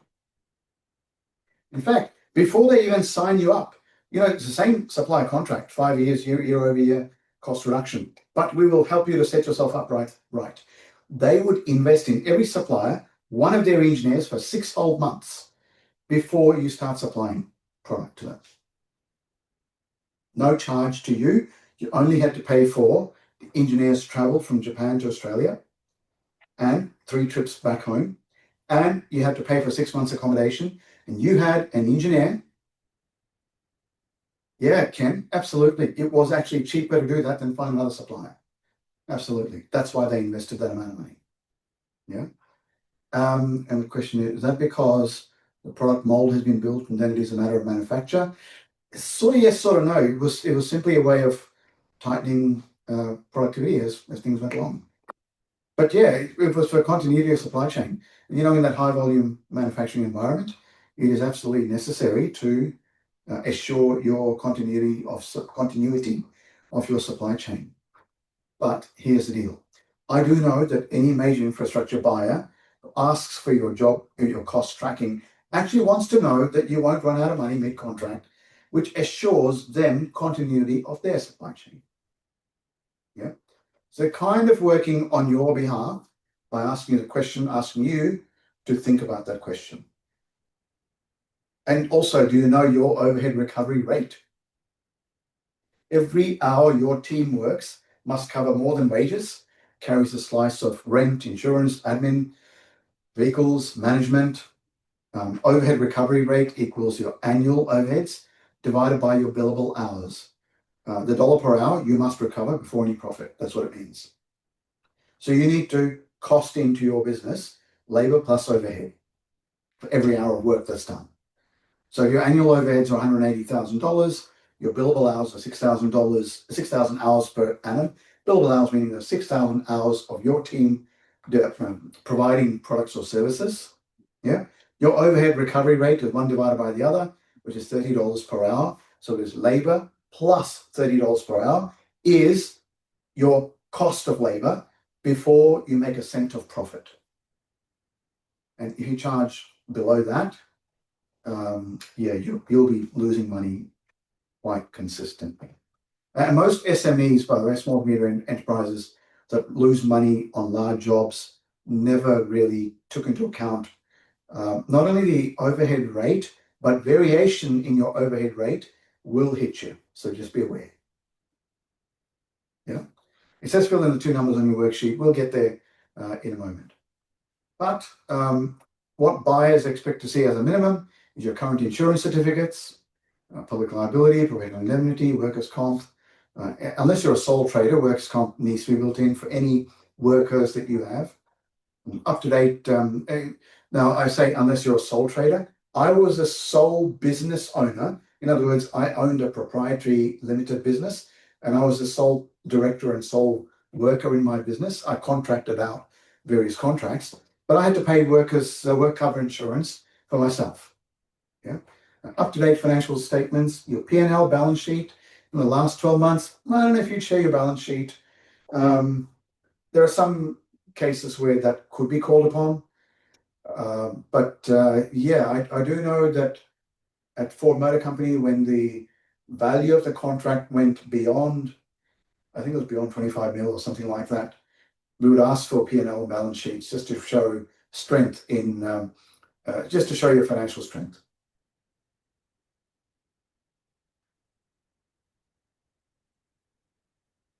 And what distinguishes a commercially mature supplier is you have reviewed and audited financials. You have a 13-week cash flow forecast that's maintained. Your variation register is documented and tracked and agreed to. Your working capital facility is in place. And I'll show you the example of what working capital really means. Your debtor days are tracked and actively managed, meaning you are also sending out invoices to your customers. Are you managing the number of days it takes for those invoices to be paid? Yeah. And warning signs that you may be overextending is any of those warning signs. If you have 2 or more of these above warning signs, just pause and get advice before you sign. If your cash is tight before the job even starts, that's a worry. If you don't have cash flow forecast for the full project life cycle, which again, for the next 13 weeks is probably more confident. For the remainder of the life cycle, probably not as confident. That's fine. Yeah. Your key person is already committed to another project. You've never managed a contract this size before. Please get help if you haven't. You're relying on this contract's first payment to cover your bills. Cover your other bills rather. No. And you haven't had a chance to review the contract particularly for larger contracts, by legal advice would be useful. So let's see, where do I want to take you through this calculation just as an example. Just bear with me. So $1.2 million contract, let's say, right? And your expense is $120,000 a month. And you bill monthly in arrears, right? You get paid 40. I'm assuming you don't have any prepayments at the start of contract. And I'm assuming that you get paid 45 days later, and there's a 5% retention that's held. Let's just have a look at what your cash position will be each month. If you, at the end of month 1, if you spent $120,000 and you received 0, you're $120,000 in the red. At the end of month 2, you spent $240,000 and you still receive 0 because it's 60-day terms, for example. Yep. Or you get paid 45 days later, then you are at your lowest point, you are $240,000 in the red. At the end of month 3, your first payment has landed. Therefore, expense minus payment, you're looking at minus 235. End of month 4, you're catching up slowly, and the trough is about $240,000, more than a fifth of the contract value. Just be aware. So I'll go back to the financial discipline worksheet before we do some calculations. So financial vulnerability identified, 3 actions to address as the output. Here's what I want you to do. Go to activity 5A. Activity 5A is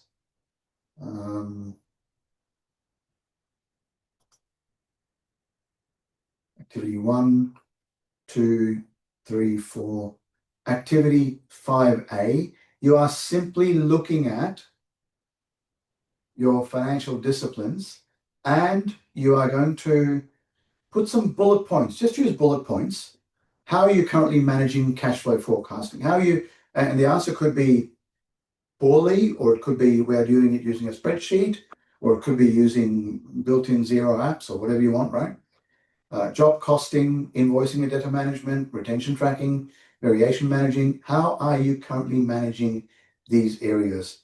If you like, on a sheet of paper, just write down 1, 2, 3, 4, 5, 6, 7, 8. For these 8 areas, make a note of how you are currently managing that. Give you 5 minutes to jot down some bullet points. Let me know when you're done.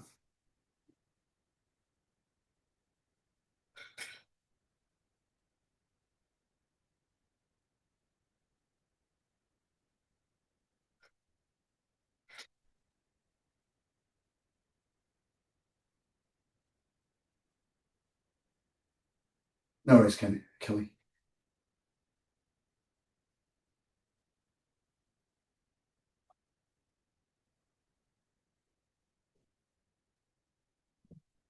But Kelly, you've got enough info here to manage your own business now, don't you? Yeah, that's right. Probably not supplying to the automotive industry is the Please don't. key takeaway. Key takeaway. Is that all you've learned all day today? No, not at all. That's a very interesting scenario, automotive. It's a tough land to play in. And team, my estimate is that we should be finished with the content of this workshop by about 3:15-ish, about 3:15. I know it says to 4 o'clock, but what I would love to spend a little bit of time on after that is the use of AI and appropriately setting up your AI to give you the best advantage. So I'll leave that to last. I'll have to watch that back. Yeah, no problem at all. Didn't I show you when I was at Forbes? Can't remember. Yeah, you did delve a little bit. Yeah. Yeah, but into look, your we recorded this time, and yeah, as soon as I've got the recording available, which could take a couple of days. What I'm planning to do, Kelly, is upload it to YouTube, create a YouTube link, and then I can share that YouTube link. Great. Thank you.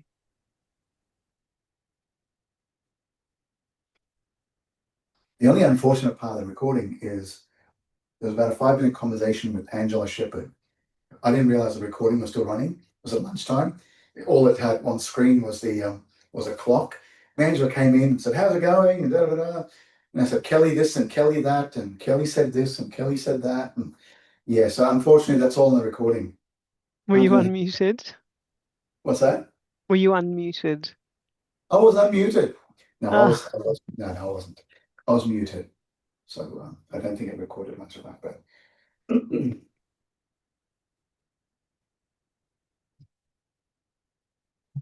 I didn't say Kelly said this, Kelly said that. All Ange wanted to know was who attended, where are they from, and are they gaining enough insight from what you're delivering? I did mention you, Kelly, saying that it's an advantage to have you on the call because it's confidence building for the participants and for me. So thank you for being on the call.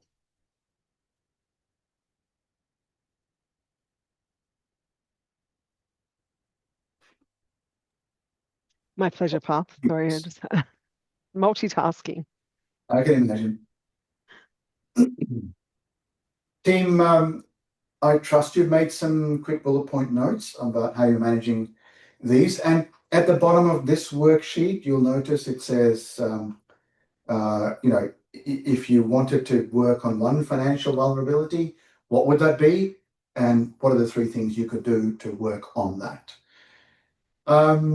Who's ready to just highlight what your key financial vulnerabilities might be? I know we're being recorded, but just be general in your answers, yeah, when you're ready.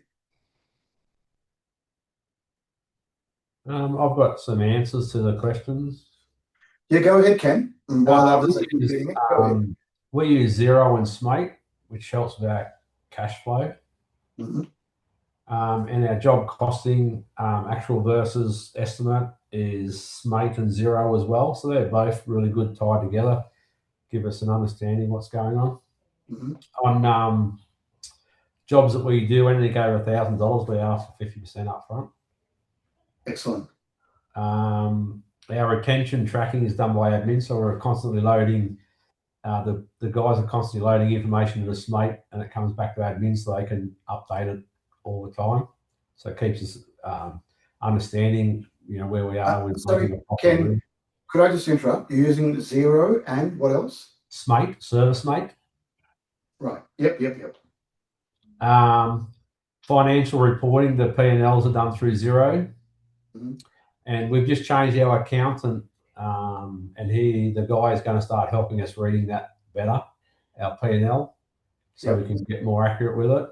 And we do have separate bank accounts where we stash money away out of the main account.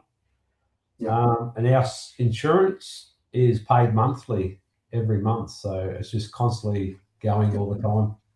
Yeah. So what would be one financial vulnerability that would fail first if you won a major res contract tomorrow? It would be the money actually landing in the bank. Yeah. So if we had a big job that failed to pay us, we would, although we've got a little bit of money in the bank to help us through that, we always try to keep 2 weeks' wages in advance. So, and a little bit of a buffer. So we haven't come to a big job that would really stretch us out at this point. So what you said about any job over $1,000, we request 50% upfront payment. Yeah. If it's a $1.2 million contract, you can't do that. No, and that's what we haven't experienced yet. So that would certainly be a change in what we do. Yeah. And so what I'm going to show you soon after this is how much money would you need upfront? What working capital would you need upfront before you go ahead and apply for those kinds of contracts? And then the question is, where could you get that line of credit from? Avinash, did you work through this? Is there any particular financial vulnerability of yours that you want to call out? Well, I'll tell you something. I mean, obviously, I'm not involved at the moment in this space, but when I was the senior project manager for the new double project, it was a $250 million project. So the way we did the cash flow is basically monthly cost to complete works, and was quite extensive, where we broke down in each area, like prelims, tier 2, 3 services. We had geotech, we had environment, then we had the bridge component, then we had all the bulk earthworks, then we had 2, 3 major intersections. So it was quite complex. Right. But the model we use is called MPR, which they had a business had a software package, and based on that is the monthly forecast and the cost to complete are based on how we invoice to Transport New South Wales, So that's and then that covered the whole what you just presented now.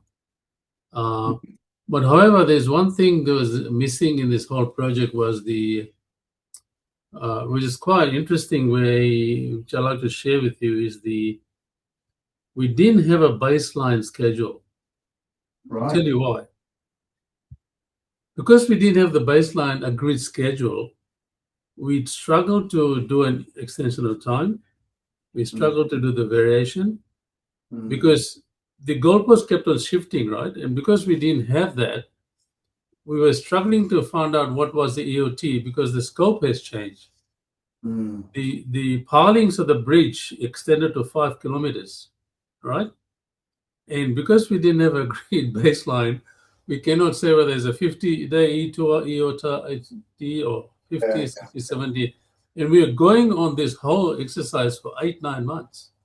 Gosh, yeah. And that for the EOT is about $70,000 a day, right? So that affected the whole project in a way. So so whenever one goes to a bigger project, if any of you goes to a major project, please make sure that you have an agreed baseline schedule, already signed off. Yeah. Then there's a working document. Then your schedule keeps on changing, right? And then you can present and agree with the client. So and you can demonstrate that it is a genuine variation then if you have an 100%. Yeah. 100%, because the scope changes, right?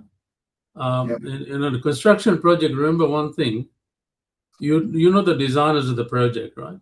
Somebody else has designed it. You put an estimate in on the IFC.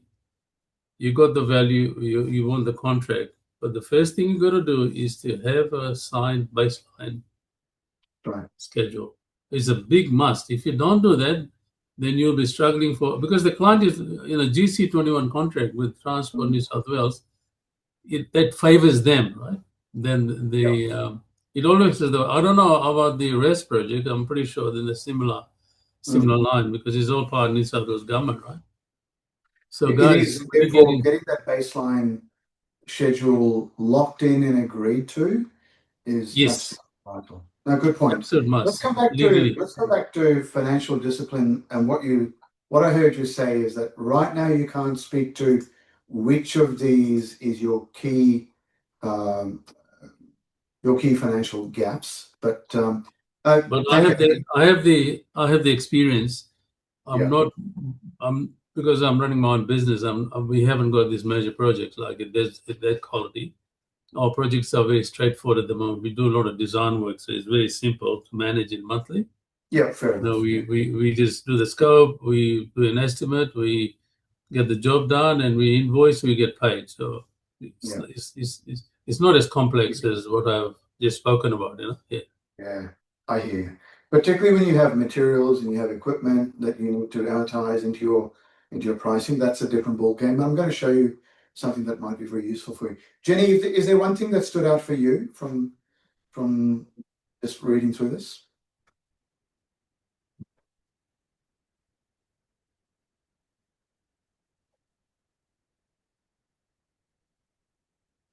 Oh, Jenny, is there one thing that stood out for you while you're reading through this? Yeah, there's a couple of things that I'm not doing a great job of. And I used to do better reporting. I pulled up doing some business coaching about 6 months ago.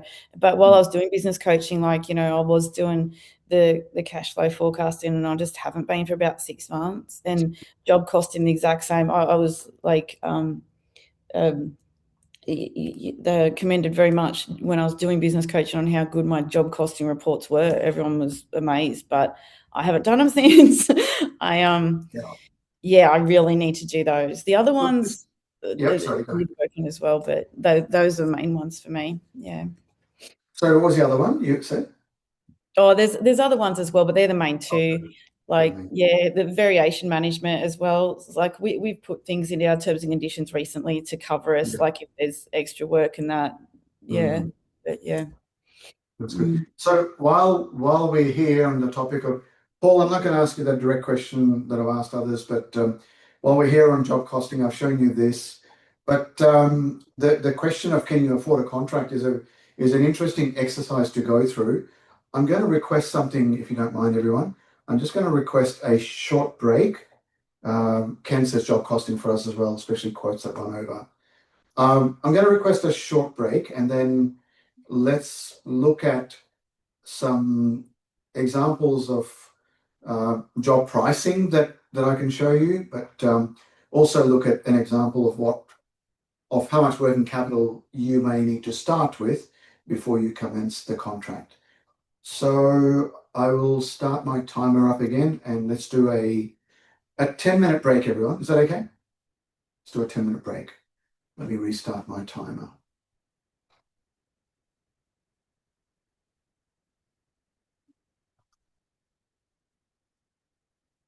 I'm not sure why I don't have my timer on my little toolbar here.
Did that timer beep at your end? Or was it just at my end? It beeped. Just at my end. So it's a good thing it didn't annoy you, because it did annoy me. All right, welcome back, everyone. Avinash should be back a couple of minutes later. So let's have a look at where we're up to in the content, and then we'll. I want to work through this scenario here, which is a cash flow calculated risk identified with mitigation strategy. I do have the answer down the bottom here, but I would love to know how you go with this, right? The scenario is you have won a $1.2 million contract. The payment terms are monthly progress claims paid 45 days after submission with a 5% retention. Your monthly project cost is $120,000, including labor, materials, plant hire, allocated overhead, etc. Right? Labor and overhead, plant hire, and materials. Calculate what is the minimum cash buffer you need in place before starting this contract. And so when you go to the actual activity, you have some guide here of how to do the calculation, right? That's 1.5 months times cost. So just go ahead and do this for yourselves and tell me what working capital you need before starting. See how you go.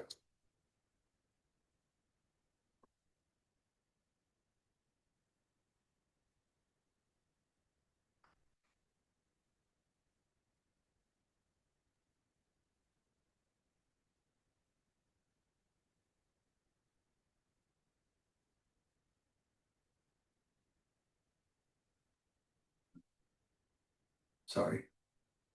Open something in the background here.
All right, I'm hoping you've done the calculation. Let's see how you went.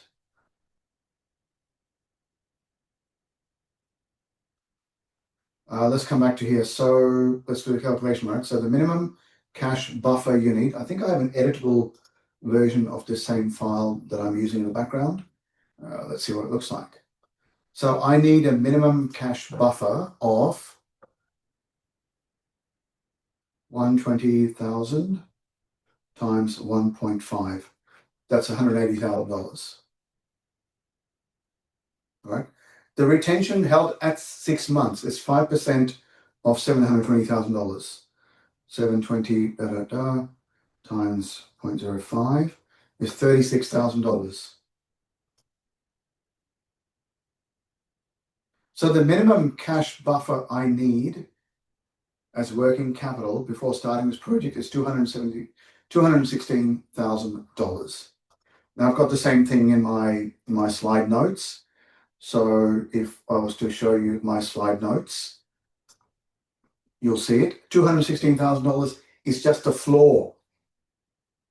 This is the minimum to not run out of cash in a perfect scenario. Yeah, but a prudent business would want a $250,000 to $280,000 buffer. So $180,000, Jenny, is correct. Yep, you've got it. You did all the calculation. $216,000 in total. How would you manage to get a $216,000 cash buffer? Tell me what strategies you would use. Unmute and talk to me is probably quicker. Ken and Jenny, this kind of applies to you and Avinash. Go to the bank. Yeah, absolutely. Go to the bank and ask for it. And of course, the bank will want to know all of your financials, etc., and your systems of how to manage that as well. Just any good buyer would know. But yeah, by all means, get a bank loan. Yeah, as Jenny says. So just be prepared for that, is what I'm saying. Now, my business, we have actually written into our constitution that we have at any point in time a 6-month expense buffer in the bank at any point in time. So we've got a 6-month buffer of our expenses sitting there in case. And in fact, the last time we had to start dipping into that or be worried about it was the start of COVID, when I'm talking about end of March, April 2020, when we had a whole bunch of clients saying, pause work. We don't know what this COVID thing is all about, so just pause the work. You can't come to our site. We're trainers and facilitators. I'm at the DPIID offices here in Dubbo at the moment. I couldn't have done this. I could have run this workshop from home, but this is back in the day when I wasn't as... Ooh, is my internet connectivity okay? Am I coming through loud and clear or not? You're dropping in and out. We can see you, Was but I? your voice is dropping in and out. Is it not just me? Jenny, did you get that too? Yeah. Yeah. Is this better? Yeah. I'm just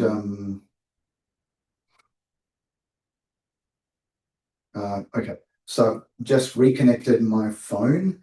I found that it was flipping between Wi-Fi hotspot to my phone and the DPID internet access, but I just flipped across to my phone now. Should be more stable. But the last time we had to actually dip into our expense buffer, so we have a ruling in our constitution that says we need 6-month expense buffer in the bank at all times. The last time we were at risk of dipping into that was the start of COVID. And not since then. We managed to maintain our cash buffer, and that's helped us out. But we know that when it comes to applying, for that $800,000 contract that I said we're applying to, we actually decided that we needed a quarter of that as a buffer. But the good news is we asked for, in our contract terms, Ken, very similar to you, in our contract terms, we negotiate somewhere between 10 to 25% payment upfront for us, and we retain that ourselves. We retain that in order to act as working capital for us to do the work. So this project that I'm doing for EnergyCo is not that large in terms of value. The EnergyCo project that I'm doing right now is only a $4 million project. So no, I'm kidding. It's not. We're not getting paid $4 million to run these workshops. much less than that. But it's not that big a project, and therefore, if EnergyCo had negotiated with us and said, look, we want you to develop the content, show that you develop the content, then we'll give you the initial retainer, it wouldn't have been much of a big deal for us. So let's have a look at what happens with variation. So what would happen with variation? So that's the next part of the activity, which I won't actually get you to do the activity. So if you have, oh, here it is, sorry, there's the activity. Let me just call that up, right? A client asks for extra work, 40 labor hours at $85 per hour, $6,000 in material, and 3 days of plant hire that you need to do at $900 a day. You need to add your direct costs and add a 12% overhead recovery, then 15% margin. So that's actually going to cost you about $15,500. That is your variation price. The rule is never start a variation without a written price and written approval. But of course, going back to what Avinash was saying, never also start a contract. Never start a contract without a baseline, what did you say? Baseline schedule locked in, baseline deliverables locked in. So team, that kind of brings me to my next question. How do you do your job costing?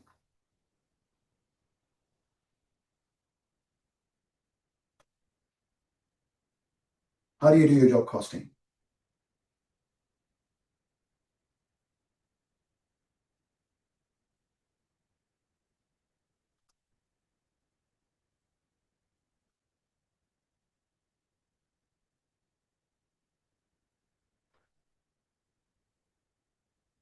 Ours is a simple schedule of rates. Okay, that's good. That's useful to know that you've got a very simple schedule of rates. How else do you do your job costing? I'm curious. I'm about to display how we do our job costing because ours is a schedule of rates very similar. We have a rate card that we use, but our rate card is a very simplistic rate card. But I want to show you how we manage our rate card and assure margin. And then I want to show you a tool that I'll share with you via schedule of rate markup on products. Well, fair enough. Fair enough. So what we've done at Vative is we've gone to a schedule of fees where we have already baked our margin into that schedule. Just letting you know, everyone, we are, as Vative, we are a social enterprise. What do I mean by a dollar rate per watt for solar? Okay. And so we're a social enterprise. What that means is we're actually 50% owned by a charitable entity. 50% of our ownership sits with a charitable entity. So my ownership in business is part of the remaining 50% of ownership in the business. So I own a fairly small part of the business. There are two others that own a slightly bigger chunk than I do. But here's the thing, 50% of our net profits go to charity, and we are absolute, a margin is sacrosanct. We will never compromise on margin. So watch this. I'm about to display to you what our costing tool looks like. I'll come back to here. This is what our costing tool looks like. Oh, team, just saying, this is our entire set of files. This is our entire set of files that we need to manage. So if I was to go to operations and then go to client programs, I can tell you that our existing client programs are all of these. There you go. These are our current client programs who we are delivering services to, or we have just provided a proposal to. Yeah. And these are our completed services. Our filing system, I'm going to say I'm quite pleased with the fact that it is standing up to what I call the stranger test. So if I go to sales templates and go to sales master folders, there'll be a costing tool there. It's called a cost analysis tool. This is the costing tool that every single one of us use. If it's professional services, it's very, very, very easy. This is executive alignment. That is the service offering. It costs $2,480 and it's 2 service days, which means the total cost out is $4,960. And if I want to deliver 2 of those, it immediately gives me a pricing there that I need to charge. That has already got my margin built in, and it's got all of our costs and everything built into it.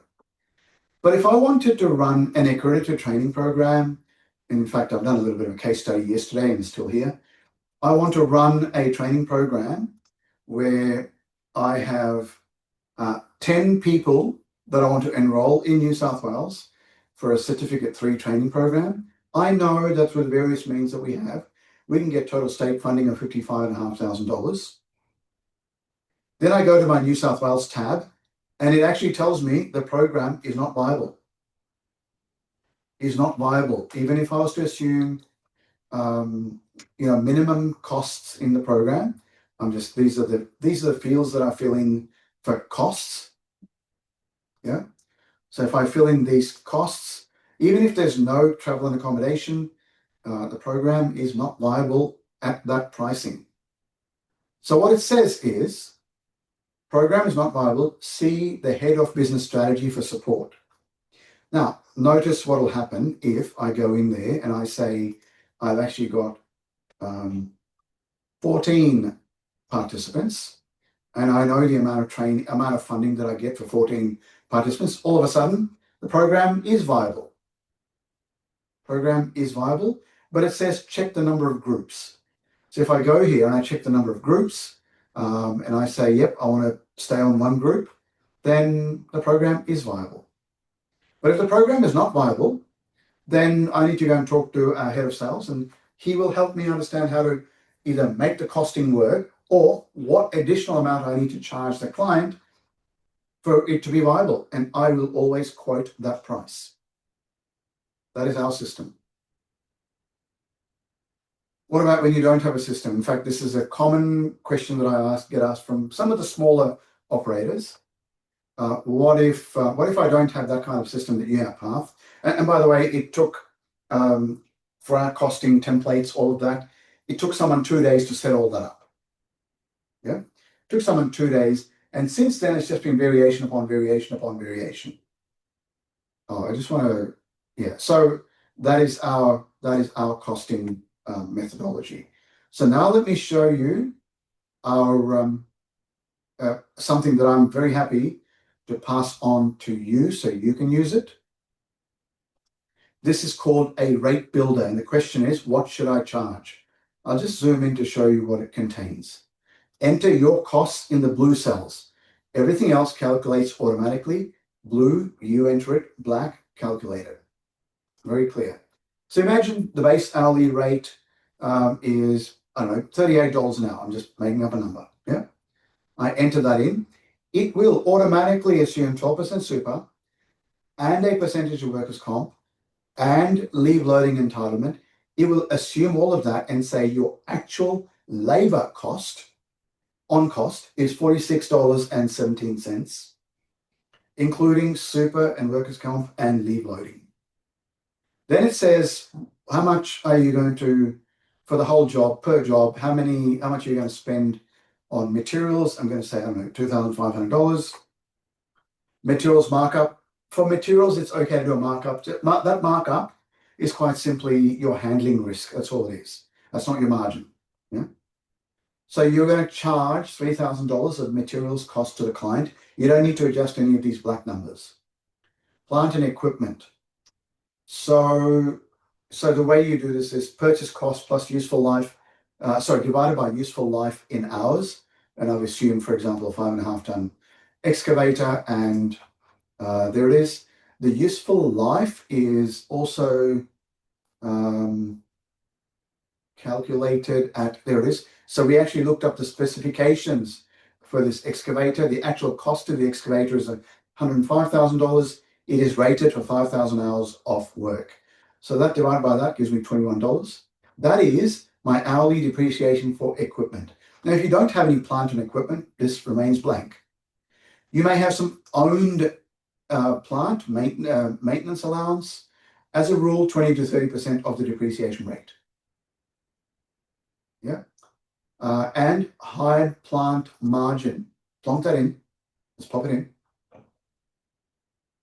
What about oversight and coordination margin to oversee your subcontractors? Typically, 10 to 15% is what you should add on to manage your subcontractors. And your annual fixed overhead costs. So this is just a worked example, right? This, you'll notice, is a sum total of, and team, what you need to do is you need to change these numbers to suit yourselves accordingly. Yeah. Insurances per annum, registration per annum, admin per annum, rent per annum, computers and utilities, phone and internet, uniforms, add those numbers in, and this is your annual fixed overhead costs. This is just a fictitious example. Yeah, your estimated annual billable hours, 6,000 is typical. 6,000 is for this particular fictitious company. You type that in, whatever that is for you. It will then work an estimated job duration. It will work out the total overhead for this job, not total overheads for your business, but for this job. Then price build up and profit margin. All you need to enter is what margin are you aiming at, and it will work out the markup for you. It says the minimum sell price excluding GST should be for this job $4,186. So you need to quote at or above this price. Plus GST is plus GST. So that is a pricing tool. Type in a yes if you think this could be useful for your business.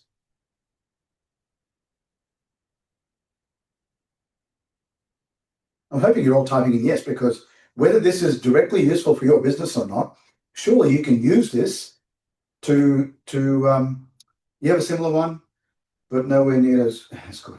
Well, as long as you've got one, that's great. And this might just point you in the direction of what else you need to consider. That's all.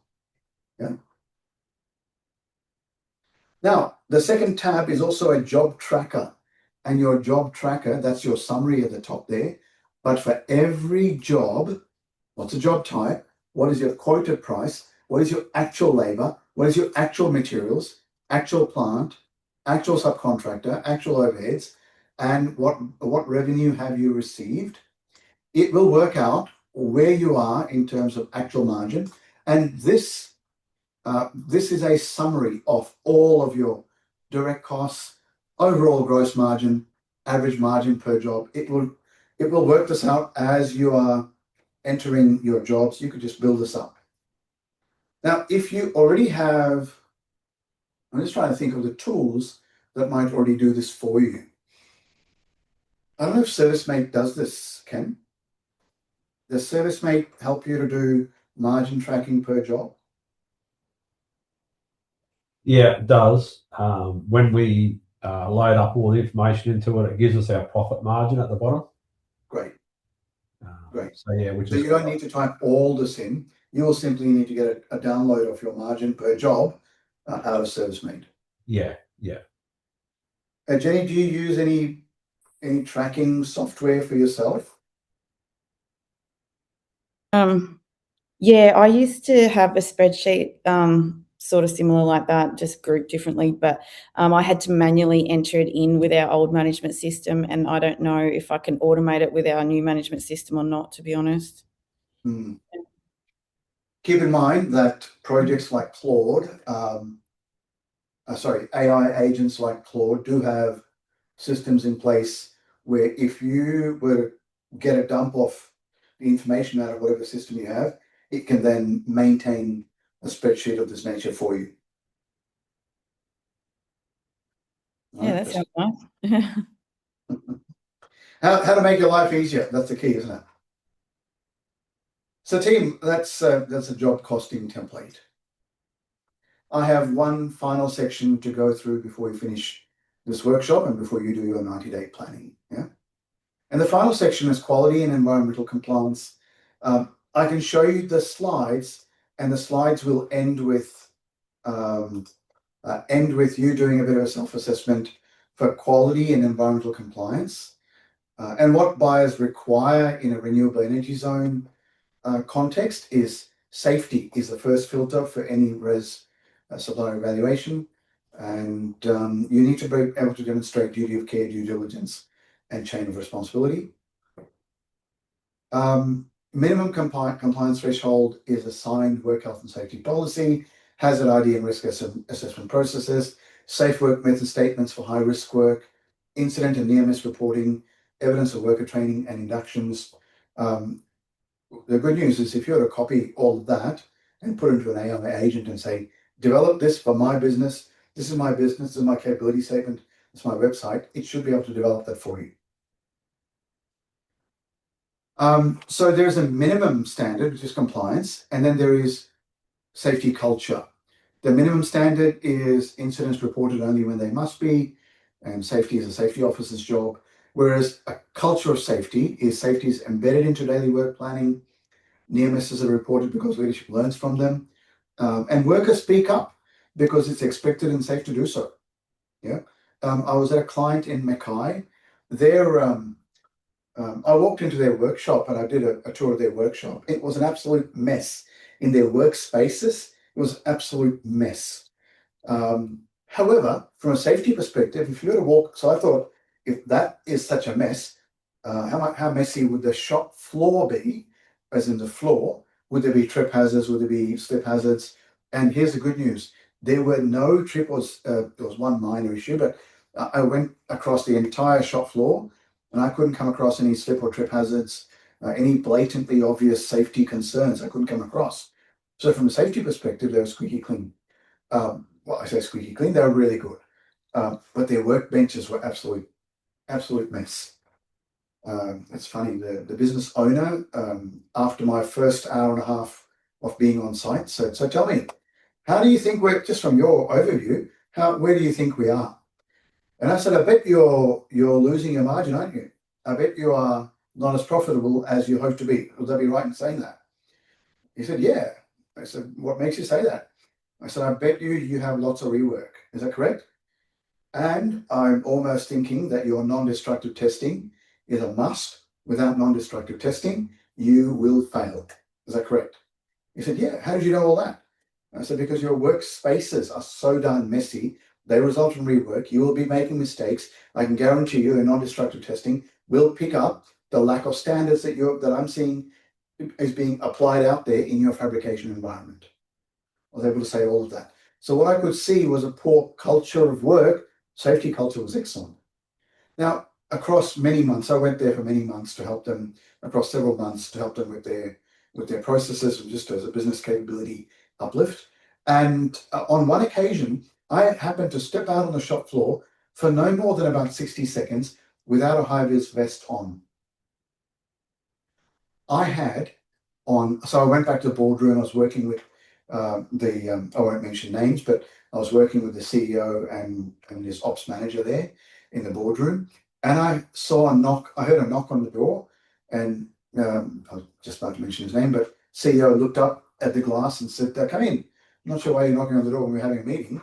And the dude that walked in was one of the more experienced operators on the shop floor. He walked in and he said this.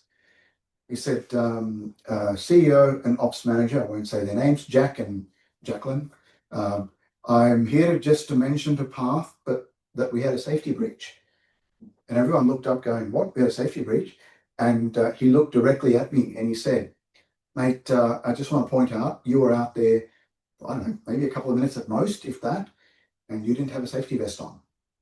He had no qualms in walking into a boardroom and telling me off, not telling me off, but telling me what I did wrong.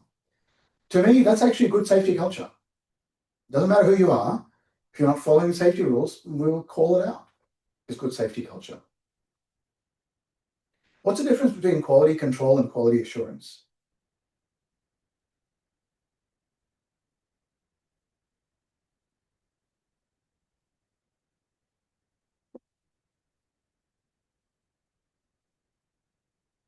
What do you reckon is the difference between quality control and quality assurance?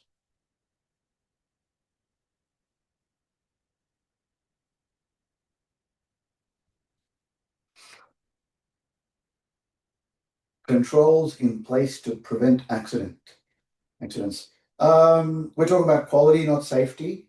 You're talking about prevent rework, for example, Ken, I imagine. Yeah. So when you say the controls in place to prevent rework, is that quality control or is that quality assurance? Control. Okay. Jenny asks, is quality control the planning and quality assurance the evidence? I will show you what the difference is between quality control and quality assurance in a moment. But the first thing I'm about to do is do a little activity with you. Just bear with me. I'm going to stop sharing screen and I'll bring up I'll bring something up, just a moment. To demonstrate the impact of quality control versus quality assurance, I'm going to bring up one slide that is not in this program, but a different program.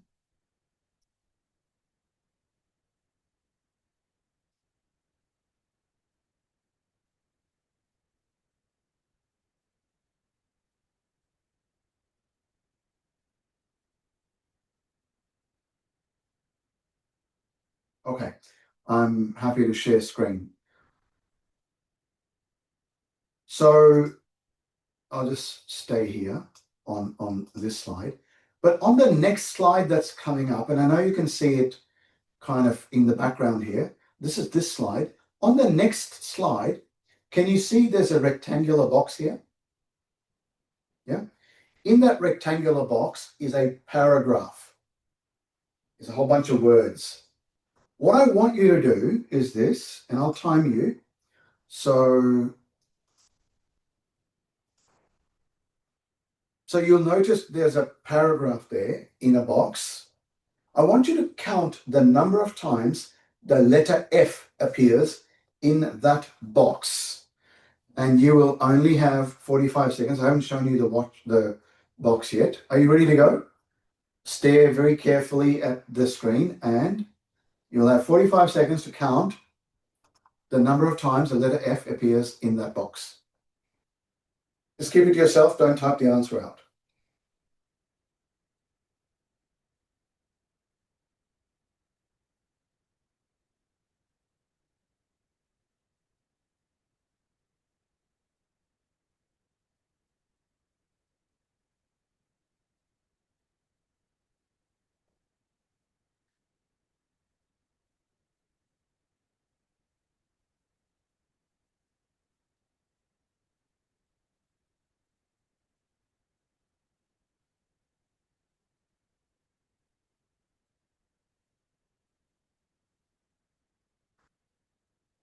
That's it. That's 45 seconds.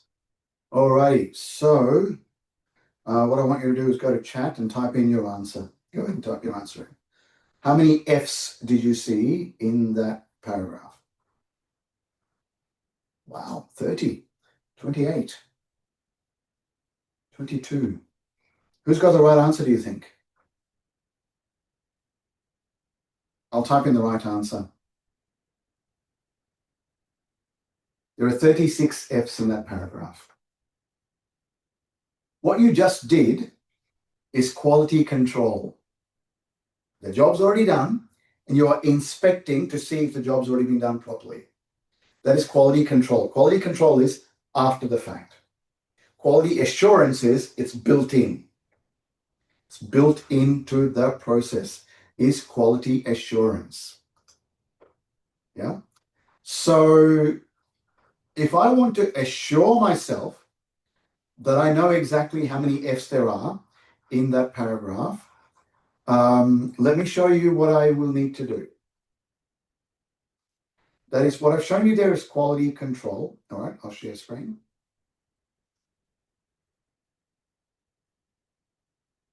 The reason you didn't get all of the Fs in that letter F in that paragraph, it's either because you ran out of time. We don't have every day of from here until whenever, until next year to do that inspection. We have a limited amount of time. Either you ran out of time or you missed some of the offs, OF. Yeah. If you want to know exactly how many there are and you want to assure, then you don't count. You do something like this. You do a control F, find and replace, and it tells me find and replace found 36 Fs. That is quality assurance. Quality control is after the fact. Quality assurance is built into the process.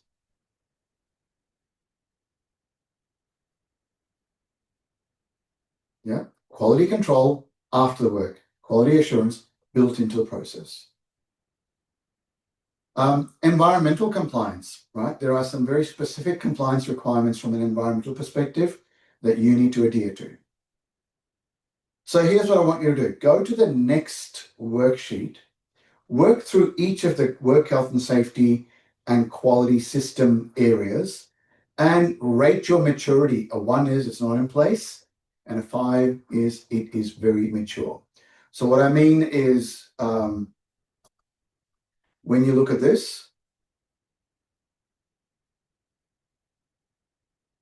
for each of these areas, rate for yourself where you are from 1 to 5. I'll just give you a few.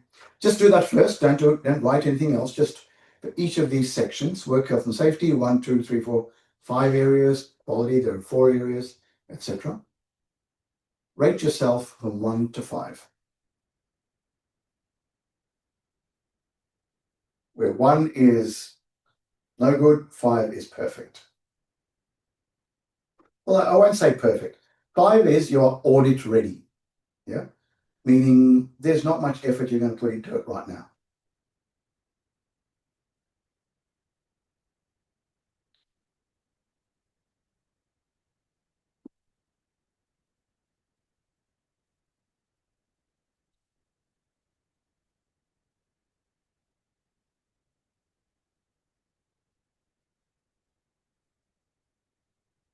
Oh, by the way, one thing I forgot to mention is most of us as businesses, we need quality assurance and quality control. I haven't seen a business yet that survives purely on quality assurance and doesn't need to do any quality control. The best manufacturers, service and product providers all have both built in.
All right. Does anyone have any 1s in either work health and safety systems, quality systems, or operational systems?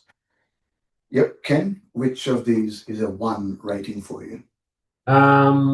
Quality control processes, I'll put a 1 for that. Okay. Non-conformance reporting and closeout, I'll put a 1 for that. Subcontractor management processes, I'll put a 1 for that. And equipment assessed maintenance records, I'll put a 1 for that as well. Well, fair enough, mate. This is the opportunity for you to call it out so you can work on it. Yeah. Now, are they the most important things to work on? I will say maybe not the quality control processes, but non-conformance reporting, working on that to get to a slightly better level is a good idea. And equipment and asset maintenance records. It's not about the maintenance records, but having a maintenance schedule is important. Just for your own continuity. Yeah.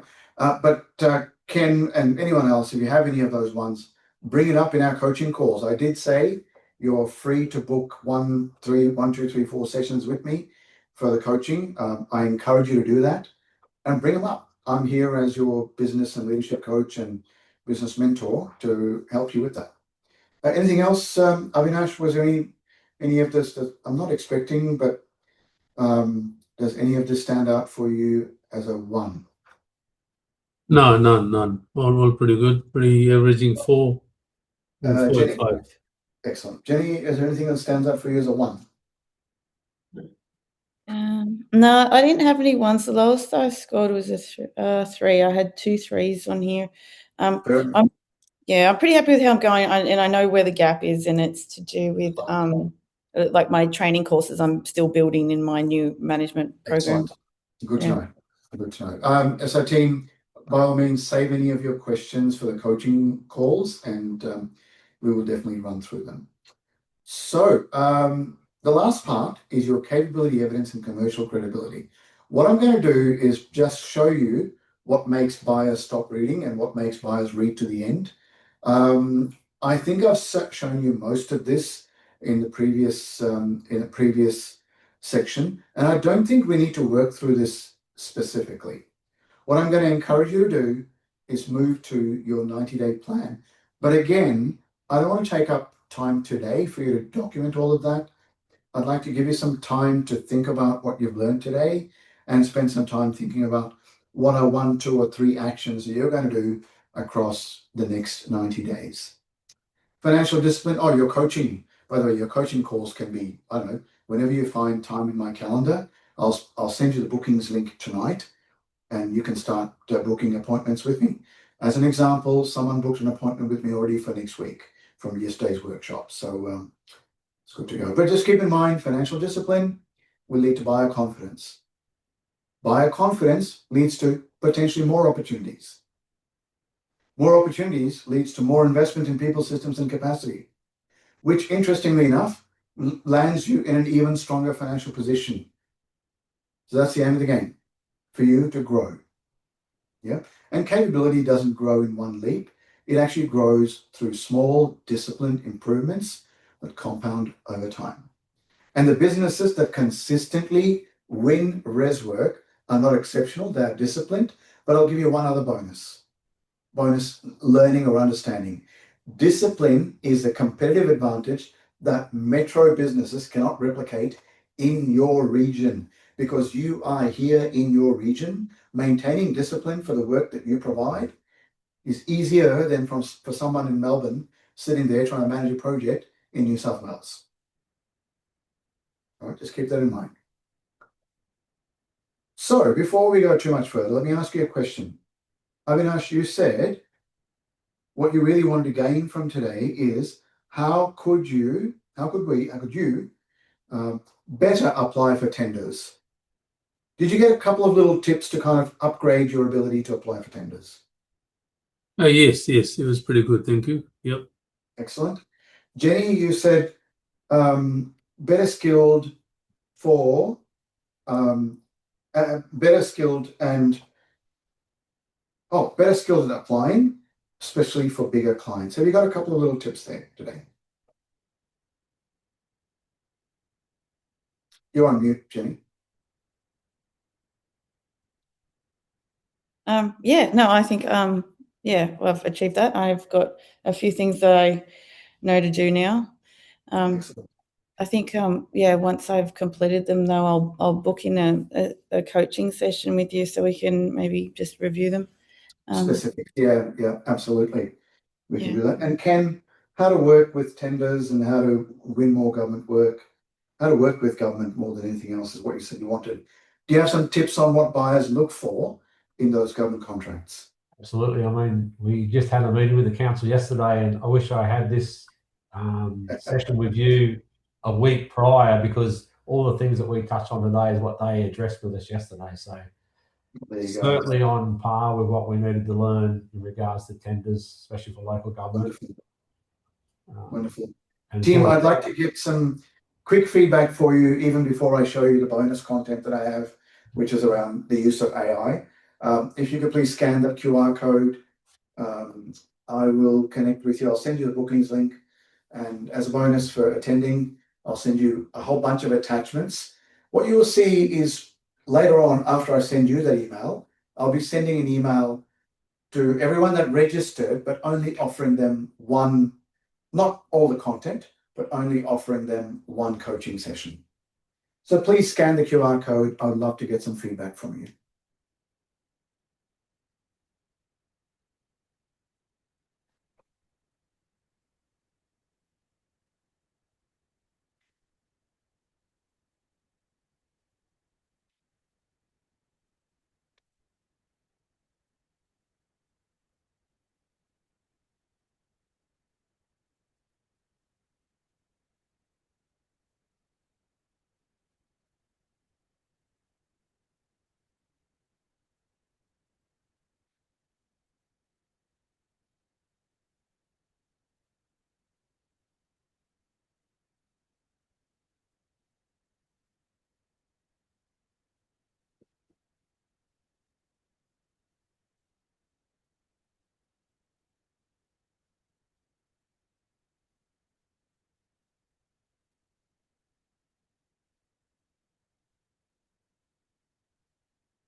Jenny, just so you know, I've sent back your potentially refined business capability statement. That's attached to an email back to you. And Jenny, did you get any reply from Dave Norris or anyone on? Just have a quick look, because I'm really keen to understand that question of how do you reduce your, how do you increase your, what was it? The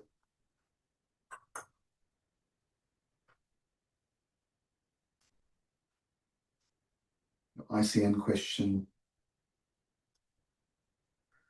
Yeah, the risk rating on ICN. Yep. How do you improve that? I don't know if you've got any response back, but just have a scan through. No, haven't heard back. Let you know when you do. Okay, wonderful. Please just share with me, and I'll pull out the guts of it and send to everyone. Team, what I'm about to now show you is how I use AI. Now, whether it's Claude or ChatGPT, I've already mentioned to you that I have a paid account. And the way I use, for example, ChatGPT works like this. So you remember I said I have a project here that reviews, where is it? That reviews your capability statements and provides me with feedback. So I call that a project. And I can do something as simple as this.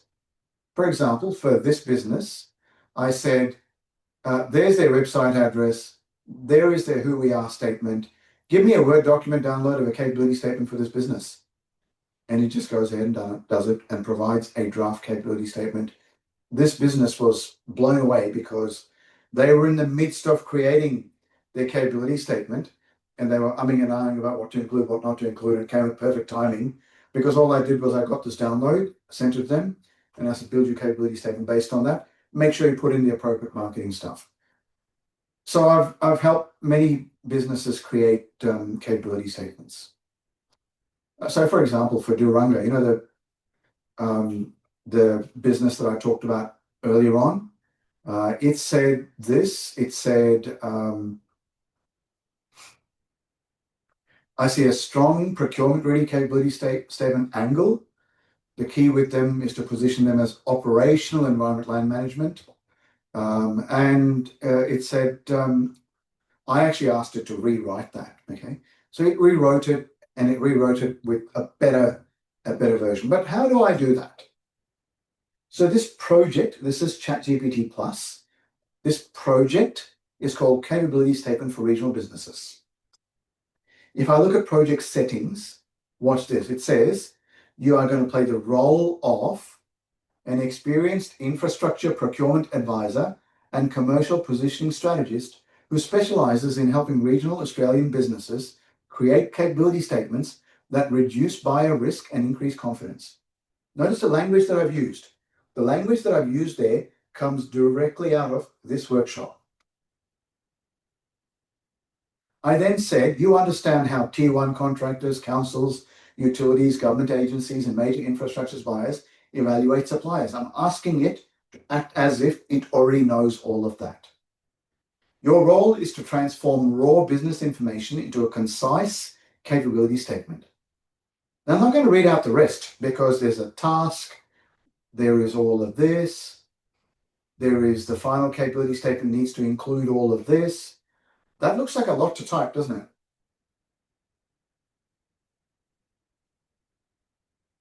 There's a lot there. In fact, I will show you everything that I had to type in order to create those set of instructions.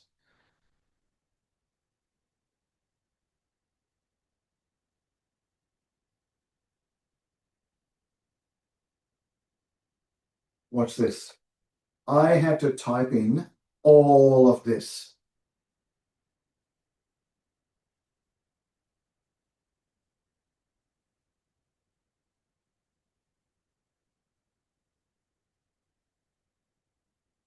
Have I overwhelmed you?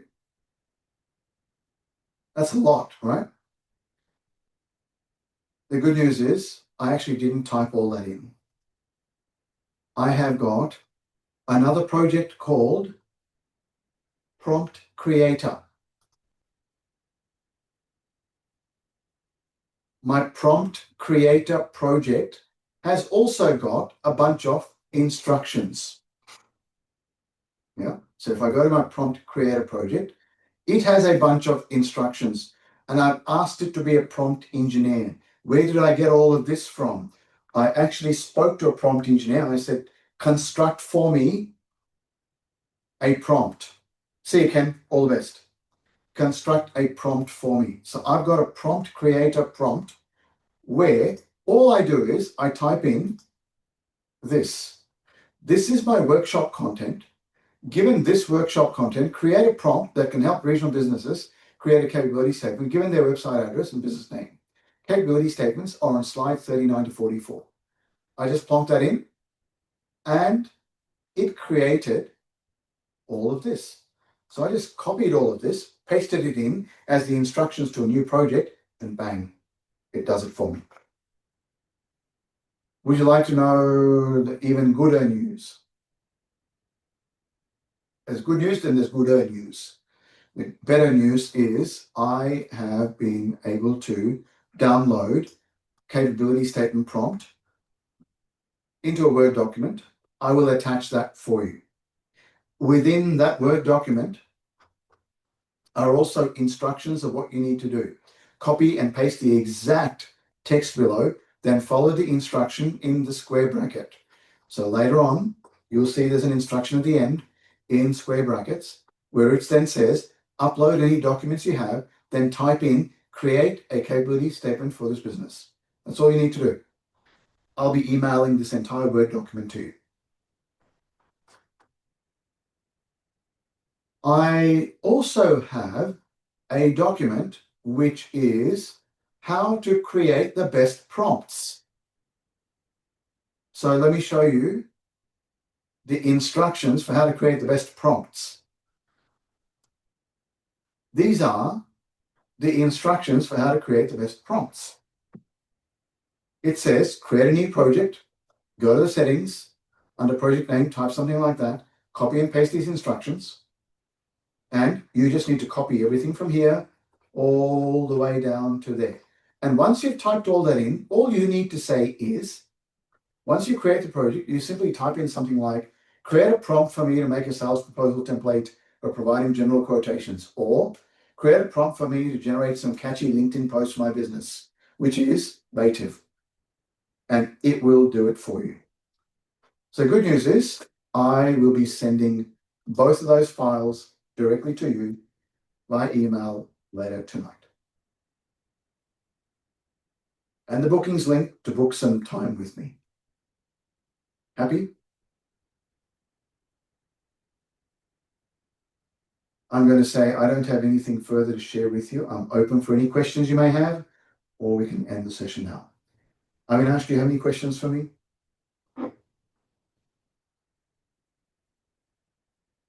Just unmute and talk to me, it's quicker. All good, all good. Thank you so much, Pat. You're I welcome. really enjoyed it, and in the I look next forward to seeing you on the one, coaching session. yeah, Jenny? absolutely, absolutely. Do you need anything further today, or should we just catch up on the coaching session? No, I won't have any more questions until I've done some more work. But yeah, so I And look let it forward all sink in as well, and see how you go. I'll also be sending the rate card job pricing calculator worksheet. I'll send that across. Thank you. Yeah, thank you. Feel free to use any of that. Feel free to share any of that with anyone you choose to as well. Thanks, everyone. And you will also receive a link to this recording if you want to watch this again at any stage. Thank you, everyone, and bye for now. All right, thank you. Thank you. See you. Bye.